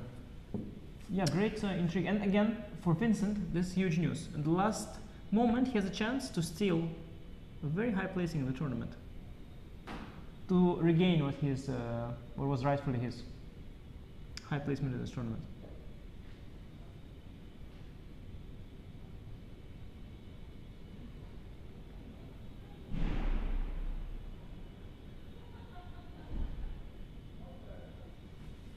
Daniel taking his time for some reason. I think he is calculating. I think he's calculating. I think he just wants to be clean. Yeah, he's just making sure rook b5 takes, rook d5, and king coming is not an issue. So rook b5 take, rook d5 a4, king d6 a5, king d6 a6, check, king h3, rook a2. He's a bit worried there actually. He's a bit worried about rook b5 and rook d5. Maybe wrongly, but he's a bit worried about it. He's trying to do it more clean, so he's wondering how is it more clean. Yeah, there is still room to make a mistake here, actually. Yeah, but if Daniel loses, magically, if Daniel loses, we still have the playoff, but only of the two people. Only of two people, yeah, right? That will be more, more small. But he's not going to lose it, of course. Just saying that he is a little bit. I think he is a little bit. Yes, he's taking his time to make sure there is no surprises down the line, down the road. Yeah, he's really thinking, by the way. Really thinking. No, this is. I don't think he's worried because he doesn't seem like the type to get. Does he? He's never worried. Does that look like a man who gets worried? He's never, but that's the thing with Daniel. He's just never worried about anything, right? He just chill. He's just not do you ever worry about anything? Yeah. What do you worry about? Everything. Do you worry about your kids? Okay, everything. I mean everything. Like not even something important. Like I worry about everything, so it's not. Do you worry about really small things? Do you? I wouldn't say worry because worry makes me. No, worry is not the word. They bother me. They bother me. It's not like I'm worried about things. I'm not worried about things. Things bother me. Do I bother you? No, you don't bother me actually. Thanks, pal. Now you bother me. Stop touching. Please stop touching me. No, but jokes aside.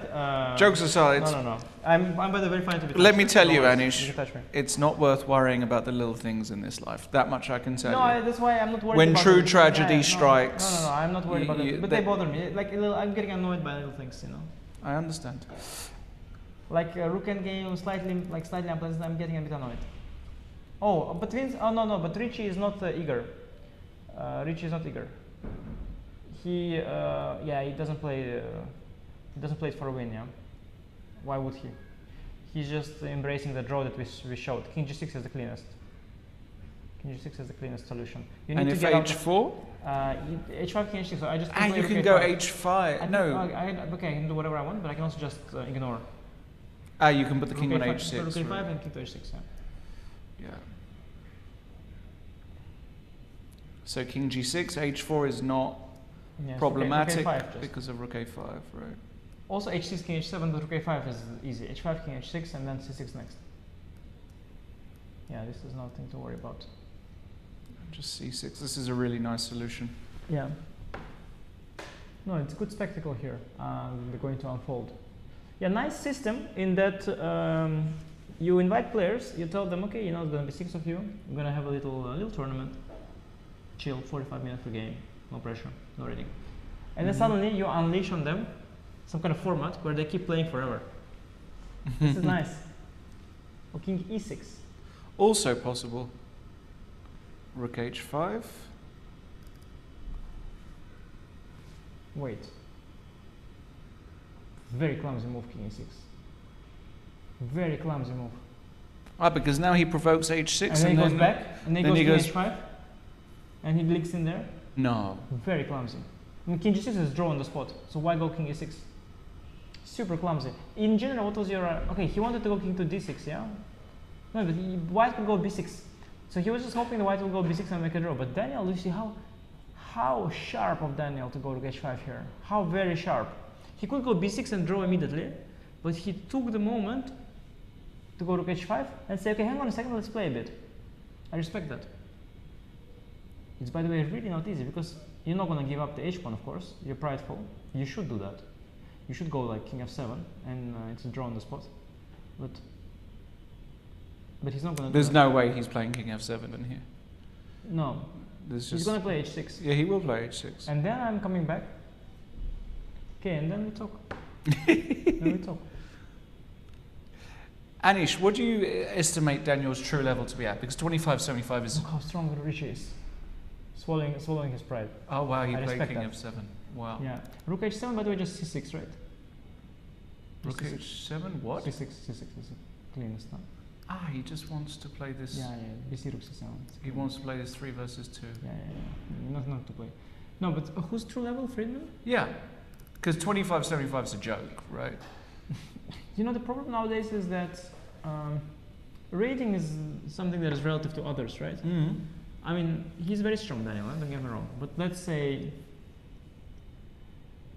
I don't know, I mean, let's say he has to play a match against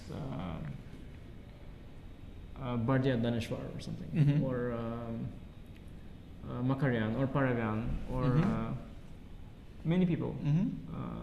Or he has to play a match with Yakuboev. Will he gain rating in those matches? No. I don't think so. Because these players are also underrated. Yeah, they're... So essentially, many people are underrated. So which means maybe nobody's underrated, you know? Or maybe some are overrated. No, maybe top players are overrated. I think all the top players are probably overrated. Relative now to... Not all, I mean probably... Okay, many, like Carlsen wins a lot, Fabi wins a lot. If you all had to play opens for a year, you'd all be 27-20 by the end of the year. Possibly, because you get you know, look at what happened to Arjun in round 1. You get possibly, you know. Because I did lose a lot in I did lose some in Qatar. Yeah. I did gain in Isle of Man, but first of all, I was lucky to gain, I think. And also, that's a very strong open. That was a nice open for me, because it was strong. So the high rate. I'm talking about a real open where Indian players, you play all your Indian kids who are 2300 and you're black. No, of course. Now, if you play Qatar Masters, if you play Qatar Masters all year long. If you had to play Qatar, Sitges, Masters. Yes. No, I would drop for sure to 720. Yeah, 20 probably. Yeah, I don't know. So I think the elite players live in their own kind of bubble, their rating bubble. And that's why we've got players... To an extent, yes. To an extent. The truth, though, is that a lot of players who still have like 2600 are no longer worth that. And their rating should just come to everybody else. Like a generation of... In a way, Daniel maintains a very good shape, but his generation, you know, the entire Chicken Chess Club, they're like Peter Heine Nielsen, young They're all pieces. horrible players. I mean, they were great once upon a time, but I think their ratings are frozen and they're probably overrated. Yes. No, not to be personal there against anybody, but well, that generation of people born in like. So the you're 70s, basically 80s, 70s. saying 70s. Okay, so you're talking about 50, okay, the 50-year-olds, a lot of 50-year-old players now they are overrated, I guess. Okay. 40-year-old players start getting overrated too, because they're getting older and weaker, but their rating and they start playing much less. I'm sure a lot of older Dutch players are rated around 2600, like 2570. If you throw them also into Qatar Masters, they'll also lose rating. I mean Dutch because I know them. Any names? No, I mean not to on my notes. I'm only trying. No, but I'm serious. Like they're good players controversial. like that that I played as a kid. That were very strong. Yeah. Like, Fridman Iber retired, for example, but that Frizo? He retired. He retired. Yeah. He also dropped his rating before. But let's say I remember I played some great players like Van den Doel. I played Tviakov. Of course, Sokolov. Of course. Yeah. I played also, but also Reinderman. I played. I played a bunch of good Dutch players. But I guess the time has passed. So much time has passed. They must have lost some strength. So for sure, some players are also overrated. Some players are underrated. It's not so easy. And from top players, let's say, Magnus wins a lot. He did play badly in Qatar, but maybe that was a one-off. Hard to say. Fabio wins a lot of games. Hikaru wins a lot of games. Yeah, Always won Hikaru. a lot of games in opens as well. Hikaru might do quite well. I think in open. Hikaru would be the most dangerous, actually. In the open? Yes. Yeah, because also you have to realize that top players would have to reformat their chess. Mm-hmm. Like my entire opening repertoire would have to be redone, repracticed, retrained. Mm-hmm. And I would have to retrain. But the way I play right now, I would of course lose rating, obviously. Okay, I would stop losing somewhere, I guess. Maybe it will be 20-20, but I don't know. But as a general principle, I think it's, for me anyway, and again, I'm probably going to get crushed on Twitter for this, but I think there's a massive rating deflation and not inflation, and I think there's a massive misconception. I think there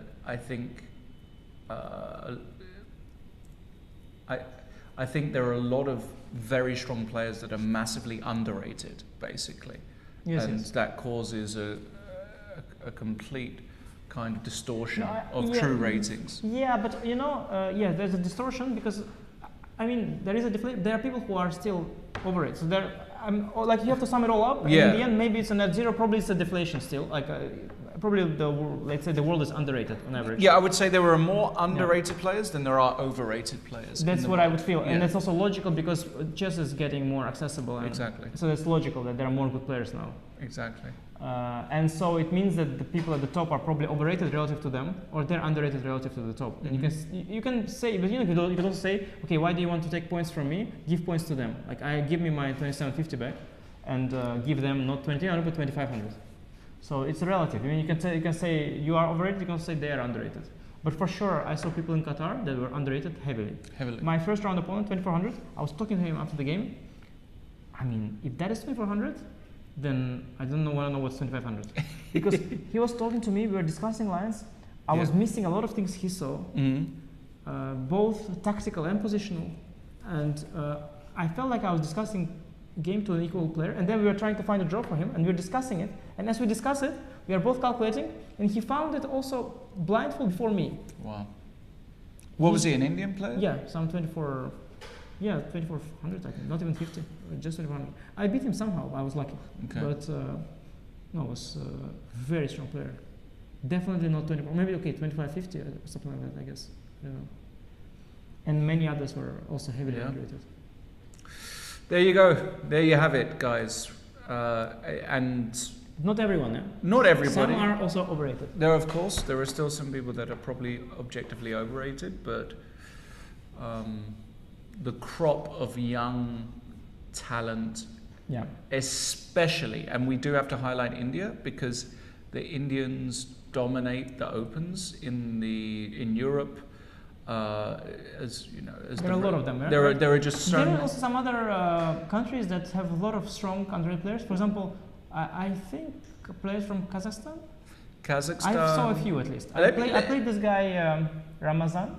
Mm-hmm. Ramazan, I think is his name. forgot his was first or last name, and he was 2400 in Isle of Man. He was just like he made the GM norm like with rounds to spare. Yeah, He was 2400, and he was also so chill. Like when I played him, I got no chance. Like completely chill, very solid. And I played solid against him because I thought he's probably bad at solid play. Because before that, he crushed someone. I saw some games where he crushed someone attacking style. So okay, the guy's probably an attacker. Right. And he's probably low rated because probably he cannot play positional. And then I guess he plays also okay positional. So then okay, I thought, well, probably just underrated, whatever. I think also I can talk about another country that I've got experience with, which is Cuba, believe it or not. I've had the pleasure of going to Cuba a few times. I'd love to go back, play the Capablanca Memorial. And yeah, a bunch of really tough Cuban players because they don't get enough FIDE rated games. Yes, because very often what happens in many countries, the reason it is like in some countries a phenomenon, because I read that they play a lot of tournaments, but they don't rate them. Right, exactly. So then you have the situation where people improve. Yeah. Or they indeed have what you said, they are inside a small group, but unlike top players, they are inside their own community, let's say, and they keep playing each other, and the rating, of course, as a combined rating stays the same because that's just how it is, and then they are all basically underrated because you need, of course, to mingle with the system to then distribute the rating accordingly. So you get that for sure. You get that phenomenon. That's remarkable. Yeah, that's very interesting. Also, the chess is because also chess is a specific game. There's a draw in chess. So if you are a bit better than your opponent, you don't necessarily win. Because if chess was only win and lose, right. If you are even a little bit better, you end up just winning. Yeah. Right. Winning. Or even if you're, especially if you're clearly better. But because of the drawing margin in chess, and because of the theory that also attributes to that, yeah, it's just it creates a certain dynamic where you get a lot of draws, or to try to avoid them, you take a lot of risks. And when you take a certain degree of risks, if you take too many risks, then you hurt your own EV, and you basically end up, a weaker player than you otherwise would be. So it's all in the game basically. Richie, by the way, undisturbed, easily making a draw here. Yeah, Richie showing that you can just play anything here. Rook H2. Yeah, he made one clumsy move and then did a very professional decision. And that's what separates, by the way, speaking of underrated, overrated, this King F7 move, that's what separates a truly top player from an up-and-coming player who is not quite top. Because a lot of these up-and-coming players, they have that thing where they are somehow, they have certain pride in their, like they're not professional enough. They don't know that a draw is a draw. And sometimes you have to make it, okay, you messed up, you lost a pawn, but 3 against 2 is a draw. And many players will play H6. Many players, strong players will play H6. Really but King of7 back, that is an amazing display of professionalism. I would have also played it. I like my draws nice to tight, but not everybody would. Rook A7, he'll play King H6 here, I guess. Any move from before. This is not a 3 against 2 that is exciting. Some of them are interesting, sometimes, rarely, but this particular pawn configuration is very easy to defend. Nothing's happening here at all. I just rook before, okay, even wait, you can even, he chooses the waiting strategy. There are different strategies, you can just wait, have him cut off. Okay, white will go King F2, Rook A3, and climb back to the third rank, but it doesn't do much.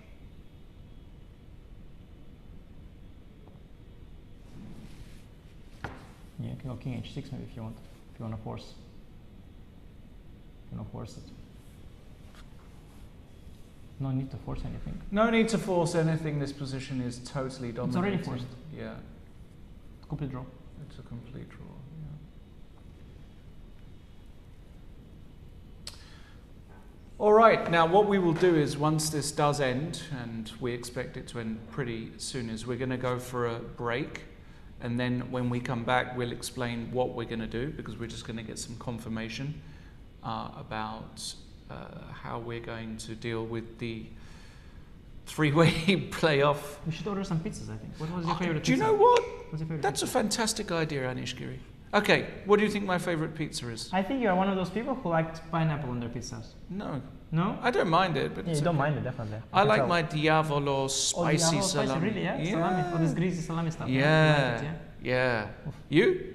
No, I once took, when I was a kid, I liked this greasy salami stuff. Yeah. But as I got older, I understood that it's not good for you. It's not the way. No. What do you like? I like a neat pizza. I like some vegetables on it. Chicken is okay on it as well. So yeah, first of all, I'm very chill with like ordinary ones. Margarita, I'm fine, completely fine. I used to love quattro stagioni, but because all kinds of random stuff is on there, which is not greasy. Yeah, a lot of things. Vegetarian pizza is also nice because a lot of vegetables, quite nice. Yeah, no, the salami business. No salami. We might be able to order some if the organizer is.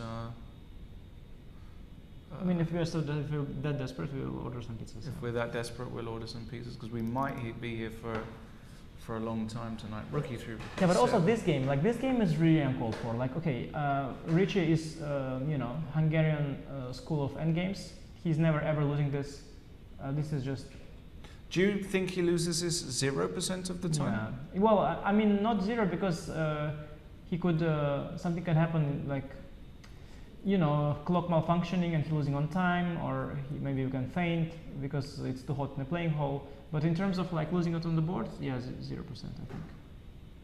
This particular one, yes. I mean, some other 3 against 2, maybe there's some chance, but this particular position, there's no intrigue. There is no scenario where you lose it on the board.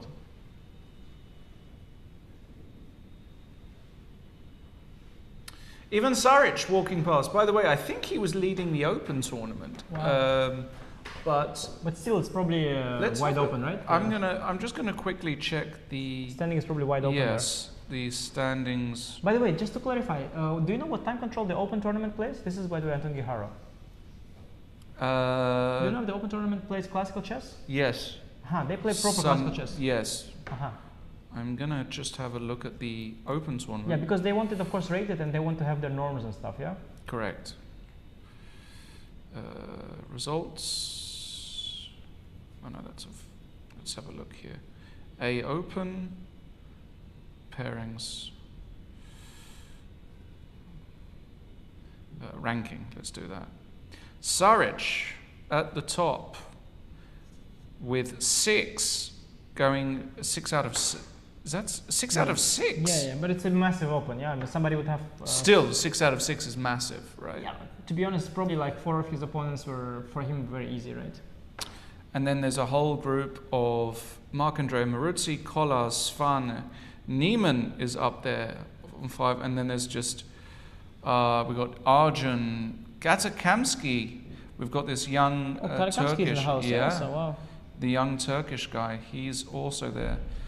David Anton, who I've not seen. Christopher Yu is also up there. Abhi Mishra. So a lot of the young superstars there. And I guess you can see those games live as well. Live. Let's see. And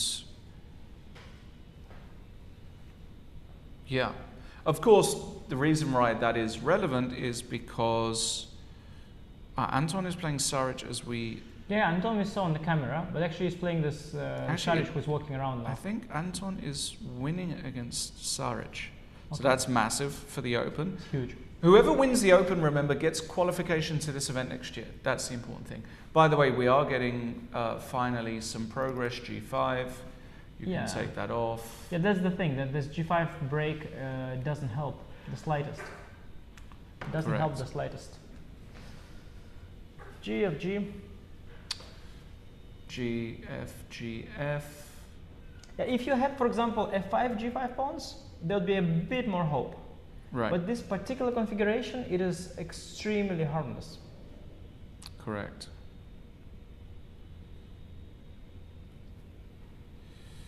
Correctamundo. It's classical chess, the director has just informed me. Yeah, that makes sense, because of course, Carlsen doesn't play there, so why not? Just play normal. And yeah, this is, Saric is looking, but judging by his position in the Open tournament, he should probably be back at his board. He looks like he's got a desperately bad position. King G8. There's really nothing to discuss here. 2-on-1 has been worked out to be an easy draw. Lots of ways to play. I mean, you don't actually have to do anything here as black. Yeah, I mean, you should not blunder, let's say, into a rook e7 h6 situation with the king on h7. You should not blunder.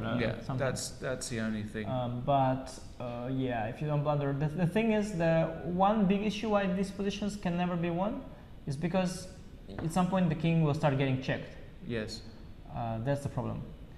And the rook will have to block from the checks, and the rook cannot then be active and guard the king from the check. So that's the big problem. The king cannot advance together with the rook. So either your rook is passive or your king is passive, and yeah, you can't activate everything to the maximum because of the checks. Of course, it's Daniel's right to continue here, even though we're saying it's a dead draw. Also. He like absolutely must continue. Yeah, you have to go through these motions, sort of. I mean, to be very honest, in game like this, I'm promising. It's what I personally would do. I would continue, but I would do it very fast. Right. Not to waste. Right. My Especially, own time. do they realize that they have to now play like Yes, a exactly. few more hours? Yes, so not to waste my own time, actually. Yeah. Other people, I don't care, of course. But because, okay, I have to also dinner. So I would try because I have to try, but I would do it very quickly, and I would hope my opponent would also play very quickly. And if my opponent would play very slowly, I would even maybe just say like, okay, if you're doing these kind of things, then let's just make a draw. But I would just play it out very, very fast, and okay, if you make a draw convincingly, I'm fine with that. By the way, after rook e4, rook takes e4 is a draw, but no human on earth ever takes this pawn. No, it's not it. But it is a draw apparently after king takes e4, but it's such a bad move that I have no words for how bad this is. You cannot make this decision. You have to keep the rooks on. Rook I A. mean, you don't have to think about anything if you trade rooks, you have to calculate, think a bit. Is this a draw? Is it not a draw? Oh, I know where the draw is there. Everywhere, probably. King f7, king f5, g6 check is cute. Yes, but for the argument's sake, king f7, king f5, would king g8 lose? Could lose. Yeah, because king g6, king h8, h6, king g8, king g6, king h8, king f7 maybe, king h. And even that might draw. No, king f7, h6, it does win. Yeah, so okay, there is. What we're saying, margin, just to make it clear, is that in this position, if you go king f5, the cute G6 draw is the only G6. drawing move. Yes. Yeah, that's indeed the case. Yes. And you force this and this, and we have a drawing king and pawn. Oh, look! Richie found a nice way to do it. Oh, that's cute. Yeah. Let HG, and now. Amazing. And by the way, pawn game is drawn here. Yeah, he can just That's take unusual, on e5. But that's very unusual. But he's not going to take on e5. No, because this is very odd. He's going to go rook a6. Yeah, this is correct. No, this is the classy way. Yeah. Rook e5, king e5. Somehow. Okay, I know probably this because it's a very simple endgame, but you don't usually come across that. Yeah, I think I know this, that when you have two g pawns, you shouldn't push the other one. But it's a rare one. Rook e5, king e5. Rare one. This is nice though. Yeah, this is the classy way to do it. This is really just a Philidor which just... Filidorovich. Huh? Filidorovich. Filidorovich. Famous. Rook e6, rook e1, the rook comes behind, gives unlimited checks, rook e8 check, king g7, he'll give another check, king g8. And now there's just nothing to do. Yeah, g7, rook a6. G7, you can't go rook f1 check, that's a blunder. No, I think I hold even there, or not. King g6? Yeah, rook e1, rook f7, yeah, maybe. Rook e1, clever. Rook f7, maybe, yeah. Rook f7. Rook e6, rook f6, rook, I wait, like rook a6. No, king h6, yeah, then I wait. Yeah, king h6, and then you win. Yeah, because f7 is available suddenly. Yes, and then you have rook f8 check. Sorry, we're doing that in our heads, but yeah, this is never going to happen. He just goes rook a6, and there's really nothing to discuss. This is a classic defensive maneuver. You put the rook on the 6th rank, and when the rook moves, you'll just go rook c6. He'll just play this move here, and then eventually, if this move ever happens, then you come back down the back, and okay, you could take on g6, by the way. Go rook f6 check. You could. Yeah, rook f6 check first. That's and cute. best, Yeah, that's also cute. I mean, everything was draw. Rook c7. That because of the stalemate idea, every move draws after g6. Yes. Yeah. He's just going to go rook c6 and king g4. He's going to go rook a6, king h5, and he's just going to pass backwards and forwards. And Richie is bored, but he understands it's Daniel's rook c1 is also no, you good. don't have to. King h5. There's nothing wrong that Daniel's doing here. It's what everybody would do, but it's just kind of, you have to go through the motions, but you eventually, there's no point, but you just do it. Rook c4 is fine. C4 is okay, weird. Rook c6, probably more. I mean, everything is dropped, but rook c4 looked weird. Rook c6 he played. Yes, and now you have G6. A stalemate. Now rook h4 check, or rook c5 check, and rook h5 is actually immediately the end of the game. Like this. Yeah, even rook takes g6, rook c8, rook b8 check, king h7. Even that works. Let's see if king h6 and rook h5. All right, and finally we have a draw. Okay, so this is the situation after 10 rounds. Very exciting. Magnus and Richard Rapport are going to fight for the first place. Maxim is in third, and then we've got a three-way tie between Ding, Daniel, and Vincent, who we have to decide who's going to play for third and who's going to play for fifth. So what we're going to do is we are going to take a break, and we're going to come back afterwards to give you guys a clearer idea as to how a three-way tie is going to work, because that is something we could not have foreseen prior going to today's round. It was a very, very, very small chance that this was going to happen. So go and get yourselves refreshed. We'll be back soon with more updates. See you. We have Magnus Carlsen's most incredible moments as world champion. This one right here is Vachier-Lagrave with the white pieces versus Magnus Carlsen in 2013. Here we go. So this is a Nimzo Indian, famous variation, right? And the last move here was B3 from Magnus, just saying, hey man, I'm trying to queen this pawn. And of course, Anand is saying, I'm trying to mate your king. Cool, you can get your little queen. I'm just gonna try to checkmate you, right? So of course, this is a hint to move F5, B3. And he's like, cool. Vachier-Lagrave says, hey, okay, you can get this queen. I'm going to try to go for mate. So he goes queen f4, get another piece in the game. This looks very, very dangerous here. Knight c7. What the heck is going on? Knight to c7. He thought it'd be something spectacular. He was like, yeah, I'm waiting for this one. But it's just knight to c7. Defensive move. Cool. Allows f6 to happen here. f6 is going to take on g7. It's going to be kind of annoying, scary things happening with knight h5. Magnus plays g6. Okay, it's locked up. It's going to be scary if a queen gets to h6. Also, if a queen and a rook get to the h file, it's going to be a wrap for black here. Magnus is going to be mated. Okay, cool. So Magnus understands that. Vachier-Lagrave understands that too and plays queen to h4. Where is he going, class? h6, right? He's about to mate. He's also trying to get the rook over here too as well. Okay, cool. With that being said, your move. What do you do now? It's black to move. Here's the move, hence knight c7 to put the knight on e8. The saying goes, a knight on e8 is actually f8. That's is what they say. There is no mate. Anand understands this. He said, oh, there's no more mate. That's cool. I'm gonna put my queen right here. What I'm trying to do is bring the rook up to f3 or f4 and actually go for this mate on h7 because you stopped the g7 mate. That's cool. Perfect. Well, Magnus understands this, so what does Magnus do in this position? Black to move. Here it is. Magnus says, cool, you want mate? Okay, that's cool, that's cool. Go for it. B2. Do your thing, big fella. Go ahead, Vachier-Lagrave. So he says, okay, I will, young fella. Rook f4. He goes here and he's going for rook h4 mate. Wow. This is scary. Well, are you going to get your queen? You did all of this. Are you going to get your queen or not? Of course we are. B1 queen, right? And after B1 queen, knight to f1 from Anand. And the move here that seals the deal is what, guys? There's two queens on the board. Magnus has two queens, but is he getting mated or not? It's black to move. He goes queen e1, and then the game is over. The game ended right here, believe it or not. There is no more PGN, right? What do you mean, queen e1? What sense does that make? Well, let's see what happens. The idea here You have the queen e1. Where were you putting your rook? h4. Well, I can just go rook h4. But guess what? After I capture it, queen sacrifice, sacrificing one of my two queens.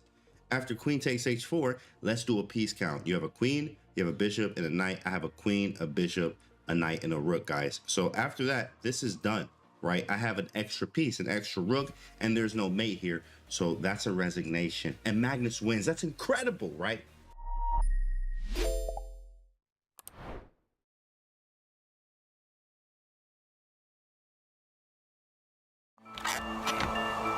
One pawn.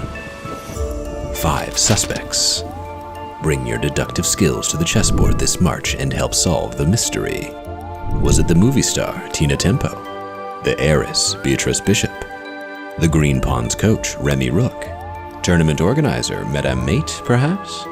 Or the arbiter, Professor Passon? Play them all, gather the clues, and find out who done it on chess.com.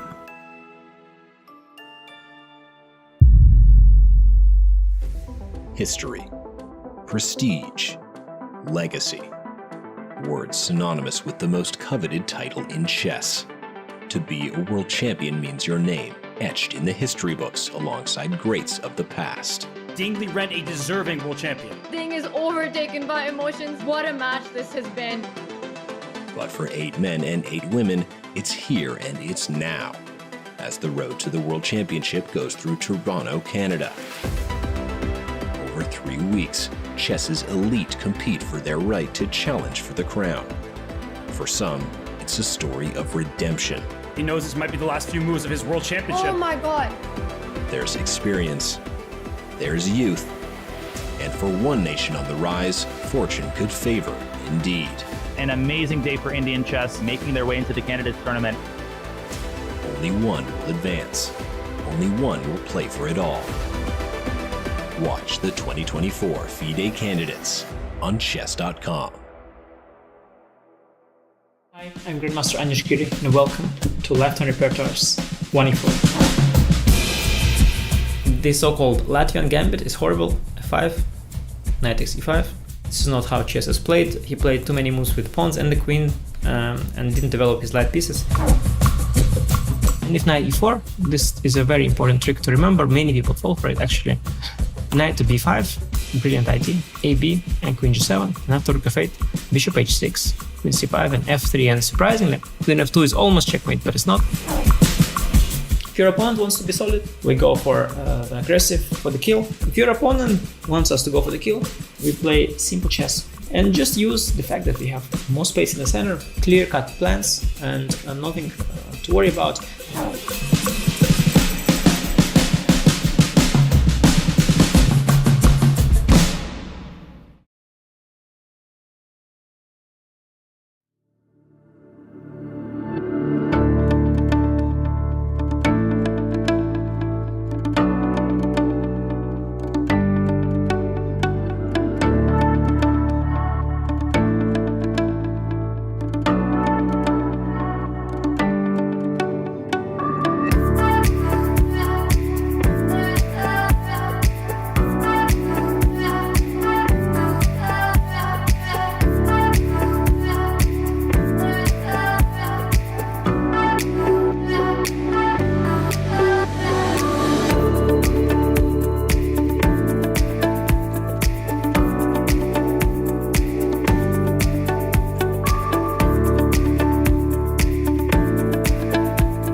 Hello everybody and welcome back to this coverage of the Grenke Chess Classic. It is the it's not rapid, it's 10-minute chess, it's theoretically Blitz playoffs for the placings.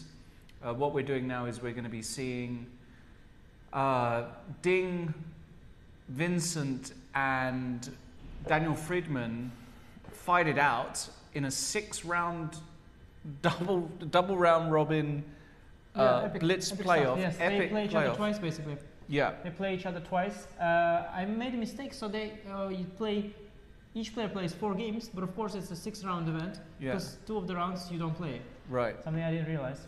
So it is a 6-round tournament, and the first game already started. Yeah, and the reason they're playing is to decide who is going to play for the 3rd place tomorrow and for the 5th place. So it's actually to classify them. This is not seen that often for placings lower down, but it is what it is. So we've got a lot more chess to go. I've got my Red Bull. Anish doesn't need it. He's just full of natural energy. I'm hoping for a T coming my way at some point. A T will come your way. That's what I'm sure. magically a T falling onto me from the sky. All right, well, the first game is underway. Let's just join the action straight away, right? We've got this position, Ding, who's just been, so out of form, playing against Vincent, who just beat Ding, actually. Yeah, I mean, but it's not the same. Every game is a new game, and now Ding is white and playing with the white pieces. Again, the Nimzo, let's quickly catch up on the action. It was a Nimzo. Oops. Oh, wow, what's happening here? I don't know how that happened, but I think it's because we've got the updated moves, but we'll just roll with it. It was a Nimzo, similar sort of stuff to... They had it in a game, in the tournament as well. Yes. That's where I think Vincent got the winning position, right, at some point, and then didn't convert it. That was one of those. Again, just... The light squares are nice for black. The e4 pawn, it is often promising some attack for black, but here the pieces are not there for the attack. And when it's not the case, when the attack is not the case, the pawn can be also a weakness. Correct. Knight e7, knight e5 is sensible. Knight on d5, the other knight controlling e4 square very well. This Nimzovich style blockade on the center. Quite level looking position for now, but I think these things are quite dangerous for black in the long term. The e pawn can be a little bit vulnerable, the c7 pawn as well sometimes. White cannot be too unhappy with how it goes. At least there's not going to be any attack, it seems to me. I don't think there's going to be any attack. There's not enough pieces for black. That is nice. Queen d5 is nice, yeah, now. Knight e5? Trade of knights in general could benefit black, of course, since the white's bishop on c3 is not an amazing piece. But of course, in this particular terms, the pawn on e5 is going to be very strong and the e4 pawn is going to be very weak. So I don't think you want to trade on e5. You probably want to provoke a trade differently. And knight d7 is a little bit too, maybe a little bit too direct of a move. You can also just ignore the knight for now, ignore that whole situation. Maybe just h5.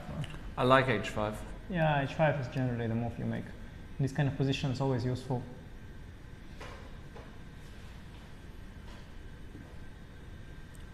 I like this a lot.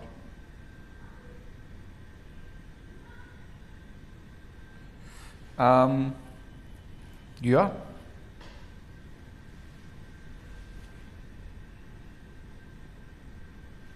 Just checking that everything is working on the...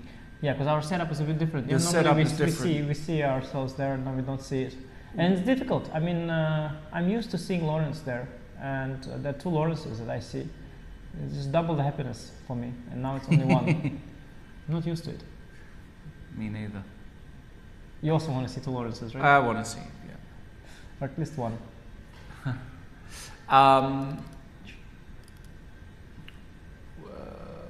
Accept. Maybe. Oh. Or not? No, I think we're okay.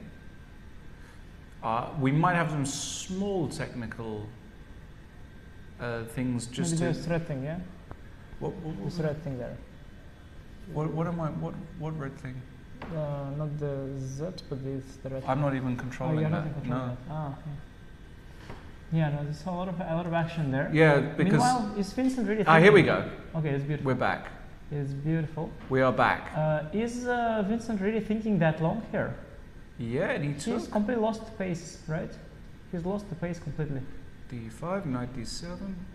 The games are even faster than they were, and now he's taking a lot of time. Position, luckily for him, is quite clear cut. But yeah, knight c5 was not an ideal decision, perhaps. Bishop d4 is nice, c7 pawns hanging, rook a5 is incoming. Black has to be accurate here, and the time situation not in his favor. Maybe this is the one game where Ding will finally get a chance. Finally. To open the score and win a game. And in fact, if Ding is able to do well in this little tournament of 3 people, he's actually going to qualify to fight for the 3rd place, which is respectable. Definitely. It's very respectable for Ding. So all to play for him. Maybe this will be his breakthrough. This will be his moment. Currently, the position looking good for him. Vincent has to decide. Yeah, knight e5 might even lose by force to rook a5. Maybe even lose material actually. Yeah, c6 of course the more grounded move. And now I'm planning to meet rook a5 with b5. Yeah, but then I go rook a6 and I target the c6 pawn, and I'm even okay with some heavy piece endgame where you have this weak e4 b5 pawns, and I have some slight pressure. As I mentioned, this e4 pawn is a weakness in the endgame for sure. It's overextended, it's weak. In a rook endgame, when white goes g4, e4 pawn is simply almost isolated. So long-term prospects are favorable for white here. And Ding is very good in these positions normally. But now, now of course he's in bad shape, but this particular game, clock situation is good for him, position is good for him. Yeah, getting some hopes for Ding. Rook a5 or rook a7 also? Rook a7 also similar. Wow, that's way too deep. Rook a7. Yeah, I want to attack b6 and e6. This is just. Okay, that's not needed. That's also strange. But what is that? It's completely uncalled for. Yeah, queen e6, okay. Queen d1. No, but it's also not even anything like what I want. f6 is just going to be a draw. No, you don't want to play weird. Rook a7 I like, but you don't need to go e6. After b6, I was thinking something like rook c7. Yeah, that's what I thought. Then maybe c5. Yeah, you get to trade because black also is happy to trade everything, and then if we get to like 4 against 3 rook endgame, that's also fine. So if black gets to trade the queenside pawns and even lose the e pawn in the process while trading everything, that's okay. Yeah, maybe instead of rook a7, rook a5, a bit more ambitious, forcing the b5 move. Rook a5 is the way to go, clearly. Clearly the way to go if you play for a win. Yeah, I think taking moment here, important decision for him. He goes rook a7. Yeah, but now after b6, I don't quite see the issue for black. Maybe Ding is also not overly ambitious in this game. Maybe he thinks that yeah, it's just equal. Pity, because he has more time, and he should try. I think he should try to exploit this situation to the maximum. 2 minutes left for Vincent. Remember, this is 10 minutes plus. Games go very fast. 2 seconds. Games go very fast. So. Yeah. So which is a strange time control in itself. 10 plus 2? It's normally 10 plus 5 or something, right? Yeah, right. Because you have the Blitz, you have the Rapid. So normally in the Blitz, the increment is up to 3 seconds. Yes. In the Rapid, the increment is 10 to 20, 10 exactly. to 20 to 30 seconds. So 10 usually, 15. Yeah, I think it's 10. I think it's 15 plus 10 is the time control. 25 plus 10 is time control. 10 plus 3, that's the chess.com time control from the online. And this 10 plus 2, right? I think it's 10 plus 2. Usually on the board, you need 1 more second. So this is like 10 plus 1 online. Yeah, it's sort of a fast blitz. It's fast blitz, it's not rapid. Vincent goes b5. b5 anyway, okay, but... No, this is bad. Rook c7. b5 is Knight so takes e5, takes, incredibly. takes, uncalled and for. rook takes e6 or queen This takes. is Ding's dream. This is the dream. That's what I was telling you with the weak b5 and e4 pause. But why not b6, b5? So uncalled for. Oh my god! I think he was preparing for rook a5 mentally. He was going rook a5, b5, rook a6, knight e5. He was thinking about this anyway, and now he thought, okay, I'm gonna do this anyway. But this is really juicy for Ding. This is exact scenario where this e4 pawn is a weakness and not a strength. I'm going g3 at some point after check, if needed. Black has some perpetual ideas. That's his only hope, pretty much.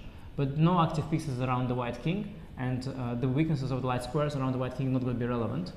Only for the perpetual, yeah. But black has to watch out now. The back rank is definitely an issue. Rook c8 is a threat. You need to make a loft for the king, like g6. But then you have to watch out for some queen d7, rook c5 ideas, I think. g6 play. Yeah, g6 is a must, yeah. And then queen d7, rook f8, rook c5. You might lose a pawn somewhere in the process. Maybe you have some queen a1, queen b2 business, because f2 pawn is weak. Maybe, you know, queen d7, rook f8, and then g3.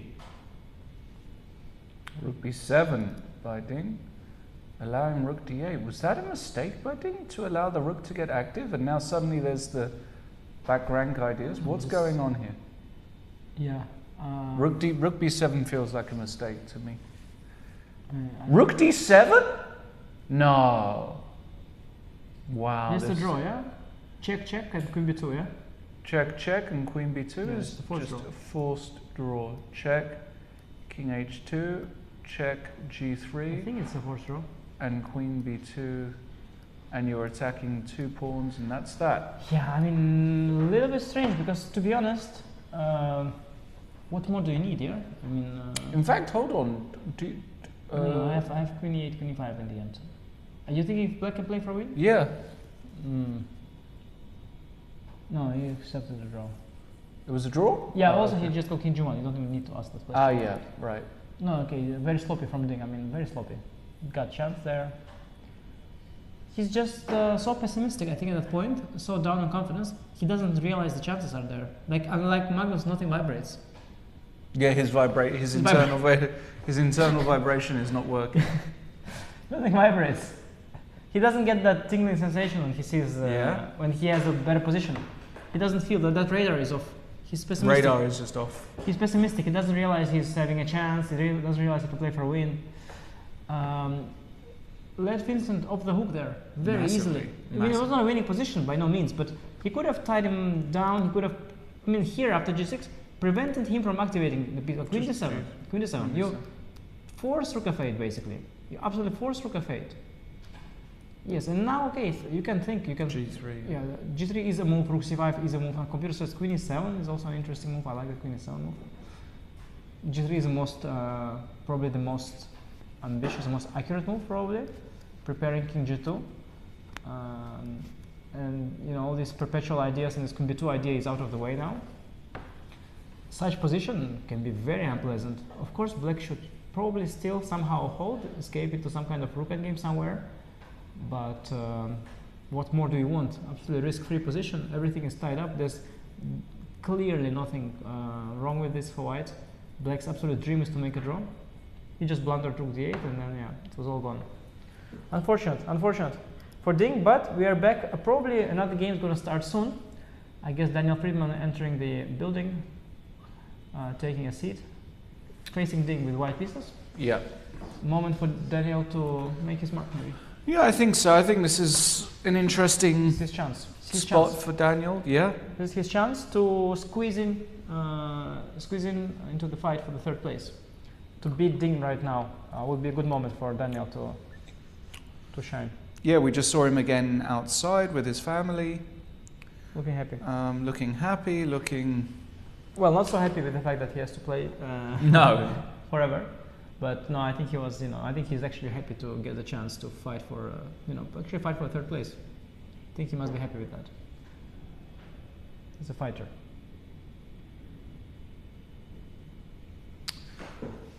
The arbiter counting pawns, yeah, there's 8 of them. Well done. Yeah, 1 2 queen queens. each. Yeah, 1 glass. 1 glass. Okay. And the next game should be starting. Yeah, he's a qualified mathematician. Writing down 8 pawns. And still, look, 8 o'clock in the evening. We still got fans. You still got fans, Lawrence. They're still there for you. There for the German. I think most of one. them, they sort of have fallen asleep. Like they were there at the start, then they fell asleep and they stay at the chair. But some are probably eager to see what's going to happen.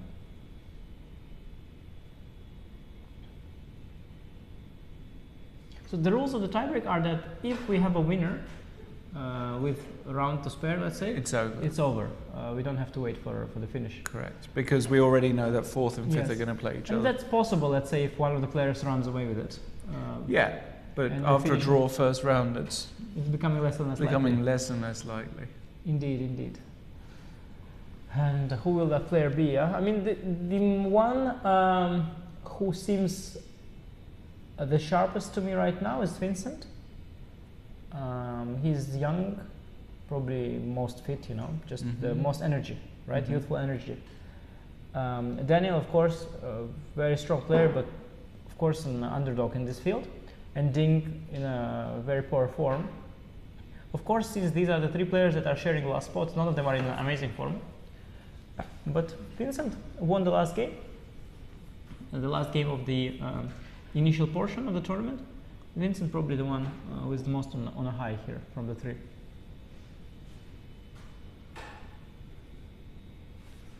Yes. Yeah, I can see that. I can see Vincent definitely winning. But I can also see Daniel winning. Really, yeah? Yeah. Wow. I can see Daniel winning. Yeah, hard for me to, I mean, again, I'm big, like, he was actually, he helped me a lot when I was a kid. Yeah? Actually. Yeah, a lot. And I honestly, he for a long time was the strongest player that I would play. And I was deeply impressed with his chess. Like for a long time, as I came in as a 2400 player, he was sort of like he was the man to beat for me. Like he was the strongest player I've seen from up close, and I was so impressed with his calculation, with his understanding. And it took me a very long time till I reached the level when I started realizing that he is an ordinary, like he's like an ordinary human being, For a long time, I thought like I'd never seen someone calculate this fast before. When I played all the Rapport tournaments, I played a lot of Grandmasters. He was the highest, he was 2650. I played some 2550 Grandmasters, 2580 Grandmasters, but he was a class apart. So I really truly respect him as a player. But of course, when you compare him to top players like Vincent and Ding, that's normally a level above, yeah? These are absolute world-class players that have, no lows normally and no weaknesses. But indeed, like you mentioned, yes, here Ding certainly is very vulnerable. Daniel, by the way, changed the gears, a little bit. Yeah, he was in a suit. I think they have to have business wear, but for the Blitz tiebreak, looks as though they're allowed to wear whatever. All right, we've got this game. It reminds me also of when I was watching St. Louis broadcast. Also, Lanier had that very clear. Lanier would play in a suit, the classical game, and in a leather jacket, the rapid game. And he had that very clear. Like very professional. This is my leather jacket game. This is my suit game.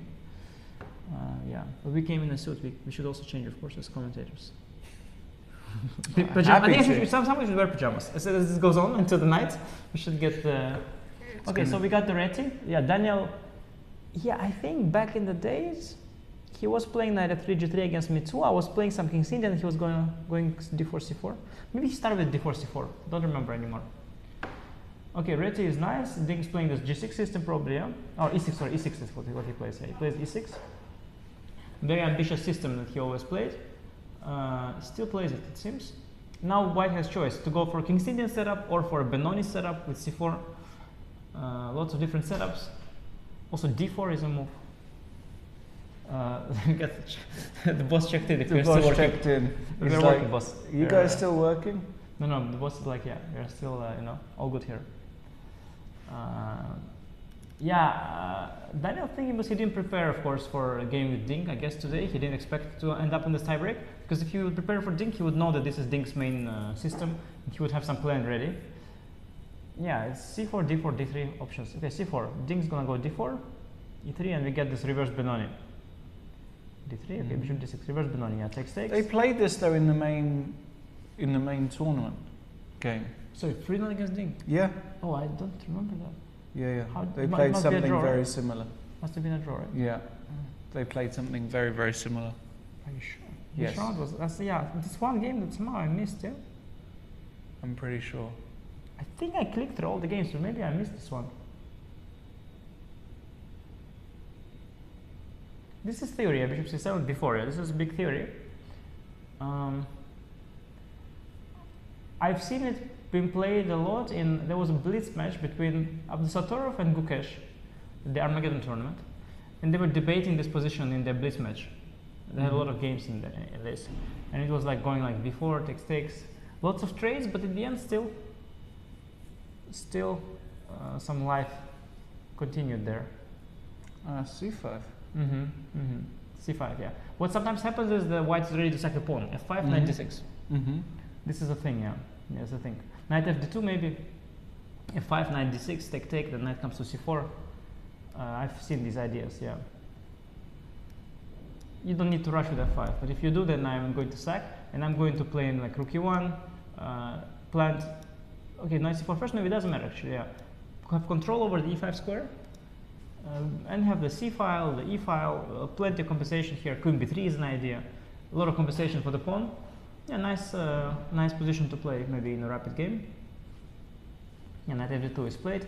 I think there were games of Rasmus Svanne here as a strong German player as well. He's Maybe here. Daniel he's He's here also, playing. yeah, Maybe him and his Daniel's brother. there.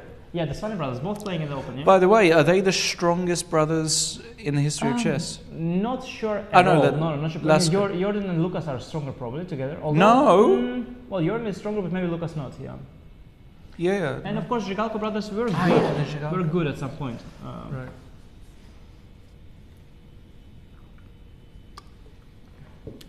But there were no other brothers that were. No, I mean, okay, Polgar sisters were Yeah, better at their peak, obviously. I mean, even if you take just the two, don't count the three. I mean, Judith is top 10 at her peak, I guess, and I guess Susan is the second best, 2600 Grandmaster, 20 even more. So probably at the time top 50. Probably.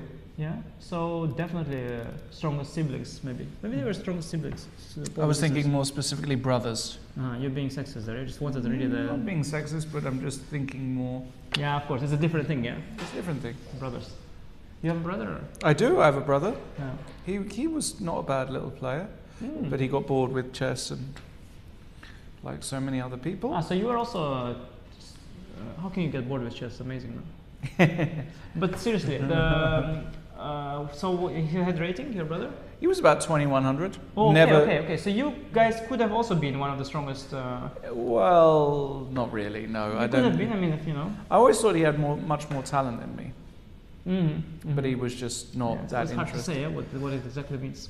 Talent. Well, I just don't think he was that. He never read a book, for example. Never read a chess book in his life. Never did any coaching. He just So talent usually, it.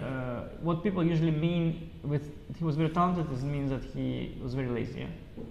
Yeah. And yet not so bad. And yet not so bad. He was lazy, but and yet not so bad. Yeah. But usually it's very talented is usually a negative. It's usually mentioned in a context where the guy kind of failed. Yeah. At that art. He was very talented. He just quit. He just didn't. He just didn't. Not quit. He wanted. He just wanted to do other things. Oh, makes sense. At what age did you stop? My brother probably stopped when he was about 15 or something. Okay. So he was actually quite promising junior at the time. Okay, so what I told you is unfolding. The pawn sacrifice. Yes. Rook c1, rook e1. I like. Maybe bring the queen out. Yeah, via b3 or a4. No, via b3 is maybe via b3 to b5, or maybe via a4. So we can bring the queen out. But rook e1 first is by far the most. Okay, he plays queen b3. I thought rook e1 first was more. And he doesn't care about a4, right? The reason he started queen b3 is because he wants to meet a4 with queen b5. Because if he goes rook e1 first, then a4 would stop active development of the queen.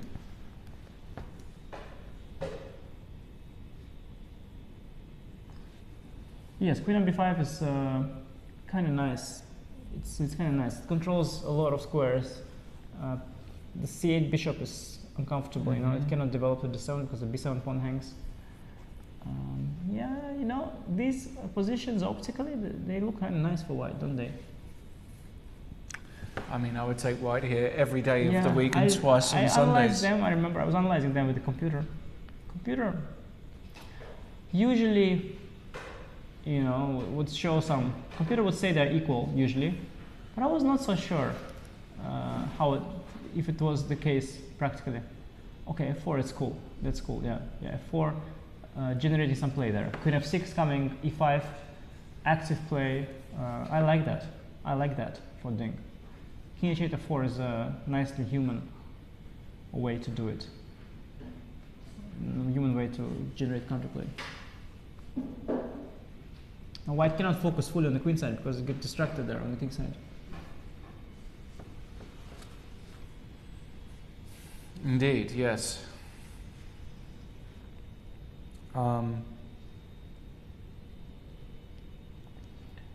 interesting. Computer proposing to switch the queen back to the king side, the queen d1. Not an easy move to make. I expect Daniel to control the f2 square with the rook c2 at some point, and I think the queen will go to b5. By the way, after rook f5, don't you have to just go back? Or can you play knight e5? Well, let's see, because rook f5 has been played. Rook e5, cool. Rook e5. Cool. That's way too cool for me. Yeah, in this case, it's not going to happen. It's very cool. What is it? Rook e5? Very cool. I mean, I imagine it works because at 95, your bishop on c8 is under fire and bishop e4 is coming in. So I can imagine it works, but it's just... It's far too cool. Yeah, but at the same time, when you play queen b5 already, yes, you have to do something. I mean, you can go back, but it's a little bit... I mean, you can go back and say that rook on f5 is misplaced because you wanted to go queen f6. Now you can't. Actually, it's kind of a funny way to repeat moves. He does go back? Yeah, would be funny move. I guess e5 here is the e5. Yeah, of course he's going to play e5 here. Yeah. Not only because you don't even play for a win, but you just don't want to give white a chance to play something else than queen b5. You want to punish him for his mistake. No, e5 is, of course, the most natural move.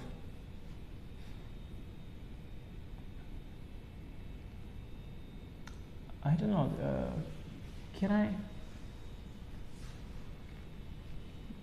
I try to collect the e5 pawn, like bishop e4 first, maybe? Bishop e4, and I was thinking rook. Yeah, you want to go to h5? Yeah, I was thinking about it. I know it looks wrong. No, it will do nothing. But if I go back, you can take on c6, yes, right? I will. And I've got holes on f7, yes. g6. No. Yeah, but if rook h5 and queen d1, if your rook is stranded there completely, nobody joins it, I think. I don't buy it. Queen g5, knight. And if I go rook g5? Yeah, it's similar. It's just nobody joins the rook in the attack. No, rook on g5. I think it's just it's just doing nothing there. But if I go back, I'm very worried that you're just gonna. I'm gonna take on c6. Take me for sure. I will. Oh my god! I have g queen f6. Nice. Oh my god! It's not at all obvious because totally. Because I mean you have to see that after bishop e4 you have enough compensation. Oh, just not at all given from afar. But from up close, it's obvious, yeah. Okay, wait, f3 happened, f3 happened. f3? f3, bishop h3, f3. Yeah, f3 is always interesting because you have that dream of queen h3 mate, right? Always. The dream is alive. But if not, of course, this queen h3 mate is the only idea in the position, yeah? That's the sort of the problem. In 95, trying to shut off the c8 bishop. Logical, queen d6, now probably queen b5. Yeah, Daniel was playing nicely around the f3 pawn. If the f3 pawn falls, everything collapses. The whole construction collapses, the b7 pawn weak, e6 pawn weak, d4 pawn weak, everything is weak. But f3 pawn is not yet falling. It's a thorn in white's position. But I think, yeah, I like white. Okay, wait, knight c6 is very odd. Why do you remove the blockader? Now e5 is going to come at some point. Very concrete solution by Daniel. But the bishop can always come back to f1, right? Okay, but it's very sad. Yeah? If you imagine bishop on f1, and my bishop on c8, you have no moves with the bishop. Imagine it's going to go g5, g4 in the endgame. You have bishop on f1. It's not how you want to play it. Yeah, I see what Daniel's trying to do. He just wants to win a pawn. He doesn't like being a pawn down. He just wants to win a pawn. One pawn back. That's nice, securing the pawn material balance. And then seeing what comes, you know? What comes. e5 is not possible. It's a bummer.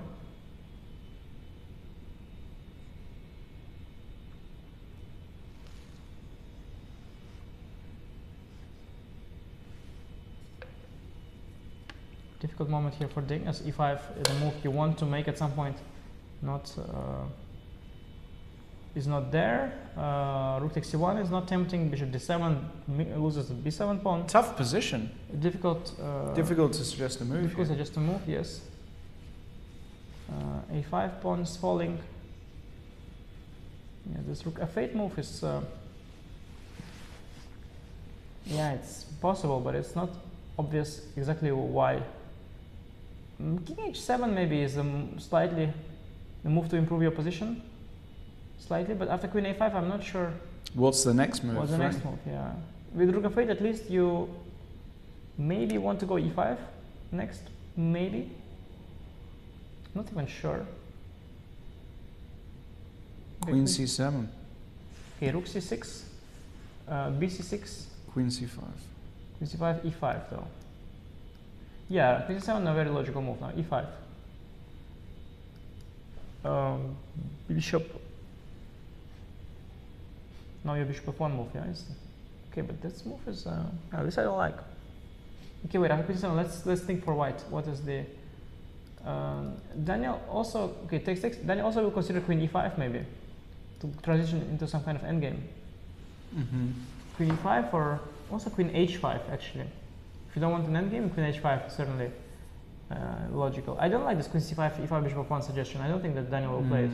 It's a very counterintuitive, non-human way of playing. I think he mostly contemplates queen h5 or queen e5. Queen h5 being the safer option because you don't know what's up with the endgame. You might get into an endgame you don't want to get into. You don't know what's waiting you there. He likes endgames though. He loves an endgame. Yeah, queen e5 is coming. He's just trying to convince himself to go queen e5 because that's what his heart tells him to play. His heart tells him to play queen e5. Rook c1, e5. Rook c1, e5, bishop c8, queen c8, and queen h3. That's a problem for white. Rook c1 doesn't look very good. I think queen e5 is going to come the longer he thinks. 3-result game here with Daniel losing momentum clearly, dropping low on the clock. Maybe Ding will steal the show. Okay, queen h5. He does go queen h5. Okay, after a lot of hesitation, went for queen h5. King h7. I always want to play king h7 just to get rid of any checking of possibilities. King h7, can he go?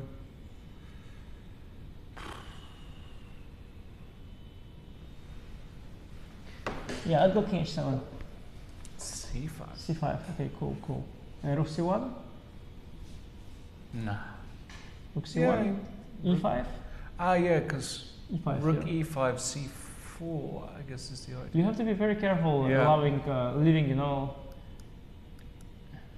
Yeah.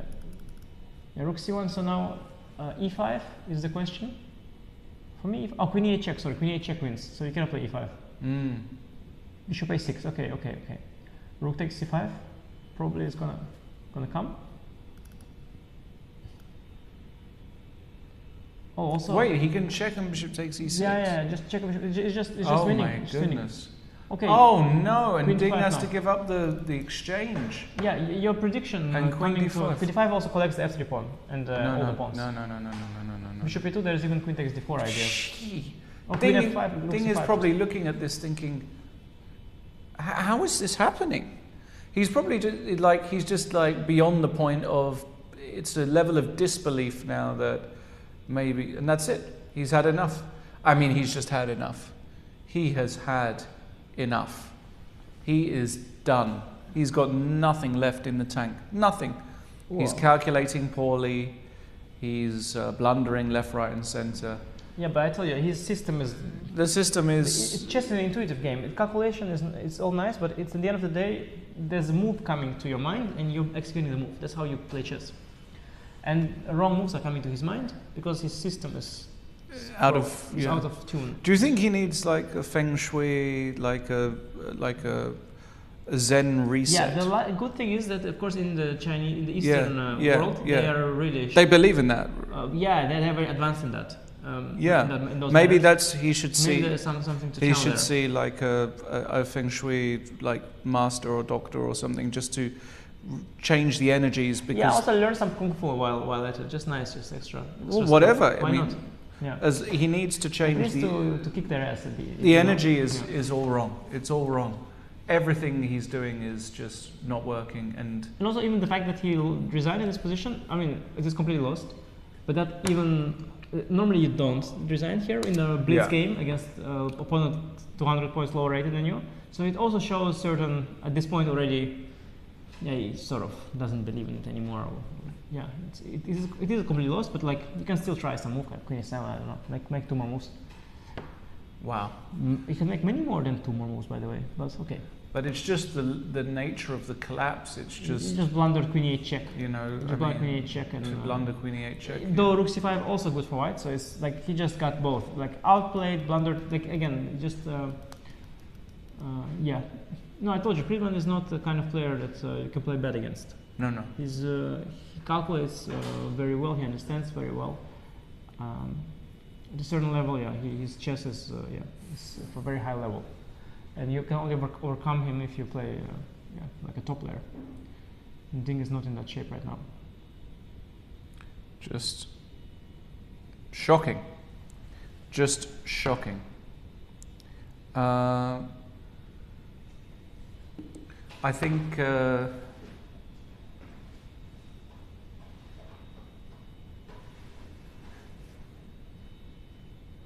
what's the vote there? The votes, I'm not sure. You can vote on YouTube, guys, for who you think will win the playoff. You, by the way, put your money on Daniel, yeah? That is a nice one. For now, he is in... I would have got a good price for Daniel to win it as well. Wait, he hasn't had He's played 2 games. No. No, that's an incorrect graphic. Ding has had 2 games. Yeah, he has played 1 game. And Daniel has only played 1 game. They couldn't have played 5 games in total level.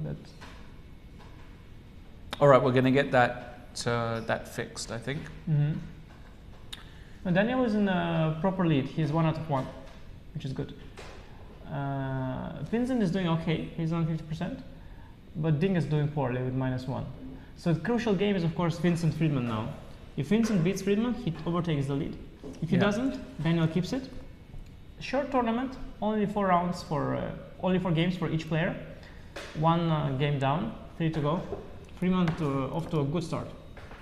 Yeah, now it's Vincent versus Fridman with Ding. Yeah, okay. This one, I mean, I predicted Vincent as the winner, so my money is on him, of course, in this game. Of course. He's playing good chess. I mean, he's playing good chess. Even in the initial portion, there were some good moments for him. There's always a glimpse of hope when you see his games. There are some good games. I'm very concerned about, Ding. He's got the World Championship main. When is that actually happening? I think it's somewhere around November period normally. Right. So he's got really 6 months to get straight, and I think, depending on who wins the candidates, but let me put it like this: if Fabi wins, if Naka wins, if Nepomniachtchi wins, I already say that they're massive favourites against Ding if they were to just play him in until we see a considerable improvement. I don't see Ding being able to to hold against any of those guys. And to be honest, I don't see him being able to hold against even a mild outsider like a Prague or a... No, of course he has to get, he needs to normalize himself. He basically needs... Yeah. He needs to see a doctor, Recover. Yeah. I'm sure he tried, and we'll try different But things. he needs to try a different thing. You have to try. Yeah. All right, so far, another sort of Fianchetto-y, non-theoretical... Vincent played this system like a million times in Rapid and Blitz. He's had, Him and Naka. He knows the ins and outs of that. C6, okay. Not the most common way of playing. Right. Naka usually plays without c4 a lot, right? He plays this knight f3, b3, bishop b2 first, but it often transposes. Yeah.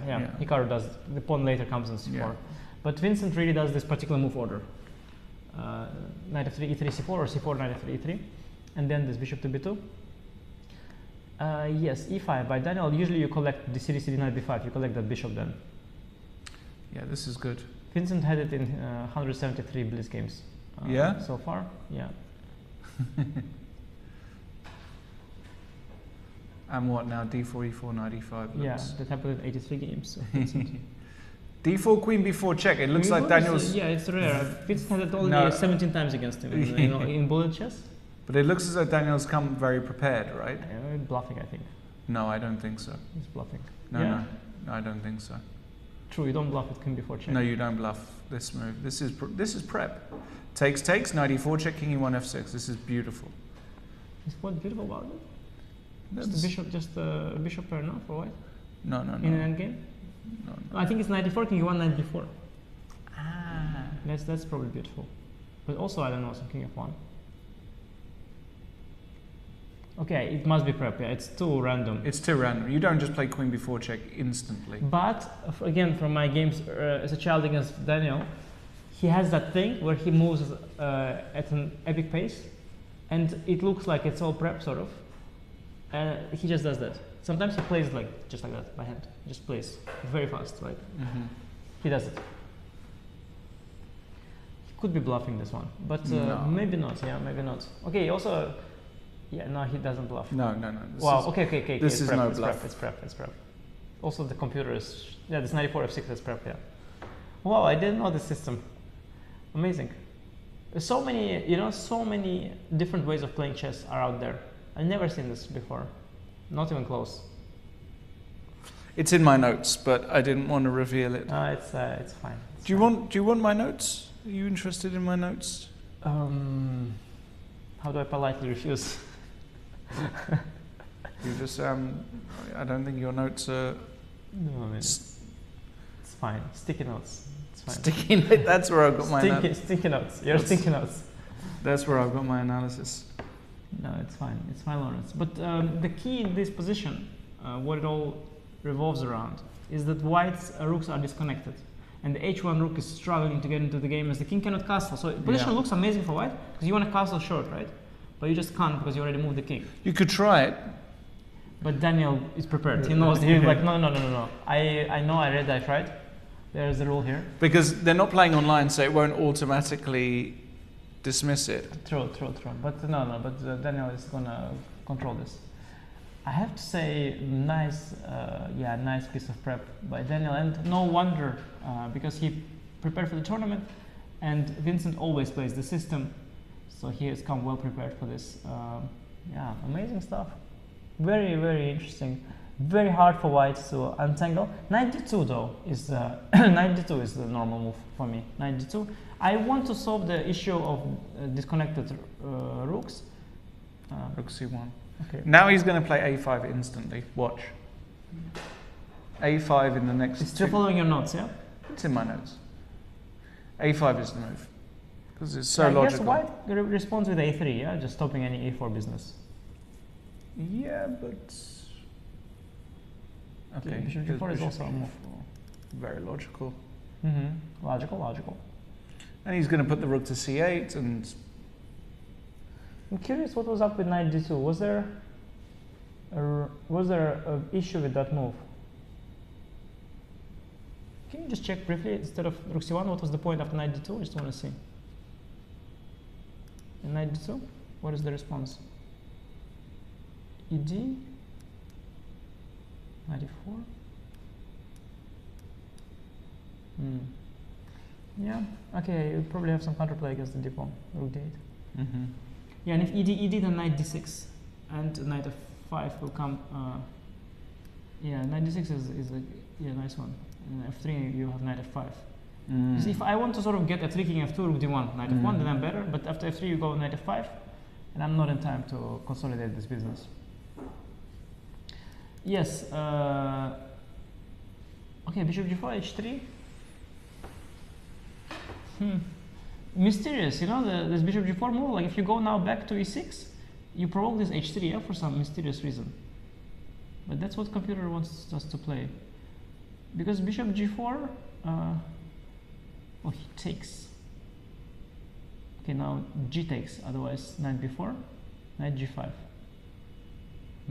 No, now Daniel is winging this one. He's bluffing this one. This is not. This is no longer prep. h4, knight e6, d, fe, rook g1. Well, yeah, I don't like. I think he missed gf. Yeah, well, not missed.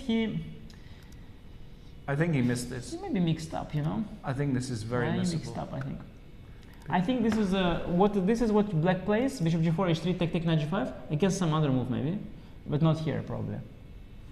Yeah, it's very, very dangerous for black, as the two bishops are gonna come to life at some point, and the bishop on b2 combined with the rook on g1 exerts pressure on the g7 pawn. Yeah, this is very Rook g1 dangerous. is just automatic here. Yeah, very dangerous for black. Whenever you go d4, closing down one diagonal, the other diagonal opens up. Bishop comes out to c4. Yeah, this has the potential for white to you know, unleash the bishop pair. King f1. Oh, very cool. He wants to play king g2 and get the rook into the game via d1. I guess that's the idea. Very unusual, unexpected move. Not sure though. King on d2 was also, but yeah, king on d2 after rook d8, d4 was coming under some fire. King f1, yeah, unusual move. Somehow I'm still constantly, you know, looking at this d4 idea. So I constantly want to prepare it. Some rook d8, king h8, some this d4. I don't know how else to resolve my problems with black. I don't see any other source of counterplay. I can never push e4.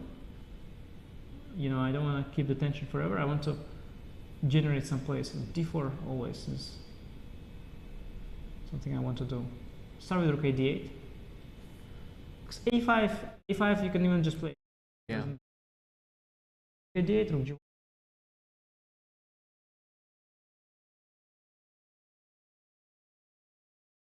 d4. Okay, I'm not in time. Bishop b5 now. It looks, it's all falling apart. Yeah. Okay, he played rook f6. Rook f6 allows f4. 4. I mean, f4 is rook just. Rook f8. He is going to play. Rook h2.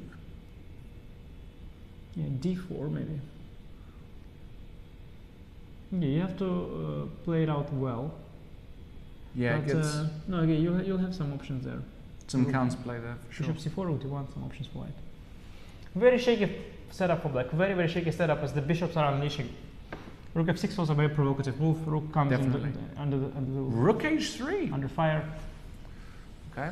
Yeah, rook h3 is strange because okay, rook d8 is also strange. I thought at least you want to double. No, he put it on f8. I put it on f8. Okay, that's logical. Yeah. I believe. Yeah, he did. Yeah, we have to refresh. Yes. Rook f8, king g2. Yeah, rook. Okay, he wants this rook h3, king g2 setup. A little artificial, but you know, why not?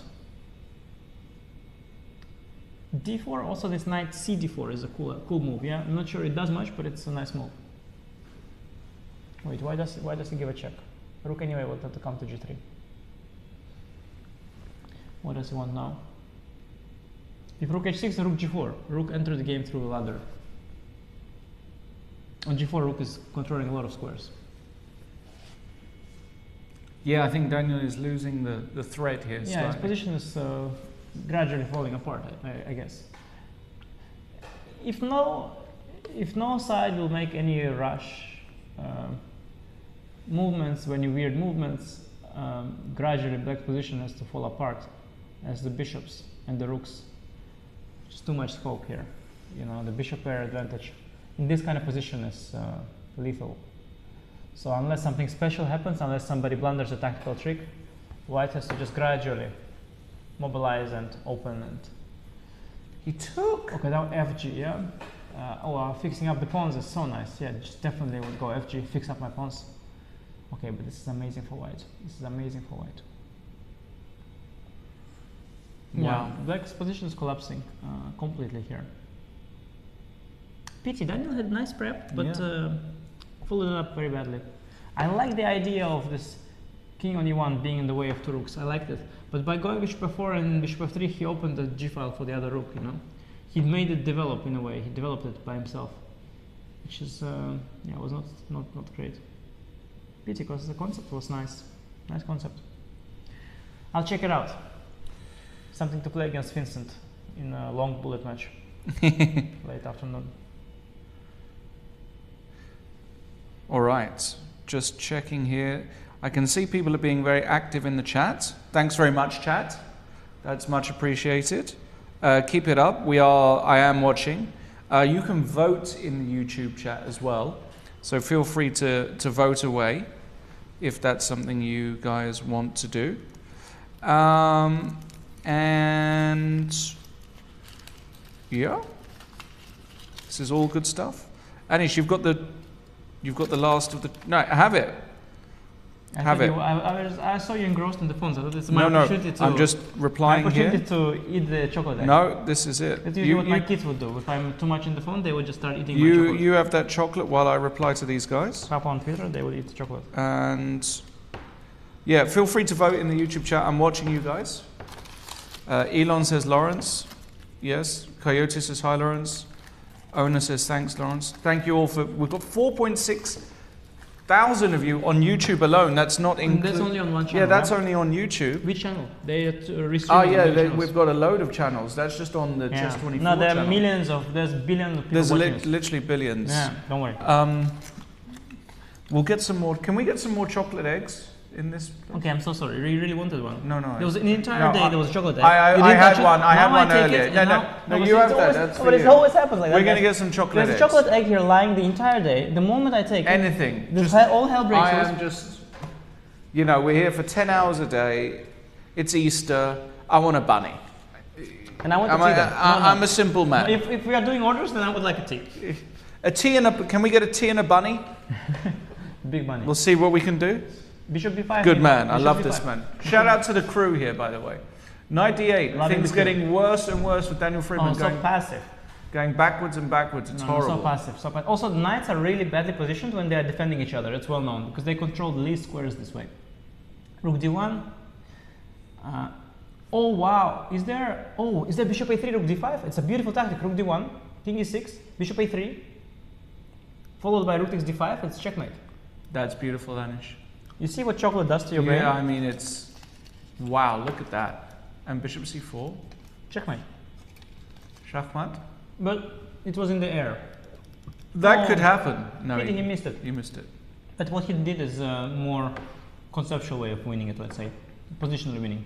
He missed this little trick, but doesn't need one. Doesn't need a trick. G6. Okay. Yeah, unfortunately the trick is no longer there because the e4 square is available to the king. Right. But he should just positionally, gradually. Though, again, Vincent, by the way, he's not doing that, the clinching part is not very, very sharp. Huh? No. The clinching part. He's a bit soft in clinching, the conversion. I found another cute checkmate. E4, DE, bishop c4 check, king f5, king h3, ef4, nice. g4. Nice. You happy with that? Very nice. Thank you. Very nice. Oh, we got Easter eggs. I don't know what we got. We got some stuff. Some chocolate. Yeah. There's, by the way, no longer a clear-cut win here for white. No. It's just position to win. Superstar. Look at this guy. My God. Look at this. Wow. It's going to keep us going. People are like, how dare you have a bit of chocolate? Mars is one of the worst ones. We've been Too sweet. commentating for sort of 6 hours already, and we've got another 5 hours. So I think we deserve a little. Yeah. Too sweet? Mars is too sweet. It's my least favorite of all these chocolates. Really? Yeah, Mars is too sweet. Okay. It's just too sweet. Like, I don't know why. They just got the sugar wrong there. I don't know, like they made like the Bounty, they made the Kit Kat, the Twix, the Snickers, everything was fine. Suddenly they made Mars and it was just too sweet. I don't know why. You played E4? Yeah, of course. Beautiful move. No, but it's called for. Now D4 is D is of course losing to what you said, but D4. No, yeah. is it? Is that losing to what I said? Actually, it is, right? No, it is losing to something. To Bishop C4 and some form of checkmate. Yeah. King H3, H5, maybe. Maybe not King H3, but some other. Okay, Fe even and Rook of 1 is there, or Rook of 1 directly. I mean, Rook of 1 directly. Fe would allow 95, Knight F3 maybe, but Rook of 1 directly just probably wins. Yeah, not probably, for sure wins. For you? Yeah, Ritter Sport is quadratisch praktisch gut, yeah. Are they Dutch? Are they British sport? No, quadratisch praktisch gut is not Dutch, it's German. I think they're German speaking. I don't know if they're German or Swiss, but they're German speaking. Must be German. We've got a Schokobons legend. E4, what a move. Yeah, Deutschland. Yeah. Praktisch. E4 is also praktisch and good. Yeah, no, Fridman having none of it. Fridman not enjoying No, himself. very poor game on his part, to be frank. I mean, not in a sense like poor. I don't mean to say he played bad. I mean to say that just. No, you can't say poor. Position is collapsing in an unfortunate manner, is what I'm trying to say. You can say poor. He played a poor game. Yeah, I mean, I don't mean like he did something wrong. I'm just saying that, like, it's unfortunate how the position looks right now. It's just very unfortunate. Sometimes it happens to you that, okay, by the end your position looks awful. Mm-hmm. And okay, you are a great player, but your position is awful. Completely awful. That's what's happening to him right now. Yeah. DE! No, Oh boy, check, let's see if we might get it. King H3! Rook of 1, Rook of 1 is just lights out. Rook of 1 is lights out. Is he not playing King H3? No, Rook of 1, yeah. A Rook of 1 is just really okay, nice. Knight D4, Fe, Knight F3 is there. Sorry, Knight D4, Fe, Knight F3 is there. Oh yeah, he's not going to play Rook yeah, of 1. and then the Bishop D3, yeah. It's a clincher. So King H3, let me just try it. King H3, H5. He already went Rook of 1, by the way. King H3 did? Yeah, Rook of 1 is more. So Knight D4? Yeah. No, just Fe. And this Bishop D3 move. Bishop D3. Yeah, this is a nice wow, one. that's a nice one. I mean, I hope you'll find that one because you have to win at some point. I'm also team not winning games, but at some point you have to win it. Yeah, because he might, if he goes too conservative. No, I mean, Bishop E2, okay, this is exactly how it's coming. No, this is how it goes wrong. Even if I give up the Rook F7, yes, if I give up the pawn, you know, this is can get very drawish, I just think. To E6, I think, to blockade. Or to you want to blockade? This kind of, can get very drawish, who knows. No, this you don't want that. No, Bishop D3. Vincent, come on, Vincent, this is a white to play and win kind of situation. You think he finds it? He has to find it. I mean, if he doesn't, then something is really wrong with him. I don't think he finds No, it. if he doesn't have Bishop D3, something is really wrong with him. I don't think he finds Bishop D3. No, he will find it. No, he can win games. I mean, he won many games. He beat Ding just now. Well, it's really winning Bishop D3. That's the point. It's the only move also to win, to really win. Yeah, every other move kind of makes it a difficult conversion. Bishop E2 is the second best, but it is significantly less winning, and it's a big downer to play that. Also, I can go King E6 first, by the way, and then, yeah, and then it's even harder because if you go back, okay, you don't see. Of course, you can go back, so you probably want to. Then if you take on F3, it's he found it. He found it. Okay, yeah. He found it. Yeah, he found it. That's massive. Yeah. He does that thing where he looks at his opponent, yeah, after he made a move. It's a thing, yeah. It's a thing. This is actually not early resign. This is very resigns. Yes, this is resigns, yeah. ED3, Rook F3. And Daniel just gave a yep. Yeah. Yep, good move, young man. He just said, yep, no, I Vincent understand. is a good player, yeah. No, of course. He can win a game, don't worry. Yeah, and look, he's like, yep, fair play. That is I mean, there was something vibrating before bishop d3. He definitely knew there's something there. Important is actually that after e d3, rook f3 and rook f8, d2, there's rook takes d8 at the end. Yeah, I mean, rook f1 also would do, but... Yeah. And Daniel gives up. That is... Pity because of the prep was nice. I don't like whenever... I don't like when the nice prep doesn't get rewarded. I don't like it. Yeah. I'm team nice prep. I don't like it. But yeah, good game by Vincent. No, this was very strong by Vincent. He needed that. He feels like he hasn't won a game in a long time. He needed that desperately. Can you pass me some Sure. water, please? What would you like? There's the water, please. Water? Yeah. How dare you? Simple man. Simple man.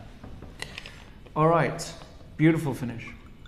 So now what's the situation? We've got Vincent in the lead. Vincent. We've got quite a lot of games left still. Yeah, we've got a lot of games left. They're going to play each other once again, all of them. Yeah.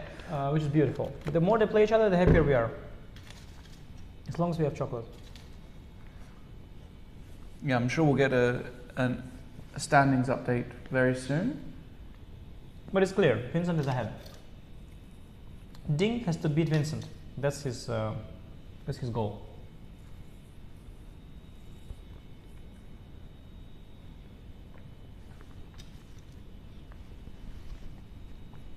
We are rooting for Ding, of course.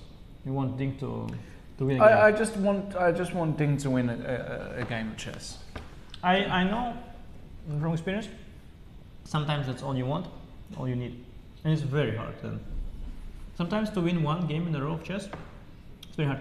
You know, when I had the crisis, one of the crises was resolved in Reykjavik. I played Reykjavik Open. So I won a lot of games there. It was nice. It's just nice sometimes to play a tournament where you can just win a lot of games. Because you know, when you play the top tournaments non-stop, you just cannot win a game at some point.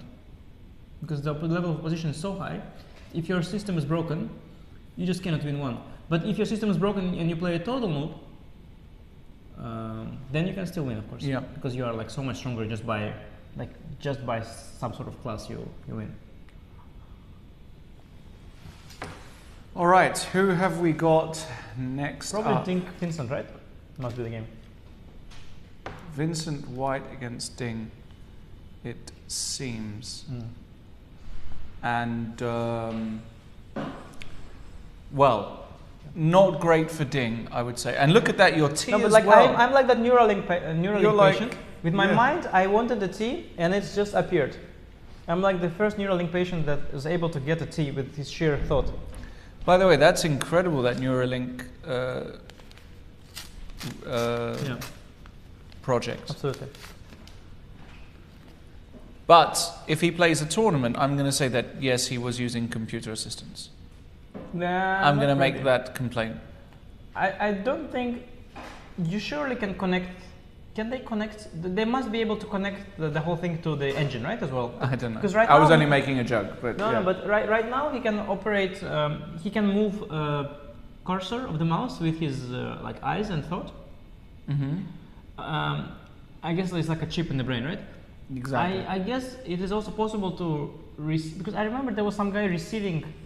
Yeah, I watched some video where the guy was receiving information through a certain device. Yeah, like I guess it's possible that he receives also the stockfish move and executes, and everything is done without like everything. What is was done. his name? The patient of the news. Was his name?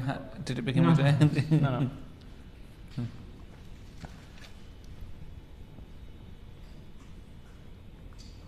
All right, Sven Nopper's back. He loves it up there, Sven Nopper's. No, Sven, you know, he just wants the big stage. He loves the big stage. He loves the big stage. The Grenke Chess Classic. He loves chess. He loves chess. He must love chess. Yeah, he really loves chess. He invented the format where you can play forever. Remarkable.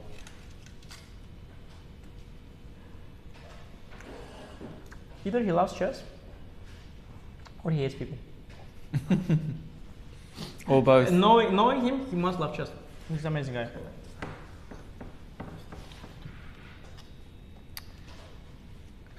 There you can see the hall not as busy as earlier because No, but still, given the hour yeah, and the fact that we are playing chess and not doing something exciting, like, I mean, yeah, a lot of visitors still, which is very nice.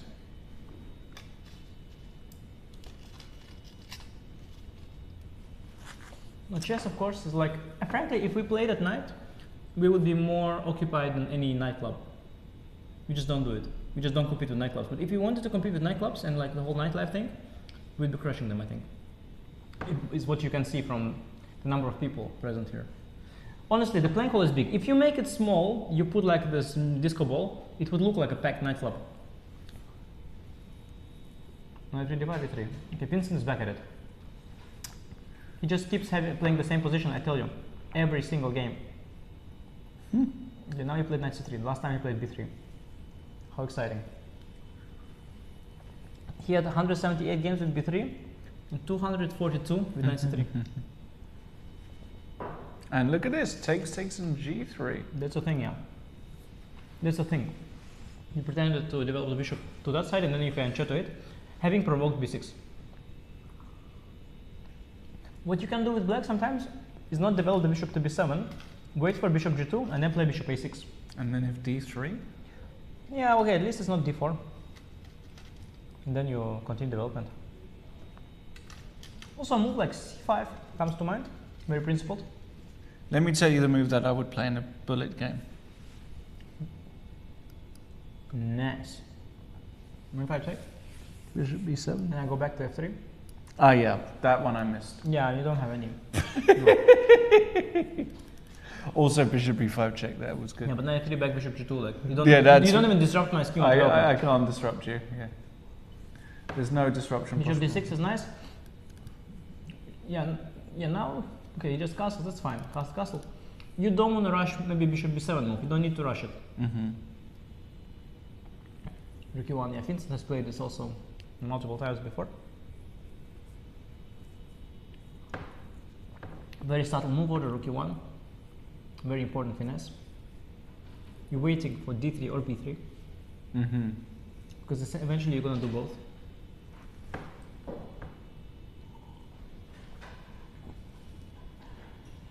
Dink has a choice now how to set up his pieces. He can go for c5, knight c6, or he can delay c5.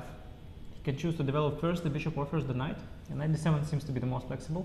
Now d3, all theory. Vincent's still in his book. He has a very big book on this line. Yeah, now b3. Okay, exactly. d3, b3, all still planned. Yeah, Vincent completely into this kind of things.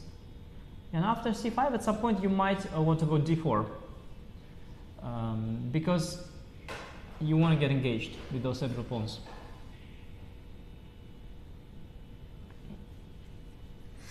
Two plans here, e4 or d4, but the fact that the bishop is on b2 really encourages d4 because e4, black can play d4 and shut down your bishop on b2. Right. Also e4, you need to still achieve it, yeah? Not so simple.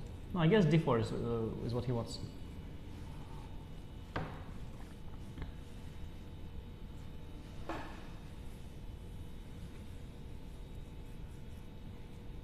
Usually in such positions they play a6 at some point.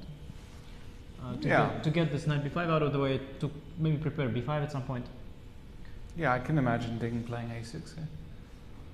White then often responds with a4, preventing b5. Rook c8. Rook c8 is also possible. The bishop, can slide back to b8 sometimes, out of the harm's way.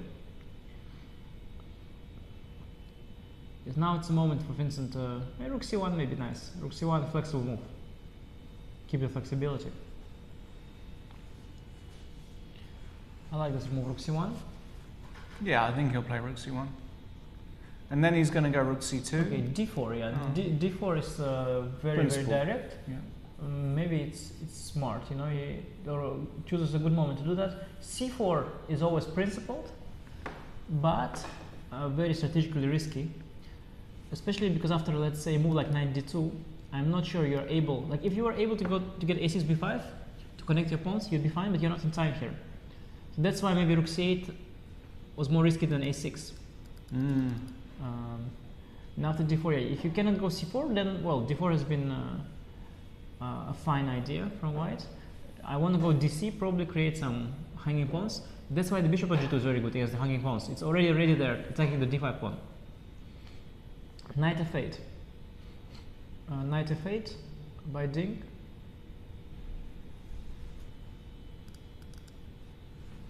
Yeah, DCBC.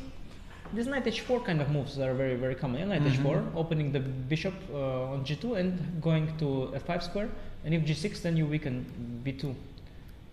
h8 diagonal. Knight h4, yeah, is kind of thematic. But here bishop e5, yeah, difficult to exploit. Bishop e5 is a good one. Neutralizing our b2 bishop, and there's nothing here.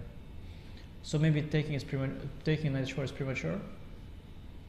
Also, there is some rook e2, rook d2 idea after taking. Rook e2, rook d2, nice, lining up on the d file.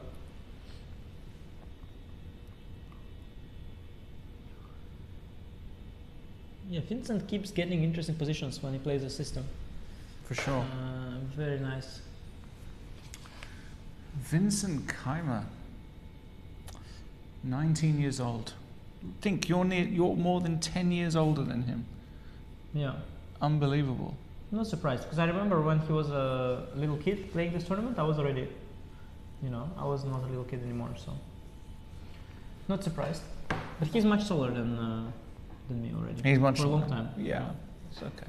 So that's the fight I lost. That's okay. Yeah. You can't win them all. That's true. To compensate somewhere.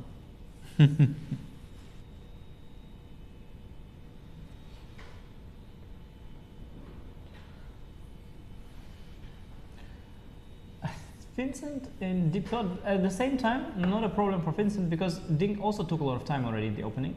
So, if you're playing slowly but your opponent is playing slower, that's okay usually. You just should not drop too much behind your opponent on the clock. Generally, if you are bad at time management, that's a good rule. If you can't manage your time, just try to manage it better than your opponent. So just look at how his time is and try to or try to even follow him. If you're really bad at time management, just follow your opponent. Approximately.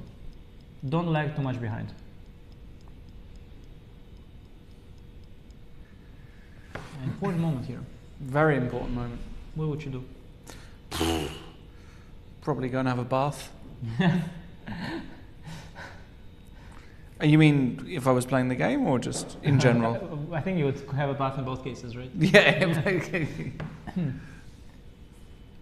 You can play chess from a bath if you want. Yeah, I never did though. I always got worried that I dropped the phone in the bath. Nowadays it's fine, yeah? The phones are waterproof. Really? Yeah, of course. But if I get paranoid about it, that I'm going to lose my phone or I did like electrocute myself. Is tricky, yeah. With the phone. No, it has to be something connected to the outlet. Yeah, right. Yeah, Basically, having toast in the bath is not a good idea. Yeah. Or like a hair dryer is definitely not a good idea. Luckily for me, that's not really necessary. I don't know. You can dry a lot of other things with that. But actually, I do have a hairdryer at home. Of course you do. I do. Yeah. You know how useful a hairdryer is? I don't want to know. Like for drying clothes or something? I don't know. Yeah, like let's say you got a wet pair of jeans that you need it fast. Yes. Boom, hairdryer. Yes. That's you spill something on the sofa. Okay. Boom, hairdryer. Okay. We're getting moves there. Moves. Please, as you keep giving examples of what you use hairdryer for, before it gets out of hand. Now, this knight d2 thing was nice, but now, of course, with knight f8, rook e2 included, it's much better for black, because there is this option of queen d7 where you connect queen to the bishop. But rook on e2 is very clumsy, very not pretty. Queen d7, yeah, risky, of course, because bc, dc, cb is the more conventional move. But now, okay, you start running strategic risk. You've got this weak d5 pawn. You've got the minority attack going on the queen side.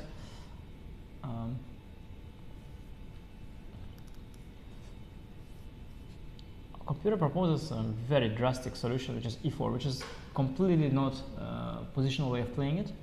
But you are using the fact that your pieces are pointing towards the center. Vincent, of course, plays more conventional. Like e4 is an insane move. I would never play that either. He'll probably play knight to f3, not even needed to put the knight there. Actually, maybe just play a4 somewhere, rook to c1. These positions are very hard to play because on one hand, black has the strategic issues, but when there are so many pieces on the board, black also has some kingside initiative ideas. Like sometimes you get some h5 going and h5, h4. Black gets some quick kingside play because white is too much focusing on the queenside, and also the knight on c3 is very unstable, so it needs a lot of protection. And that kind of allows for many tactical resources down the line because the knight on c3 is constantly a little bit shaky. So such positions can often get very double-edged, especially when all the pieces are on the board. Hard for white tricky one. Yeah, hard for whites to really exploit these weaknesses right now, yeah? Because everything's protected. Yeah. What do you do? Rook fc1 played. Is there some knight takes d5? I love h5. Yeah, love it. Knight takes d5 is Come on, Ding. Rook takes c1, yeah. Yeah, h5 is okay. You have to. I mean, you have to. Knight f3 is nice now. I don't want to weaken myself with h5, with h4, because h4 maybe g5 comes, or knight g4 and then something at some point. Knight f3 I like stopping h4 without creating any weaknesses. Knight f3, I guess he wants to go knight e4. What else?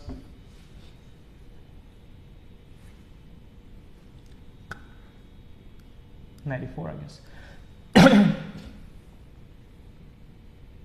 Oof, h4, g5, allez le bleu. Yeah, what else? Maxime style. Okay, knight f3 played. Okay, it's positional play, yeah. If you're having some strategic issues on the queen side and the center, okay, you gotta generate some play on the king side.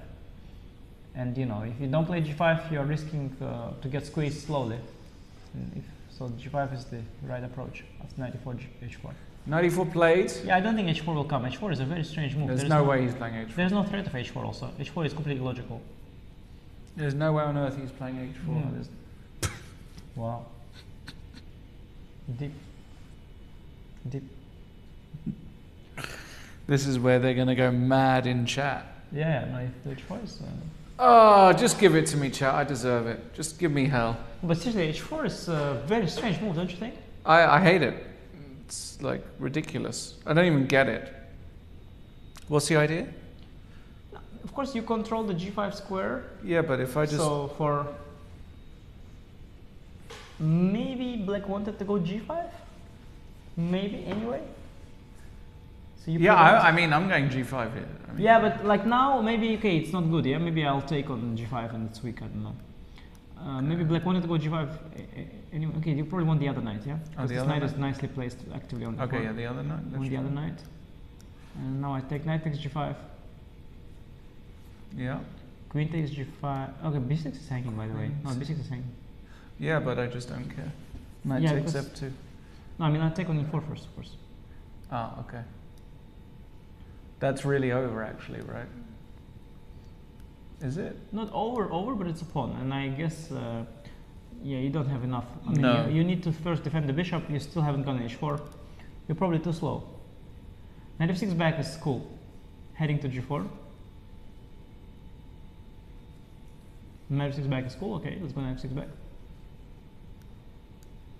I don't know. Knight e5 feels normal at some point to go. Knight e5, somewhere. Maybe now there's some tactical issue. Like take knight c5 something. Knight g5. Knight g5. Hate it. Absolutely hate it. Now we're really, my good friend Ali Mortazavi would just be salivating at, at the opportunity of playing this position. He wants to win the... Rook c4. No, but they thought the d5 pawn is falling. It's not so obvious what was there. So knight g5. Look, knight g. Oh wait, d5 was. Okay, yeah, knight g4. Yeah. Knight g5, knight g4, bishop d5. Yeah. They thought bishop d5, queen e5, rook c3. That's really nice. That's what they blundered. Yeah, look, what Anish is saying is this. Yeah, also everything else, but yeah. This, and then a very important tactic. Rook takes. First, I don't know what they blundered. They blundered everything probably at this point. They just play making moves. And rook takes c1. Also, you trust a bit your opponent sometimes. Ding trusted him with knight g4. Knight g5, okay, he calculated something. I'm just gonna go rook c4, whatever. So he goes e4 instead. He's freestyling. This is just complete. Knight e4, bishop e4 though? No idea. I actually don't know what's going on here. It's No, very but different. knight e4, bishop e4? Maybe he wants to take here. Wow, it's no, but this is what I thought. But d4, it's a rook sack. What? DE here? This is brutal. E3? No. Wow. Wow. No, but I don't possess the dynamic feel. Imagine you played somebody and they just played this against you instantly. But I can do such a sack if it's an exchange. Yeah. If it's a pawn or two pawns. Yeah. But a whole But rook. Already not if it's a piece probably, and not if it's a rook for sure. I would not. I do mean, that. imagine somebody just played this against. No, but it's also it doesn't like d5 can't. I mean, I would never do that. It's completely beyond me. Even in classical game, I would never do this. D5, and you just think you're winning, right? I don't know. I mean, I think if I were white, I would realize that it's dangerous as well. But as black, I would not. Like it not. I would. My horizon would limit me from sacrificing an entire rook for just a check. Essentially, just a check. The computer, by the way, as it reaches depth, also drops. It doesn't say it's winning anymore for black at all. It says it's like unclear. Well, I want to see it. The chances of Ding sacking a rook here are the like problem zero. for Ding is he has to sack something. Yeah, and the other problem for Ding is because his confidence is so low, you don't trust your calculations here at all. So Ding losing this is just a real possibility. Of course it is. I mean, currently he's thinking he's in trouble. Yeah. Because Vincent's sitting there very confidently, going some e4, your whole thing is collapsing, rook on c4 is falling. You see, okay, you can sack exchange in a few ways, but it's all looking bad for you. Terrible. I think rook takes c3, d maybe is what he will do. Yeah, I think that's the one. Rook takes c3 and d. That's what he will play, rook takes c3. Yeah, this is kind of... Yeah, this is like, this I could do. Mm-hmm. Yeah, it's what he does. I mean, you don't sack, like, it is so weird, like you basically sack a rook there for one extra tempo, and here you sack just an exchange. This I understand. But the rook sack is, yeah, it's beyond. Can he go knight beyond takes human e4? comprehension. No, but you want d. You can, of course. Maybe. It's not And so f5. I thought like bishop e1 initially, but maybe you have some g5. Yeah, bishop f5, e1. g5 probably, g5. Yeah, bishop e1. Because your bishops are nicely covering all the entry squares for my rook. So actually, actually bishop e4. Yeah, actually knight e4, like you said, is a better move than d maybe. Yeah, g5 is nice. Yeah, because now if you go bishop takes, I can take with the pawn. And now it's much nicer because you I eliminated can my bishop. put a bishop on d5 and go g4. No, this is... You know, this game is exploding and they have so little time. It's going to be so much fun. Yeah, Ding only has 1 minute. I don't dislike black's position here, by the way. I think for a blitz game, I think it's very acceptable. I think I take black, given they both have For like... sure. If we both have 1 minute, I take black. Easily, I take black. Okay, bishop takes e3 played. I think he did take with the D pawn. is also fine, yeah. I also like it. Knight d5. But now e3. yeah. Now you have to go d5. Wow, I mean, if you're a computer, yes. Humans don't so easily go d5. No, I think you have to go d5. Because the blockade on d5 looks just horrible to play against. Yeah, and d5, knight d5, rook d1, yeah? Knight d5, rook d1, bishop d5, maybe queen b2. Bishop d5, I'm not worried. Or rook d1 again. Yeah, d5 is nice. D5 is nice. Yeah, No, he's going to go d5. Yeah, it's also, it's kind of a matter of culture a little bit, Yes. yeah, to go d5. Vincent is, of course, cultured. He knows Peter is watching, and he doesn't want to make... he doesn't want to upset him, basically. No, he knows Peter doesn't like to be upset. He just wants to keep Peter happy. Oh, endgame. Queen d5, I definitely... No, but now of course, yes. Now I take white again. Because, I mean, endgame is not... I mean, endgame is what do you want in endgame? You're suffering. And bishop d4 is just... Yeah, very defensive. Maybe you can hold somehow, bishop e5. But you are already playing for a draw only. And with this little time, basically playing for a loss here with black. He had to come up with something that would keep queens on the board, Ding. This is just too defensive. This is just difficult to play now. Yeah, bishop e5 is a good move. Okay, he's got some drawish tendencies, some hopes, but now it's one-sided. I like rook d1 here. Do knight c3.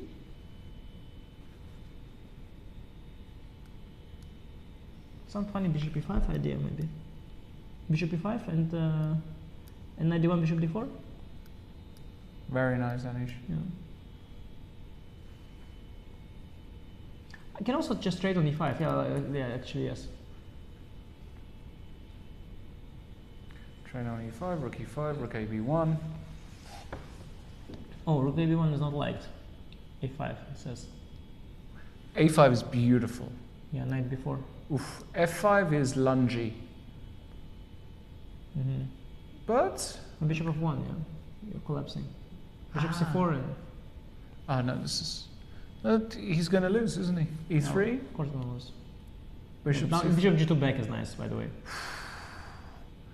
Bishop to g2 back is That's just la classe, no? Yeah, many things are good here because you're collapsing. Basically. Also, fe king, rook e3 king f2 is the easiest is actually fe. Yeah, fe rook e3 king f2 is very clean. I like bishop g2. Bishop g2 is yes. No, I really like bishop g2. Yeah, no. He's going to do it. I can feel it. Honestly, Dink's level is very low today. I mean, he doesn't put up good resistance. Bishop at all. c4 is also good. He'll play king h7, I guess. It's too little time for Dink to put up resistance. What would I do now? No, just fe just. No. Rook e1 he probably. What? Plays. No, rook e1. This thing bugs. Yeah, rook e1. This definitely felt like the most natural move, rook e1. Knight c3, rook takes b6?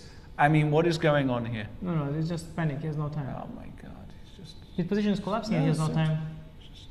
No, he's not putting good resistance. You could have put much better resistance. And now just king g1. Yeah. No, it's... it's resigns.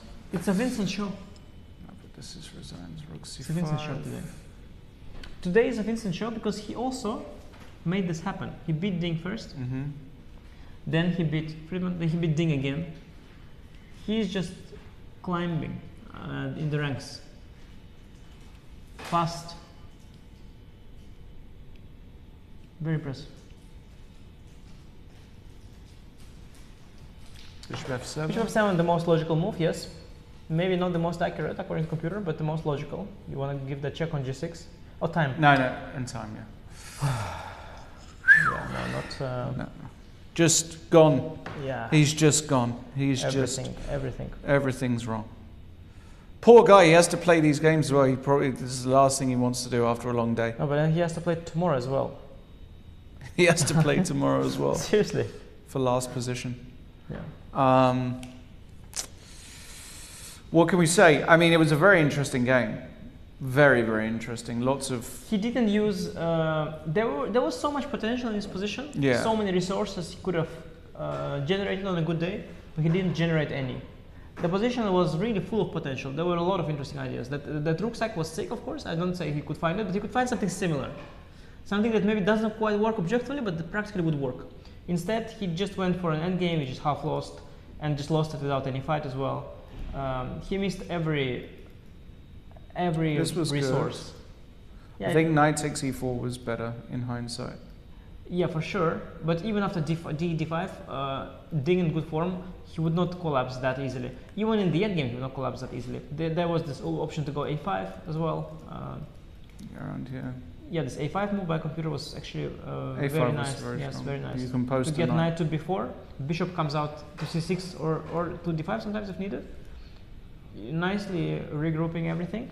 After a5, by the way, black is completely back. Yeah? Completely back in the game. Vincent actually blundered this strong positional idea. No, it's yeah, not in a good form. There's nothing to say. Yeah. Next game. Well, it's not that he's not in good form. It's much more than that. It's you know he's performing at 2500, 2550. No, but there's no rating to this. Like, you don't No. have to give a rating to this. No, Like, but I mean, just to highlight. he's just playing bad. Like, you know, when a 2800 player plays badly, you cannot really put a rating to that. Like, this is just, yeah, you cannot put a rating. It's like Kramnikov sometimes says that, yeah, this game was 2300. Like, what is 2300? I mean, yeah, it's just played badly. Like, Just playing badly. yeah. And he's got to play again. Yeah, but now he's white. Yeah, but I think it's time to win a game, by the way. Yeah, One, just like, to win one, just you know, win just one, to slam, yeah. slam the door. just win one, you know. Yeah. Just end on a high. I think he is not in contention anymore in this little tournament they're playing today, right? He For must sure be not. out. He's already lost 2 games, right? But I think time to win a game. White against Fridman. Nothing to play for anymore. Relaxed. Finally, hopefully. He should just Hopefully play he's with the relaxed. hand. He should really just play with the hand. He tried that, by the way, but it's very tricky because if you play completely instantly, you blunder as well some things. He tried, I can say, to play without thinking at all at some point. Mm-hmm. Also not so easy. But yeah, he can maybe win a game now. So it's time, good opportunity. White pieces. Daniel very happy to be there. He's laughing. He's like, "Can we please finish it?" They're like, "No, keep playing." They're, okay, but I'm done. Can I go? No. What's that? A glass of orange juice? Yes, must be. Daniel Fridman, a veteran of the game and a class player. At his peak, I would say probably 2660, 2670. Easily, yeah. I think 660, 670 for sure at this peak, yeah. Yeah. Not that long ago. Not that long Time ago. does fly, so maybe it wasn't that recent. I'd say about 10 years ago, probably. Probably, yeah. Time flies real fast. Yeah. And Daniel, you know, if you've been around chess long enough, you see him at the team competitions, obviously a lot in Germany. Ding is just, do I really have to play again? He doesn't, there's a little smile on his face. He's just like, whatever, okay, I just don't care. Yeah, I mean, why not? Just play a Just game. play a game. Just play a game of chess. Yeah, and just that's play it. one nice game in a row. Knight F3, just play one nice game. D5. Yeah, it's chill. Knight F3, D4. Knight F6, C4. E6, Yeah, CD. decides to take. Nice. Some Carlsbad, why not? Let's play some Carlsbad. Like Carlsen.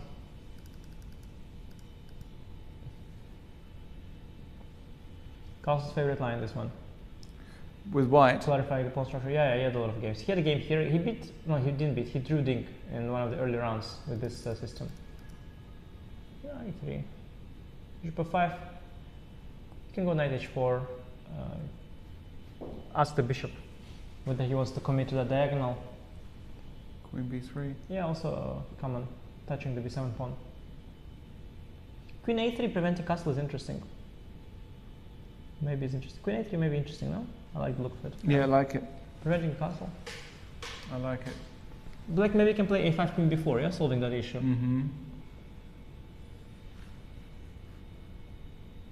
And then white will maybe allow a trade on A3 and get this very unusual pawn structure.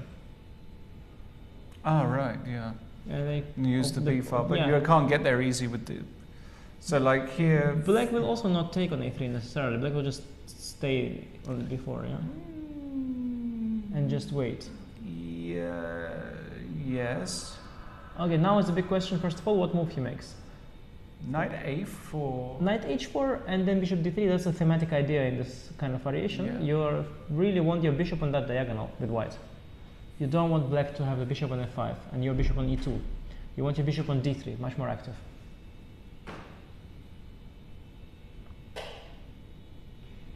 Yeah, Ding in deep thought suddenly.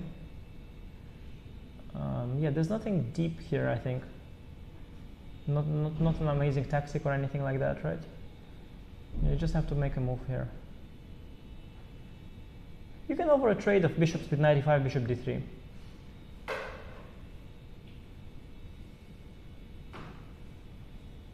Yeah, maybe I like that. Knight e5, queen b4, bishop d3. Hoping for an endgame. I like knight h4. Knight h4 played.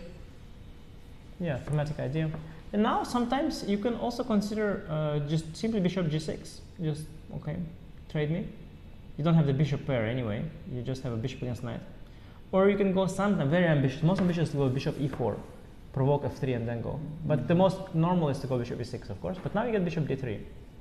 And g6 is... Not sure. Yeah, you want to stop knight f5. Yeah, yeah, not sure like the knight f5 is necessarily achievement that you'll take and just play g6. Again, you don't have the bishop pair. You just bishop against knight. It's not insane. But yeah, you can also play g6. Just g6, maybe you are asking for some f4 somewhere, yeah, down the road. Castle f4, I don't know. Slightly provocative. By the way, aren't we entering the stage when a certain result could already mean that Vincent won the tournament, or not yet? Well, Vincent's... If Ding wins... Yeah, if Ding wins, let's say. If Ding wins, I think he's already won, yeah. No, probably not, because then Ding can definitely catch Vincent. They're playing 4 games each, right? So Ding can reach 2.5 and Vincent can stay in 2.5. Yeah. Yeah, there is no decider possible yet. No. Well, however this game ends, we have one more round. Okay, some kind of endgame ensued. He keeps that b4 pawn. Ding is hoping to collect that pawn. Knight f4, knight d3. It's hoping to collect that pawn. Fridman has to address that little situation there. Not sure how this addresses it. Knight f4, g5. Okay, b3 he decided to prevent any knight moves. But knight f4? Oh, g5, yeah, g5, sorry, I missed that. Not clear, yeah. No, you can take on e6, knight f5, knight d3. Yeah, then the other knight goes to d3. I think Ding might just collect that pawn. Or at least make black place his rook very uncomfortable. Like rook a6, rook b6 you can do, but it's very, very uncomfortable. Very weird, yeah. And then you're just getting outplayed a little bit with black. Well, Ding, of course, can still make a good move or two. Definitely can make a good move or two. Hopefully we'll win this this game, because good to see Ding win a game. Definitely deserves that. Yeah, positional play. Maneuvering knights here.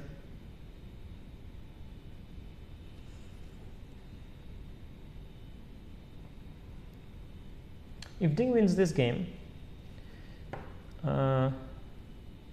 he has to still play Vincent.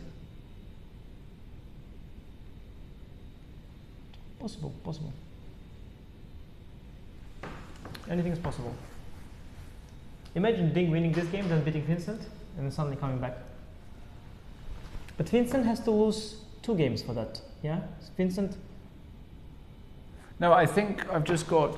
Tadeus has just messaged me saying that if Ding wins, it's over. Because Ding has played... Ding has played 3 games already, after right? This, he will have played all 4. He will have played... Yeah, 3 games played, right? If Ding wins, we end the... Yes, he played 3 games. So if Ding wins, he has 1.5 out of 4. Vincent has 2.5. And Fridman can only have 2. Yes. Okay, so if Ding wins, it's over. Okay. Okay, that's nice. That's nice. So Ding basically just fighting for himself now, just fighting to end the day on a high. And that really will be the end of the day as well. He will go, he'll finish the day today as the final winner.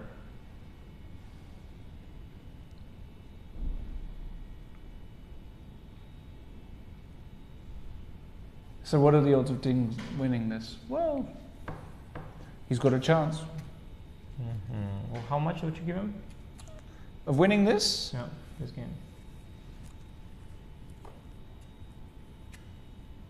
I'm going with 35. 30, yeah, I was about to say 30-35%. Yeah, I was also. Can you imagine in a normal world, like in a normal world? In a normal world, we just say. I was thinking, like, frankly, it's like with 1/3, but yeah, I would give him a little bit more of that. Yeah, 35%. Okay, it's not very bad. Yeah. But he hasn't won a game in a while, and okay. Position is still very solid for black. Ding hasn't won a game this tournament. Yeah. And he's played a lot of games. And he's also not like it was not exactly close or something like that. Yeah, like it's. Sometimes you just forget how to win. Yeah. I mean, for example, it's a bit like me at the moment in this year's German Team Championships. Chess? Yeah. Yeah, I know that. I mean, I'm on 4 out of 4. But I had like also these streaks where I wouldn't win a game, like long streaks, and then I would play some. It would usually like resolve in some Bundesliga game actually back in the day. I'd play some 2400, and that would be some monumental fight when I would be like half a pawn up for hundreds of moves, and I would play first side control, second side control, and I could be on, and the whole team would be waiting, and then after like 5 hours, I would finally squeeze out a win, and it would be like opening up the gates, Finally I would break through. I just want him to win. It's really hard to win the first one. Yeah. First one in a row. It really is. Fridman, by the way, frozen. Fridman is just the frozen. chances of Ding, they've risen tremendously in the last couple of minutes as Fridman keeps thinking. I'm estimating it at 45 already. It's 45% for me. 4 minutes against 8 is a big disadvantage.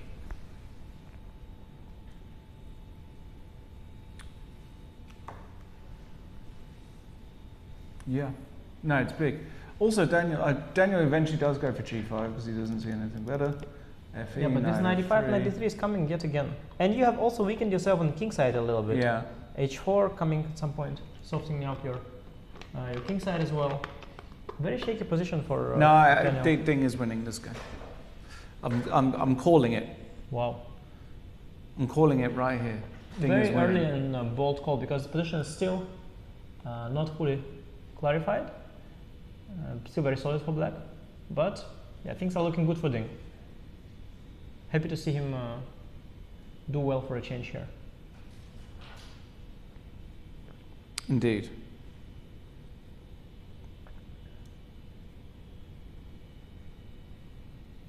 Chat, send some energy to Ding. Send pineapples.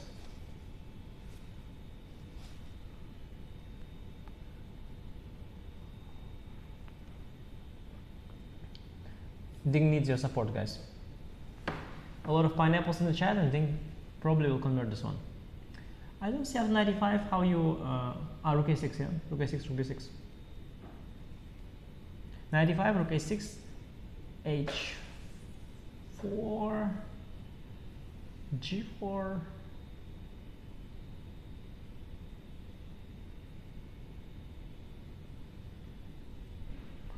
How about g4 first and then h4? Oh, that is, by the way, g4 first. Yeah, that's high class. Yeah, g4 first. Ah, pity. G4 first. Sorry, let's no, but he just do missed this. a huge one. No, he just missed a huge opportunity. Okay, let's go back. He's Sorry. focusing on the rook, but yeah, he had. Okay, this is also nice. It's also nice. It's also nice. Sorry, it's also. Wait, what's he doing? Why does he do this? He had an amazing opportunity to move 22. Just quickly to show. Instead of knight d3, a g4 followed by h4. Because h4 you get g4, so g4 followed by h4. This is just Crushing. I mean, normal Ding sees this. plays g4 10 times out of 10. I played him enough time to know that g4 just comes always. This Wow. is just absolutely within Ding's. Like has Ding written all over it. It's actually typical Ding to go g4. Carlsen would do it. Ding would do it. A few other players would do it. He's done something crazy. He's just given up this bishop for no reason. And now he's worse. Now he's worse. B65 is. Oh my goodness! B65 and he's worse. What was this trade of the night, by the way? What was that whole thing with bishop bishop b5? I have no idea. It's incredible, yeah. Oh my goodness! If he loses this. Okay, this is difficult because DCBC knight c5. Yeah, Fridman is completely in And he disbelief. comes in. He just comes. No, in. but don't I have a rook c5 sec, by the way? Like DCBC knight c5, Rook C, take, and rook A. rook a2, and knight e4. And knight e4, and you get nearly made it. Nearly. I have h5. No, where are you going with the king? Yeah. To f3? I have g4 check then. No, then I'm collecting the rook. And then you collect the rook, yeah. No, rook takes c5 now. Guys, No, rook takes c5! And rook a2. Yeah, it's winning. No! Don't do it. Oh god. Have pity. Oh god. He's gonna do no, it. Wait, what do you mean? He has no. He was basically, this was the whole plan, and now he's verifying it. He's like, wait, this was winning, right? Because otherwise it makes no sense to go c5. Oh my god. No, king f3 g4 check is crucial there. King If he takes this knight off, I just want to. 94? 125 for Daniel. He's gonna do it. Okay, this was the whole point. Like, what else? Of course he's gonna do it. Oh my it's also god. trivial calculation. I mean, he missed it. how? He missed it. No, but how can you miss that? What is there to miss? Is there any? There's nothing. To Tiredness. Miss.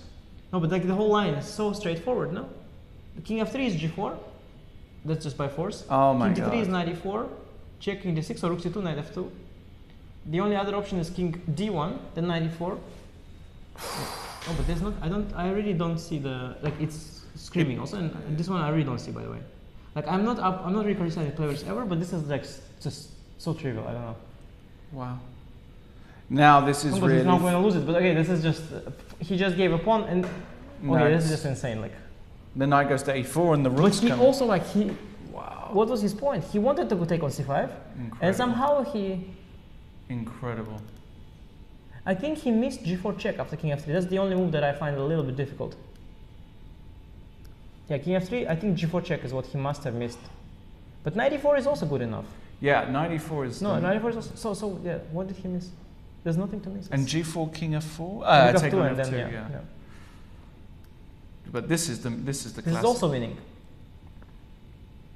And what Yeah. he did is losing. So it's not like he had an alternative. It's what he did is completely losing. Because he just the pawn down for no compensation. Wow. Okay, Ding is finally going to win. He needed a bit of luck, Well, right? a bit. I mean, this is a disastrous game. Can you make the moves are not coming in? Yeah. It was a disastrous game, of course, completely. H4. He ruined a huge positional advantage completely. Was losing by force, and in the most obvious way, Fridman played the start of a combination. Just had to finish it off. The finisher was staring him in the face. Okay, this is. Rook a7. Okay, now okay, he has to convert this, like.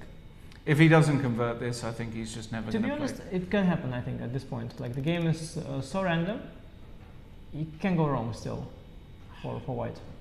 He's got everything so under control here, though, and he's a lot of points up on the. He's a lot of time up on the clock. Yeah, I've seen many things in this game, so. GH, I wouldn't call GF3. it too I'm early. actually a bit worried about. Yeah, 94 is nice. The rook swinging from Yeah. 7. Oh my god. No, I wouldn't. You shouldn't call it at this Don't point. do it. No, it's not one of those I'm going to games. blame you if he loses. Okay, Ding, I mean. No, If losing Ding is- loses. No, Ding cannot lose, but I You can imagine cannot lose? some Oh my miracle. god, he can. GF? No, but come Knight on. e4? No, you can lose this. Trust me, this is losable. Yes, okay, there's not even like a mating net incomplete, because my king has g4 square. Rook c6, king e7 only move. No, it's actually And winning. king For, f4. it's actually winning for white. Yeah, of course it's winning. King e7, king f4. Wow. Okay, it will be at least Ding gets a win. The first win is always bumpy. Maybe tomorrow Ding will unleash after this. The It's a first bit win is late, always though. a little bit bumpy. Yeah, a little bit bumpy.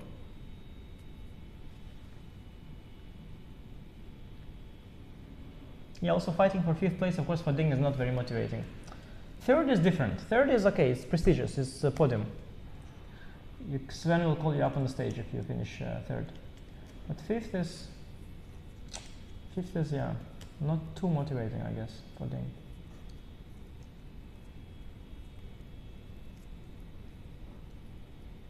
Knight 5, rook c2 is, yeah, kind of obvious. The most obvious follow-up, I guess. Protect the 8. Daniel's only got 8 seconds as well, should we? Yeah, no, it's just. His position is collapsed already. Knight e5, king e7. Yeah, now rook c2 is. Rook g8. g8. Also good. He's trying to win by force. Knight f6. Okay, but now rook g7, take rook e6. It's all collapsing. Okay, yeah. It's all collapsing. Yeah, I think Daniel's going to resign. I'm curious what he missed after rook takes c5. What did he miss? We'll have to ask No, him. because really, like, Knight e4. there's nothing to miss. No. Any move here is good. H4, knight G6, whatever you like. King F5 is good, rook A7. I mean, if he doesn't win this, it's going to be like, let's... I'm very curious of Mr. I'll have to ask him at some point. I want to know. Yeah, you ask him after the game. Yeah, it would be nice. Yeah. Like, by the way, you're probably in great mood now. You lost, you played the entire day. You lost on last spot now. So, by the way, yeah. Yeah. What about that? No, not after the game, but at some point I want to know. At some point I want to know. This is really a mystery for me. This one. Knight C6. Oh, no, already. No, he is up 3 pawns. Or no compensation. Yeah. Okay, no. Okay, only 2, but still, no compensation. Knight F4 is really clean. Also, the king is a little bit of in a mating net, yeah? King F4 Yeah. and Knight F4, and Knight B3, King F6, and Knight G6 and Rook E8. Yeah, and also Rook B6, Rook B8, yeah. Okay. What is this? It's not clean. No, don't. It's not clean, but it should be winning. No, but... Okay, this is mate. Okay, It's mate. It's mate. Oh, That's it. Ding wins a game, finally. But what that means is it's over. Will he show Daniel that there was a rook? No, I don't think so. I don't think so. No, you don't do that afterwards usually. I would ask, why didn't you play rook c5? All right, so confirmation then. Yeah, so we got that, by the way, the whole thing done, yeah? I'm just gonna get confirmation. But I believe... Yeah, because we're just getting started here, I think. Yeah, I believe we are done. Our producer says, Peter Lecco sends his warm regards. Yeah? Peter's watching, salute. right? Yeah, Peter is watching. That's great to hear. Peter, I hope you're doing well. Nice to see you, Peter. Big fan. What can I say? I'm happy for Ding. He won a game, but that's it. There's nothing left to... Ding has finished all his games. Daniel, even if he won, cannot catch Vincent. So that means that Vincent wins the third place playoff. And third, fourth thing. Yeah. Third, fourth. Yeah. And that means that Ding and Daniel tomorrow will fight for 5th position. Vincent's going to fight Maxime Vachier-Lagrave. Vincent will play MVL. Nice match. Magnus will play Richard for the title. And Daniel will play Ding for 5th position. It's been a long day. It's been a long one. Ladies and gentlemen, thank you so much for hanging out with us today. It's not done. We're back tomorrow to see... We're definitely not done. We're definitely not Definitely done. not. Just getting started here, guys. It's just getting started. Tomorrow, though, is the final day. Who's going to take the lot? Will it be Magnus? Will it be Richie Rapport? Only one way to find out. Join us tomorrow, same time, same place. But from me and my dear friend Anish Giri, we're going to wish you a very pleasant Easter Sunday night. And we will see you tomorrow for the finale of this tournament. See you then. Hi, I'm Grandmaster Anish Giri, and welcome to Left-Hand Repertoire's 1e4. The so-called Latvian gambit is horrible. F5, knight takes e5. This is not how chess is played. He played too many moves with pawns and the queen, and didn't develop his light pieces. And if knight e4, this is a very important trick to remember. Many people fall for it, actually. Knight to b5, brilliant idea. ab, and queen g7, and after rook f8, bishop h6, queen c5, and f3, and surprisingly, queen f2 is almost checkmate, but it's not. If your opponent wants to be solid, we go for aggressive for the kill. If your opponent wants us to go for the kill, we play simple chess. And just use the fact that we have more space in the center, clear-cut plans, and nothing to worry about.